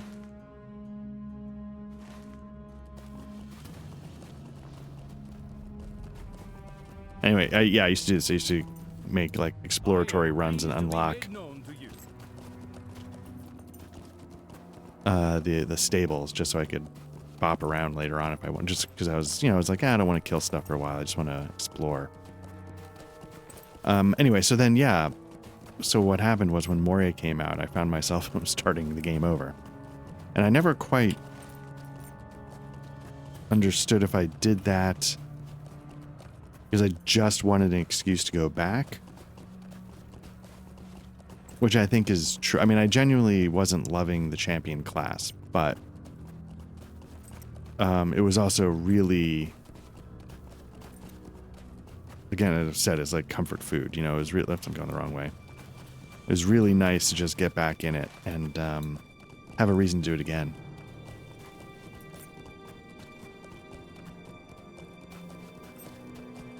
In games that sort of taken on that status, is this the right way? You know, Dark Souls 1 is like a comfort food. Like, not that I'm amazing at it, but I can get through it without breaking too much of a sweat most of the time. And, does this go anywhere? Foreshell has nothing to the east. Okay. Like, I'm just wondering if that's a dead end or a dungeon or a raid or... It seems crazy to have, a road to nowhere. But, so this is what I liked about it because, you know, like, the Misty Mountains are very, obviously, mountainous. This is sort of a little bit more varied. It's flat lakes mixed with peaks. And the whole time, I don't know if this is in the Misty Mountains, the whole time you're getting this backdrop. And it's a touch that, to me, adds that sort of chill to, you know, my headcanon. You know, it helps me feel a little bit of the cold when I'm up here questing.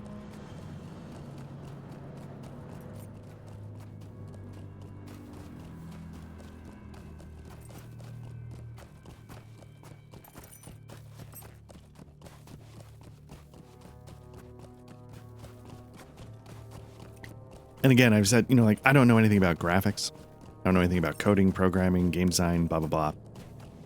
But I feel like,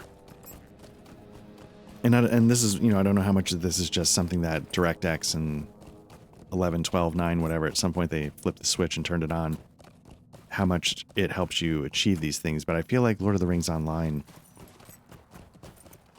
you know, really takes advantage of certain, like, let's just stop for a second. Like, sure, it could be just an effect of, like, the draw distance, but, like, the sort of the blackness of the setting against that Aurora Borealis. Just, well, because that's what I was getting at. Just, it does a lot, I think, with what it has to work with. Whether it's the water looking as good as it does in Evendim, or sort of creating this atmosphere. I think it makes smart choices that have, because like what a lot of what people, let me start that sentence.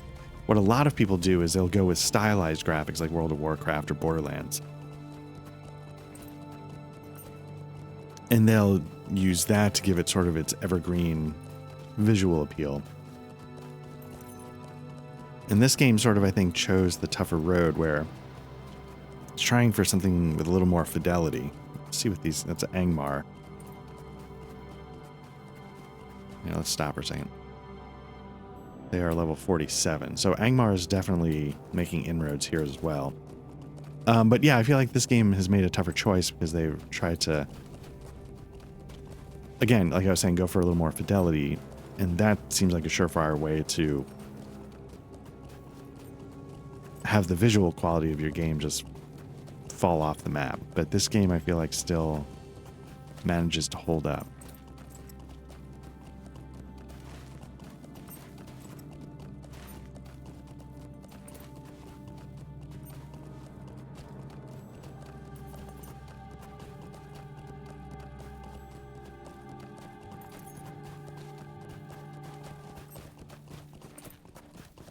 One of the games I was thinking about giving a shot here is one of my all-time favorites. It's my favorite of the... Man, why... The Infinity Engine games, and that's Icewind Dale. The trick with it is that... Again, I'm really bad at games, and so, like, I don't know how interesting it would be to have a playthrough where basically I'm just constantly save scumming, reloading, blah, blah, blah, because I get my ass kicked. Like a game like this, you sort of always kind of move forward.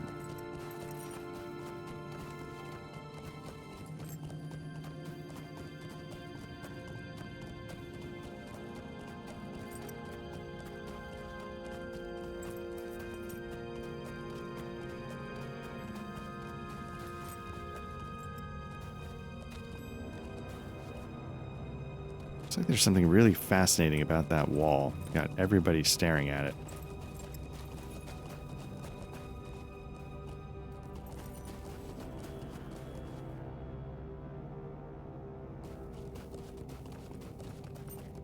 And now we're getting to the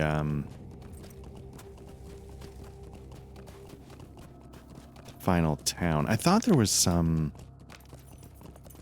Again, you hear the ice cracking. I don't think the ice ever breaks, but I thought there was some environmental effect that you had to worry about, like with the chill. But maybe I'm misremembering. But yeah, when I hit level 50 the first time, I remember it was somewhere right around here, because I remember right after I was done, like I said, I got that feeling like, oh, I just beat an MMO. I logged out here. In Srikila. Let's see where we can get to. Oh, we get to Rivendell. Get around, well, some places we haven't gotten to in Forest Shell yet. We can get to Evendim. But I'm not... Oh, it's going to let me do it with a mithril coin.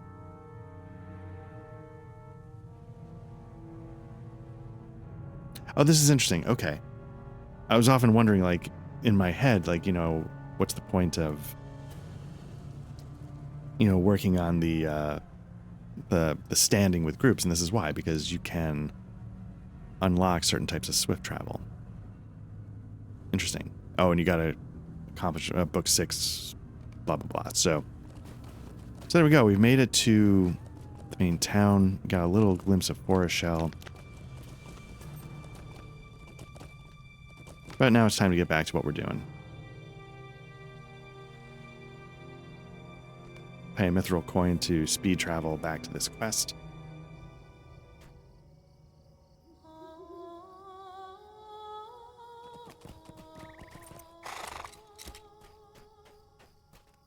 I'm sorry. Did you need Interesting something? find. I've always enjoyed puzzles such as this. Let us see. This one goes here. Ah, simple matter. All done. Let us learn what it says. Remarkable. Evendim abounds with the tales of old treasure, most of them completely false. But this scroll, this is an account of a man, an adventurer, shall we say, to be polite, to the dead, who scavenged the fields of Fornost long ago, after the Witch King's great defeat. It seems this fellow hid his finds not far away. From your point of view, the treasure is a legitimate trove. There should be no reason that anyone could not honorably recover it. They happen to find its location. If you wish to find this trove, according to the scroll, it lies hidden beneath a stone marker in Barad Rath ruins that lie to the northeast of here. Okay.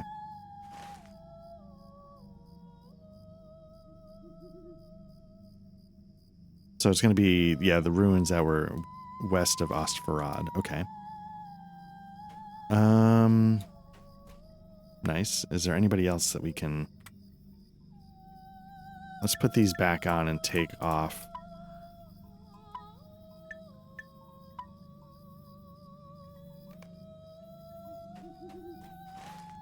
Okay, yeah, some of them are right here.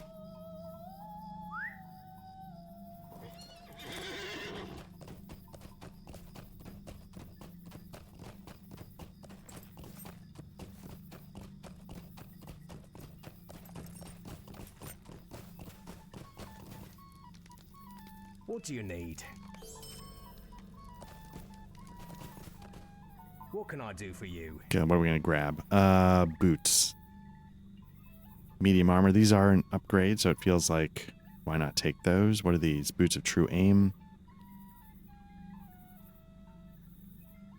It's going to be bonuses. Okay, so these are like set bonuses, you can see. Shoes of long memory.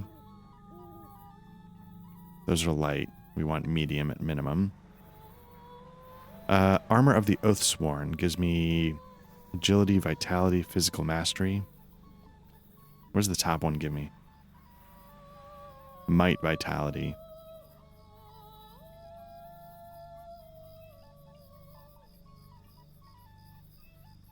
I don't think it matters at all, but I'm going to go with a finesse rating. That might help with criticals. I'll go with the Oathsworn. Oh, but actually I don't have any room, so let me sell some stuff. What do you need?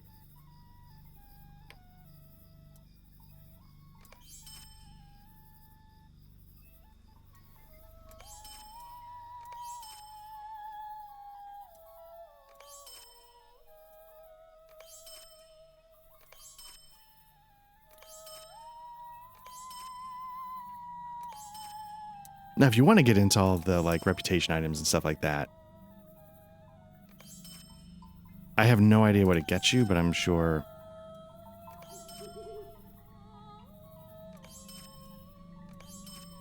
probably unlock certain things like we saw, like the travel option, but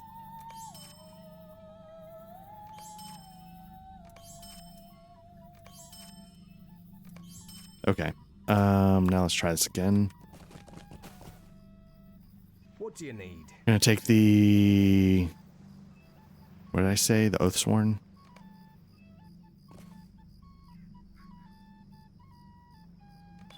Not sure why it's not letting What do me. you need?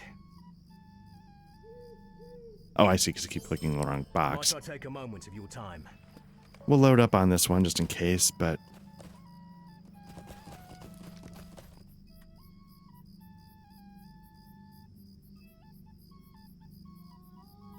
Okay, so where are these? These are Osfarad, and then... Yeah.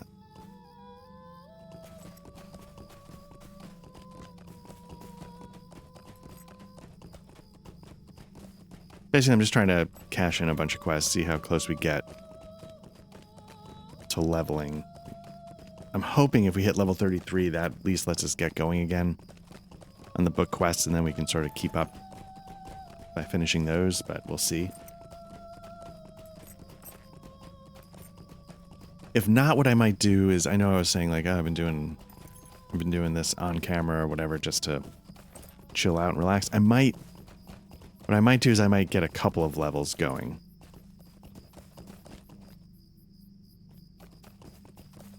Let me just see. I thought I was going to load these back up because I feel like I thought we needed to kill these, but maybe not. Oh, wargs, not scavengers. Yeah, I might just go level a couple of times just so we don't have to worry about it anymore, I hope.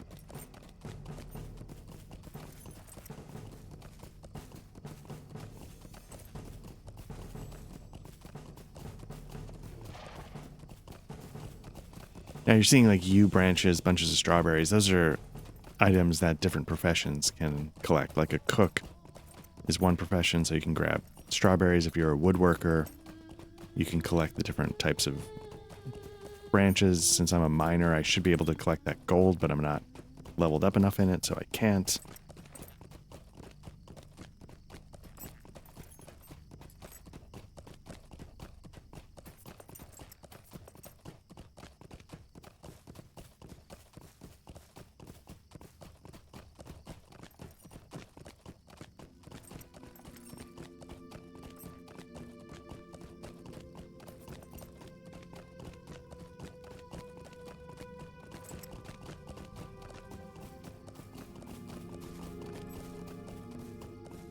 I'm gonna go back to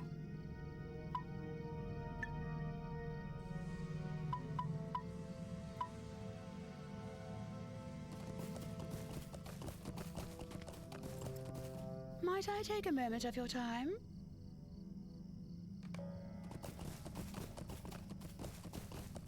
now. I wonder if that captain that they're asking us to beat, the Tomb Raider captain, was one we actually killed on our way to Forest Shell. Woe to me.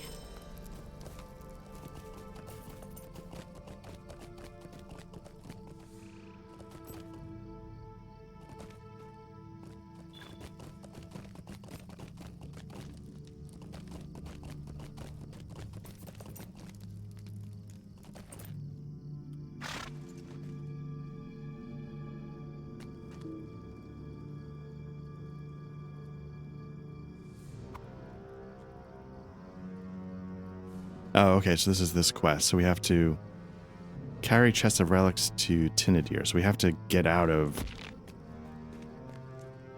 here without being seen by those unfriendly eyes. Unfriendly man. And it's not that hard if you can just get out of town and then there's nobody to worry about, but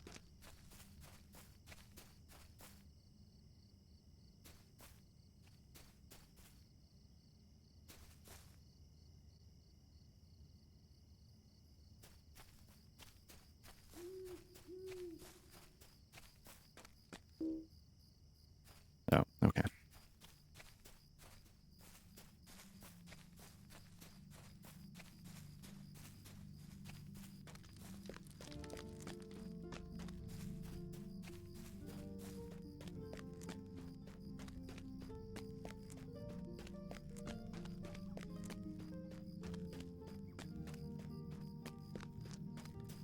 I'm hoping I don't actually have to carry it all the way to Tinadir.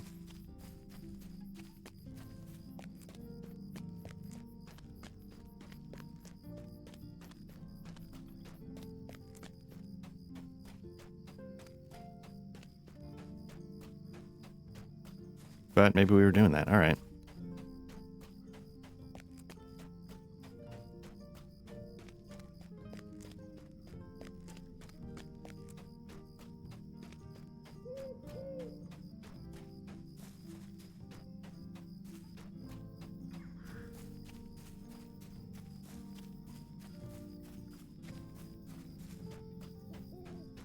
I was kind of hoping that once we got out of range of the unfriendly eyeballs.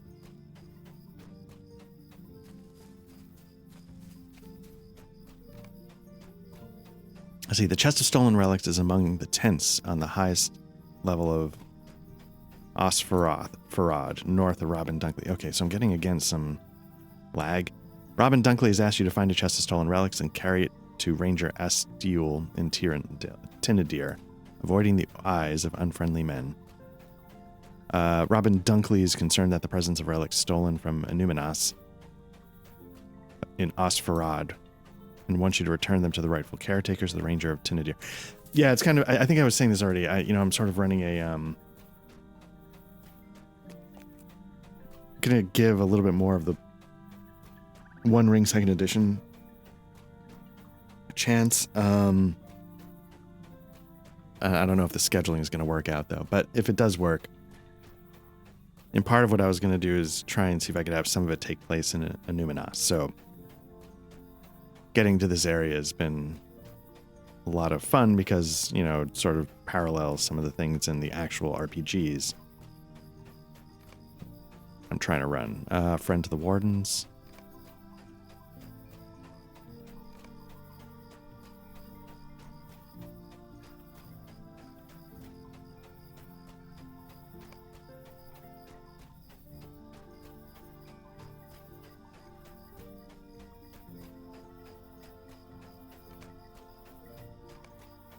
All right, let's see who we got to take it to.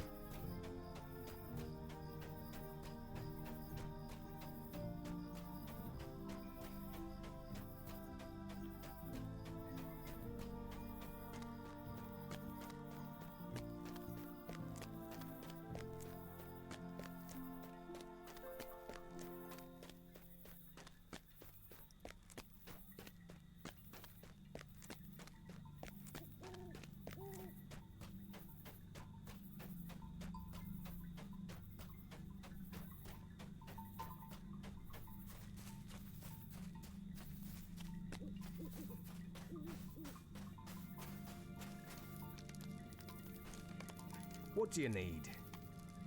See, Robin sent you to bring that chest. Very good, very good. He's an old man and can be crotchety at times, but his heart's in the right place. Return to him. Okay, I'm just gonna pay the coin. So that we are right there. Woe to me. Okay, trust that you've delivered the stolen relics. Ran afoul of the bears. Help me. While you were gone, I heard that a group of robbers transporting relics from the islands ran into a spot of trouble with the bears of Tir Forneck. Isn't that wonderful? Apparently they hoped to give Tinadir a wide berth and had circled far to the east in a great loop, but they went too far and stumbled upon the bears at Nan-Organ. What luck, bad for them, but good for us.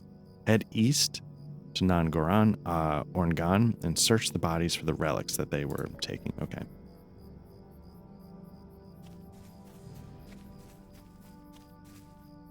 A lovely day, isn't it? Okay, this is where we brought the bear meat. Where's Parth? Let's just see.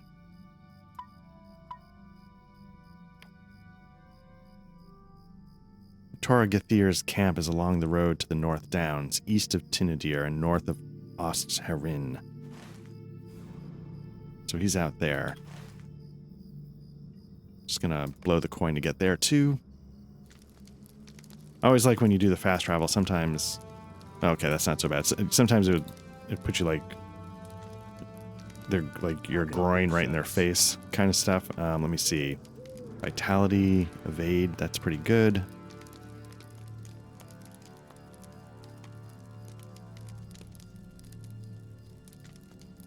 I don't know what the right one is. They're all sort of... Critical rating can be helpful. Vitality boosts your morale more than I think getting a boost to morale does, so I would look at vitality over that. I don't seem to run out of power, so I feel like that's not...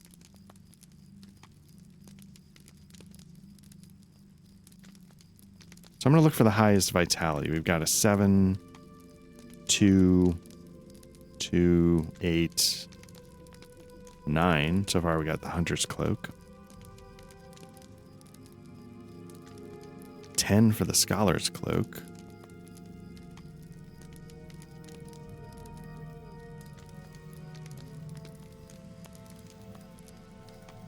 8 for the Watcher. Hunter's Cloak has a lot more armor and vitality and agility, which I think might help with crits.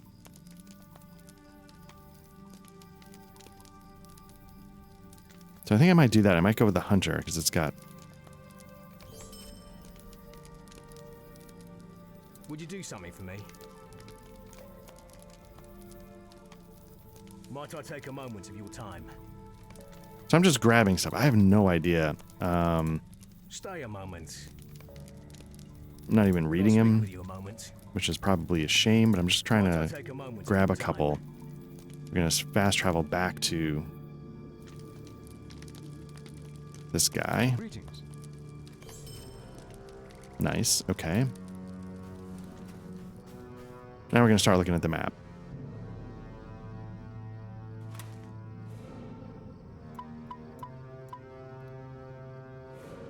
Let's start with trouble at... Where's this one?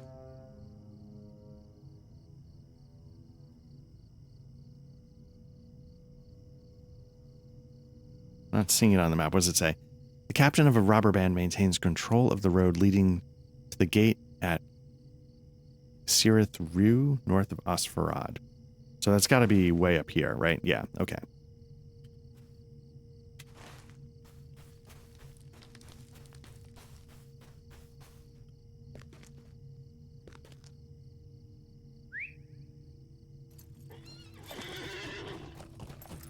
So once we've got that, there was also some bears. Let's see if there's some bears, because that's probably going to be up there. Basically, I'm going to focus on these orange ones.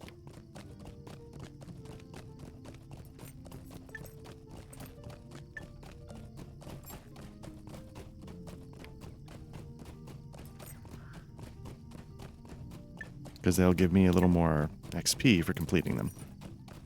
And I think they're mostly up there. So we're going to hit the bears, we'll hit there, and start making our way down.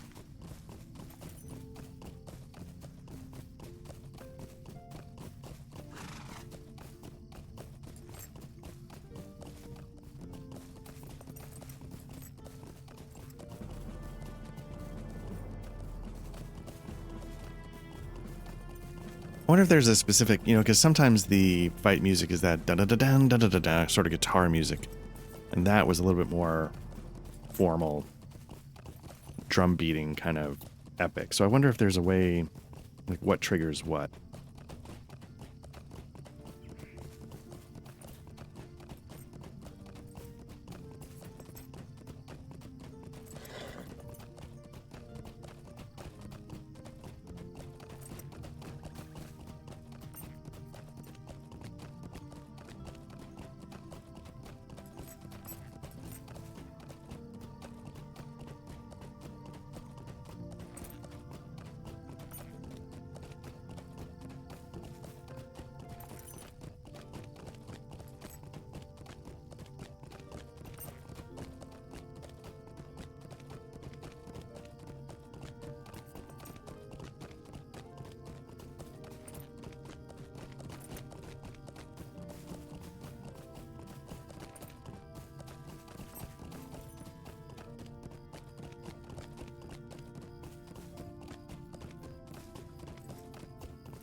So I wonder if the unfriendly men are actually sort of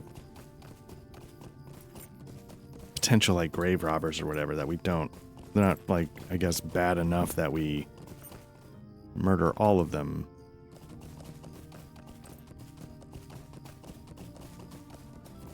They're sketchy enough that they're not down with us going all these belong in a museum. So here we are, we're getting the rambling guitar.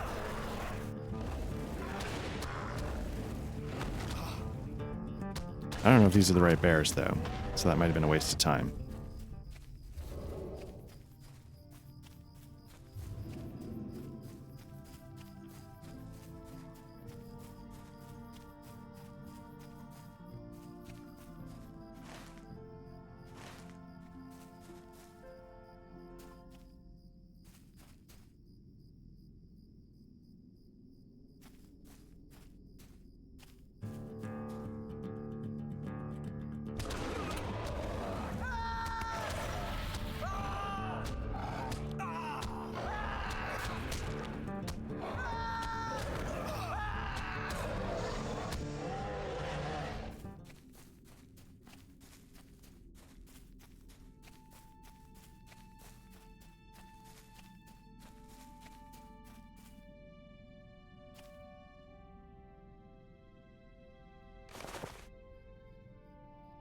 Nice. Okay.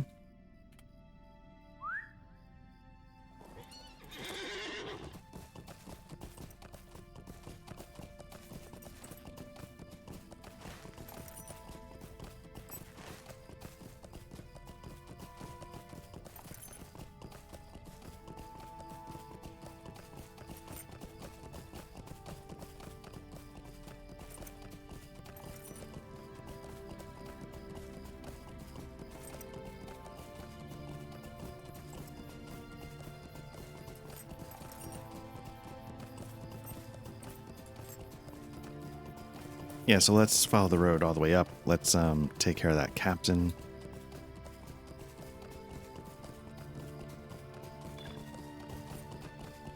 I feel like this round, if we bang out a decent round of quests, I feel like this is going to take us to, what are we at, 32? It's going to take us to 33, and then we'll take a peek back at book quests in the Trollshaws.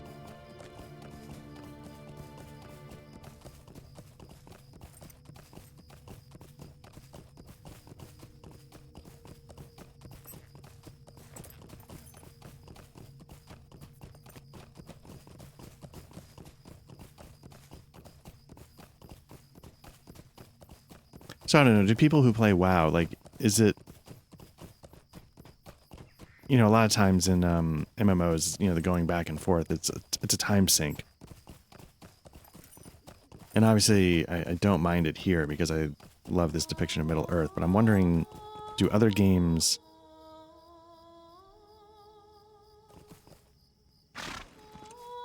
Like, is it sort of a pleasure to... See if I can thread this needle. Is it a pleasure to sort of just be in the world of World of Warcraft or...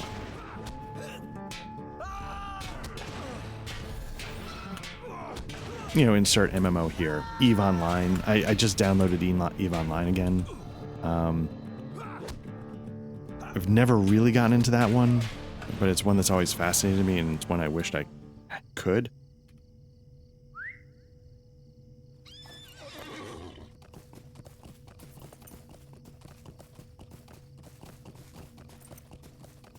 It's one of those things where the stories I've heard that come... Like, somebody actually wrote a book.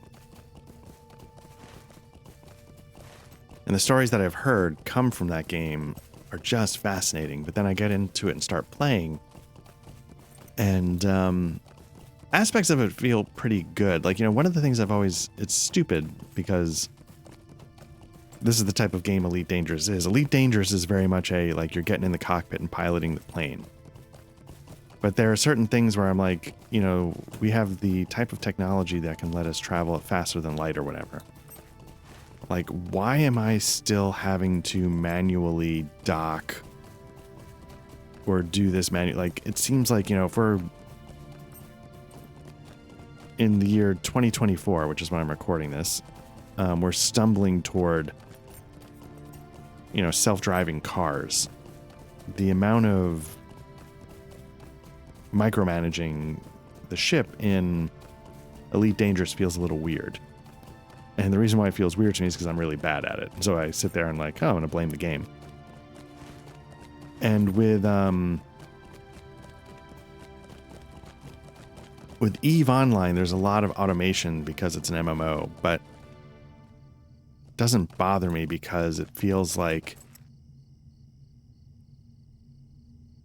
Here we go. Yeah, you know, like things would be able to... There'd be more automation. You know, there'd be more like just set the course and forget it.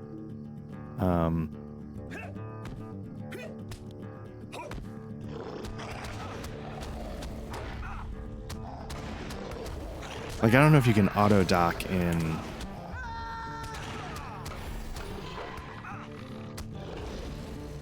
I don't know if you can auto dock in Elite Dangerous. Like, one of the things I liked about the X series is, while you don't start with an auto docker or whatever, you can get it, I think, so you can just sort of, you know, establish comms with the station you're trying to get to, and then...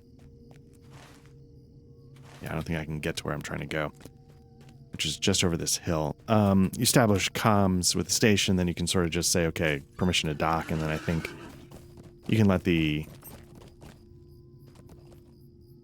the computer take over and do it if you want. And then, of course, I mean, it's a single-player game, so then you can speed up time, which I guess you couldn't really do in Elite because some level it's like a MMO, I guess.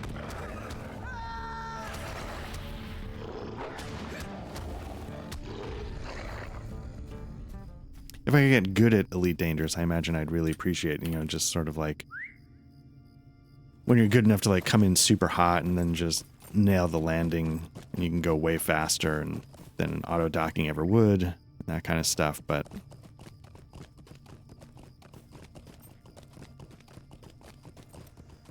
the one that always threw me in Elite was when you're sort of within the system travel, when you're using like, I don't know if it's like hyper cruise mode or whatever. And there's sort of a thing where you're not like jumping between systems, but you're going really, really fast. So you have to know like when you hit a certain distance of like, you know, 6 light seconds away or something, that's when you drop out. And, you know, and that, because what always happened to me was like I would either drop out too early or too late. And I'm trying to figure out how to get to.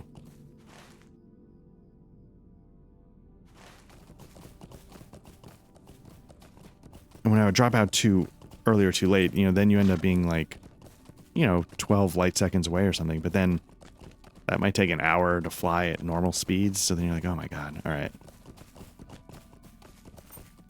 And so if you can't do... What do you need? If you can't drop off where you really need to drop off, you're kind of in a pickle because the distances are so vast. It's a sorry day. I'm sure it will do Again, I no don't good, know if we need this, but I'm just going to grab it. May I speak with you? And so I could just never quite get that fine-tuning down. Someday I'll go back to it and give it a shot. Although, I don't know, if you believe videos on the internet, you know, Elite Dangerous is both back, baby, and about to die. So I'll be curious to see what happens. I know Star Citizen is starting to get some things off the ground. I feel like this was something here I needed to do.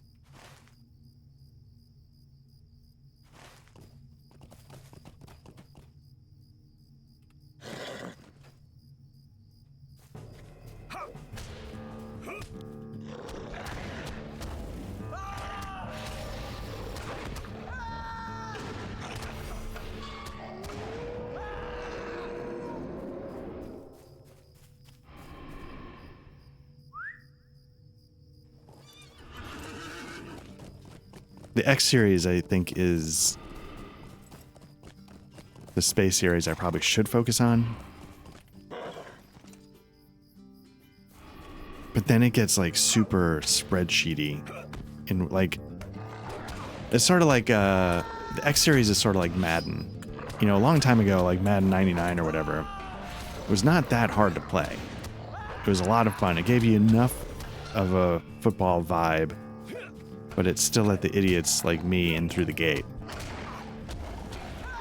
And since then, you know, Madden has gotten more and more and more and more.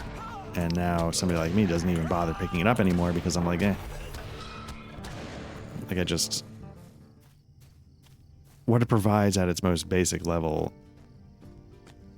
is still maybe a little bit beyond me, and it's not that fun. The X series back in the day, I may have mentioned this before on some stream, but, you know, there was X Beyond the Frontier, the first one. And a lot of people complained because you could only fly one ship. So they immediately, to their credit, Egosoft said, okay, let's fix this up. Let's start, you know, doing the No Man's Sky treatment before No Man's Sky. You know, sort of, let's start getting this game into a shape that, you know, does more. And so they came out with this expansion called Extension.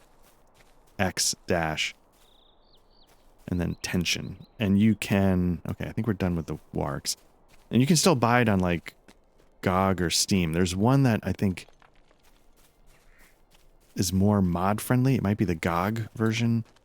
And that's useful because of like widescreen support. I'm not sure which one's the right one. But okay, I guess I can kill these guys again. Anyway, And that game was sort of the sweet spot. It was like the wide open space trucking that you would want, you know, if you, or pirate hunting or exploration or whatever it was. Because what it didn't do is it didn't let you own stations. Oops. Ah, he was stealth, that's why. And then in, I don't know if it was X3 maybe, in one of them they started letting you build your own stations.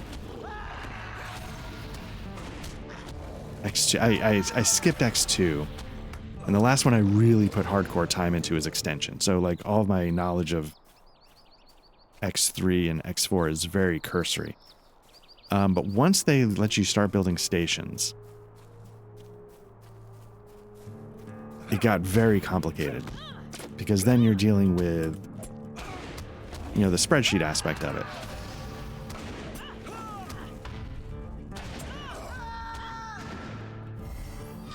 I can't remember if in Extension you could only own one ship. That was the other thing. It was very much like a, it's going after a very specific experience. Like, you're the captain of a ship in this Extension universe and go make your way through it.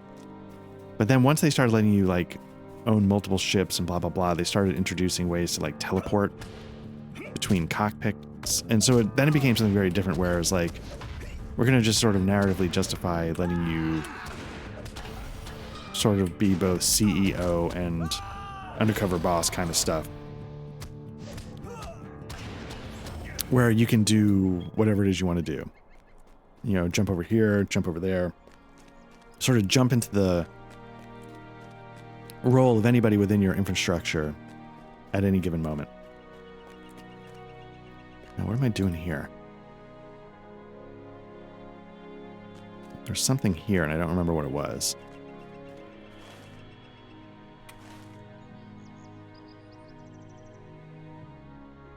Okay, let me pop this guy.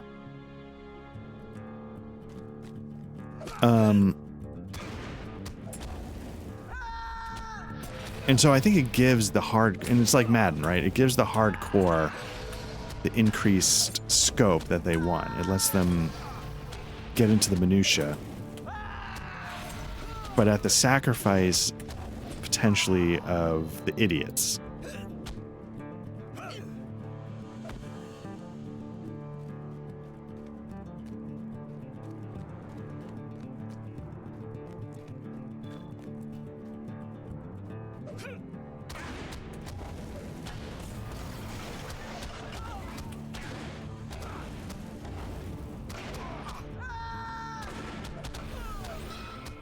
And so I don't know what,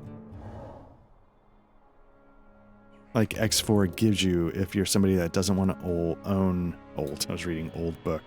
Someone who doesn't want to own stations, doesn't want to micromanage fleets of ships. Like, what is it to be, like, just a space trucker? Like, does it give you what you want? Or an explorer? Or, you know, whatever. What are we looking at? Ancient statuary. Ancient statuary is just killing these guys out in the wild. Okay.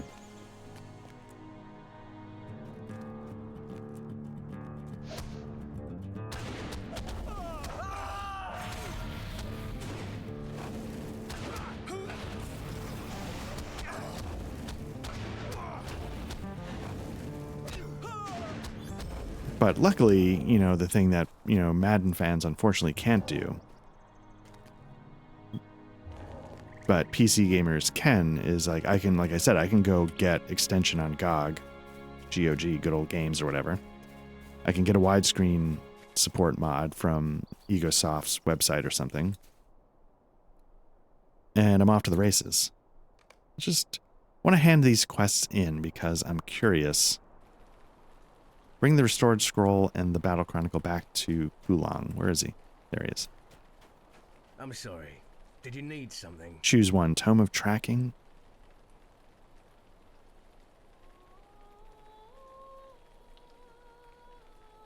I'm gonna grab this and sell it. Boom. That's why I wanted to, because we just got level 33. So let's hand these in. This is intolerable. And then let's figure out how to get back to the Trollshaws really quickly. What did I put for my muster and Estedin? Muster, return to Tinadir. What do you need? North Downs, Trestlebridge, maybe that gets us there. That's a slow. Let's get to West Bree.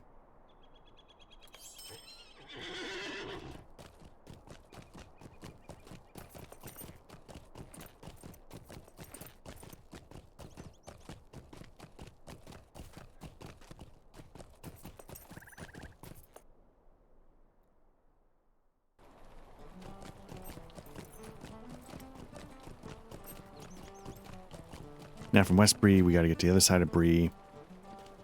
What do you need? And then hopefully we can get to the Trollshaws. No. Okay, let's get to South Bree.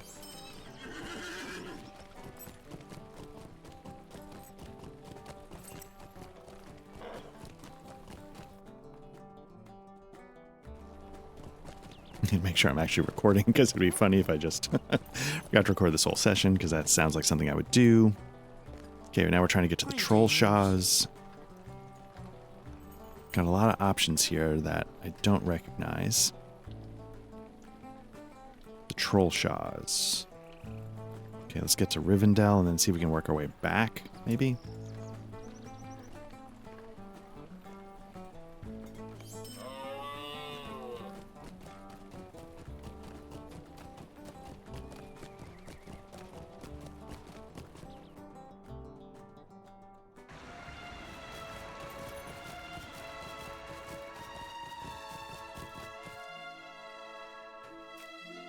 Okay, so now we're looking to get to Thorinhad. So let's see if we got that. Not this guy. Let's try the other guy. Megovanen. Nope. Thought I unlocked Thorinhad. There we go.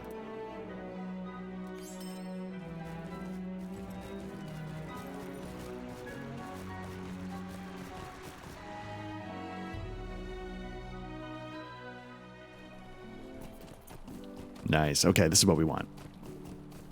Fingers crossed. At level 33, we can get back on track with the book quests.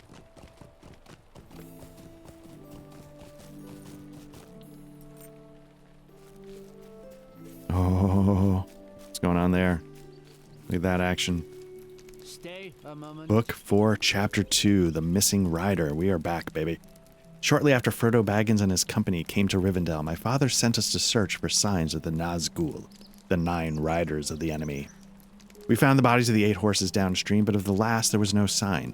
We searched further, but still found nothing. We traveled far afield into the lands of the south and still found no signs of the fleeing rider. Only on our return journey did we find something. Hoofprints in the South Trollshaws, far south of the road. There are many narrow valleys in that region. The Nazgul might lie there, sheltered from prying eyes, waiting for his time to strike. Journey far south of the road in the South Trollshaws, Black Lodge, and seek out the missing rider. The ruins within those narrow channels have a fell reputation. Minas Agor, that place was called of old, and the Nazgul may have sought it out for that reason. Again, the idea that the world itself has a power, so physically returning to a place that has an aura of evil could help you. Like, that's what, again, for me, separates Middle-earth from other fantasy settings. Or other fantasy settings try and imitate that, but never quite do it as well. I'm not sure. What are we looking at? 120. Ooh, that's a lot of leg armor that we're going to get. What are we looking at for a shield? Whoa, that's a lot too. Okay, so we're going to go up 4 to 90, 84, 87 there, and here we're going, I think we're getting more armor out of the shield.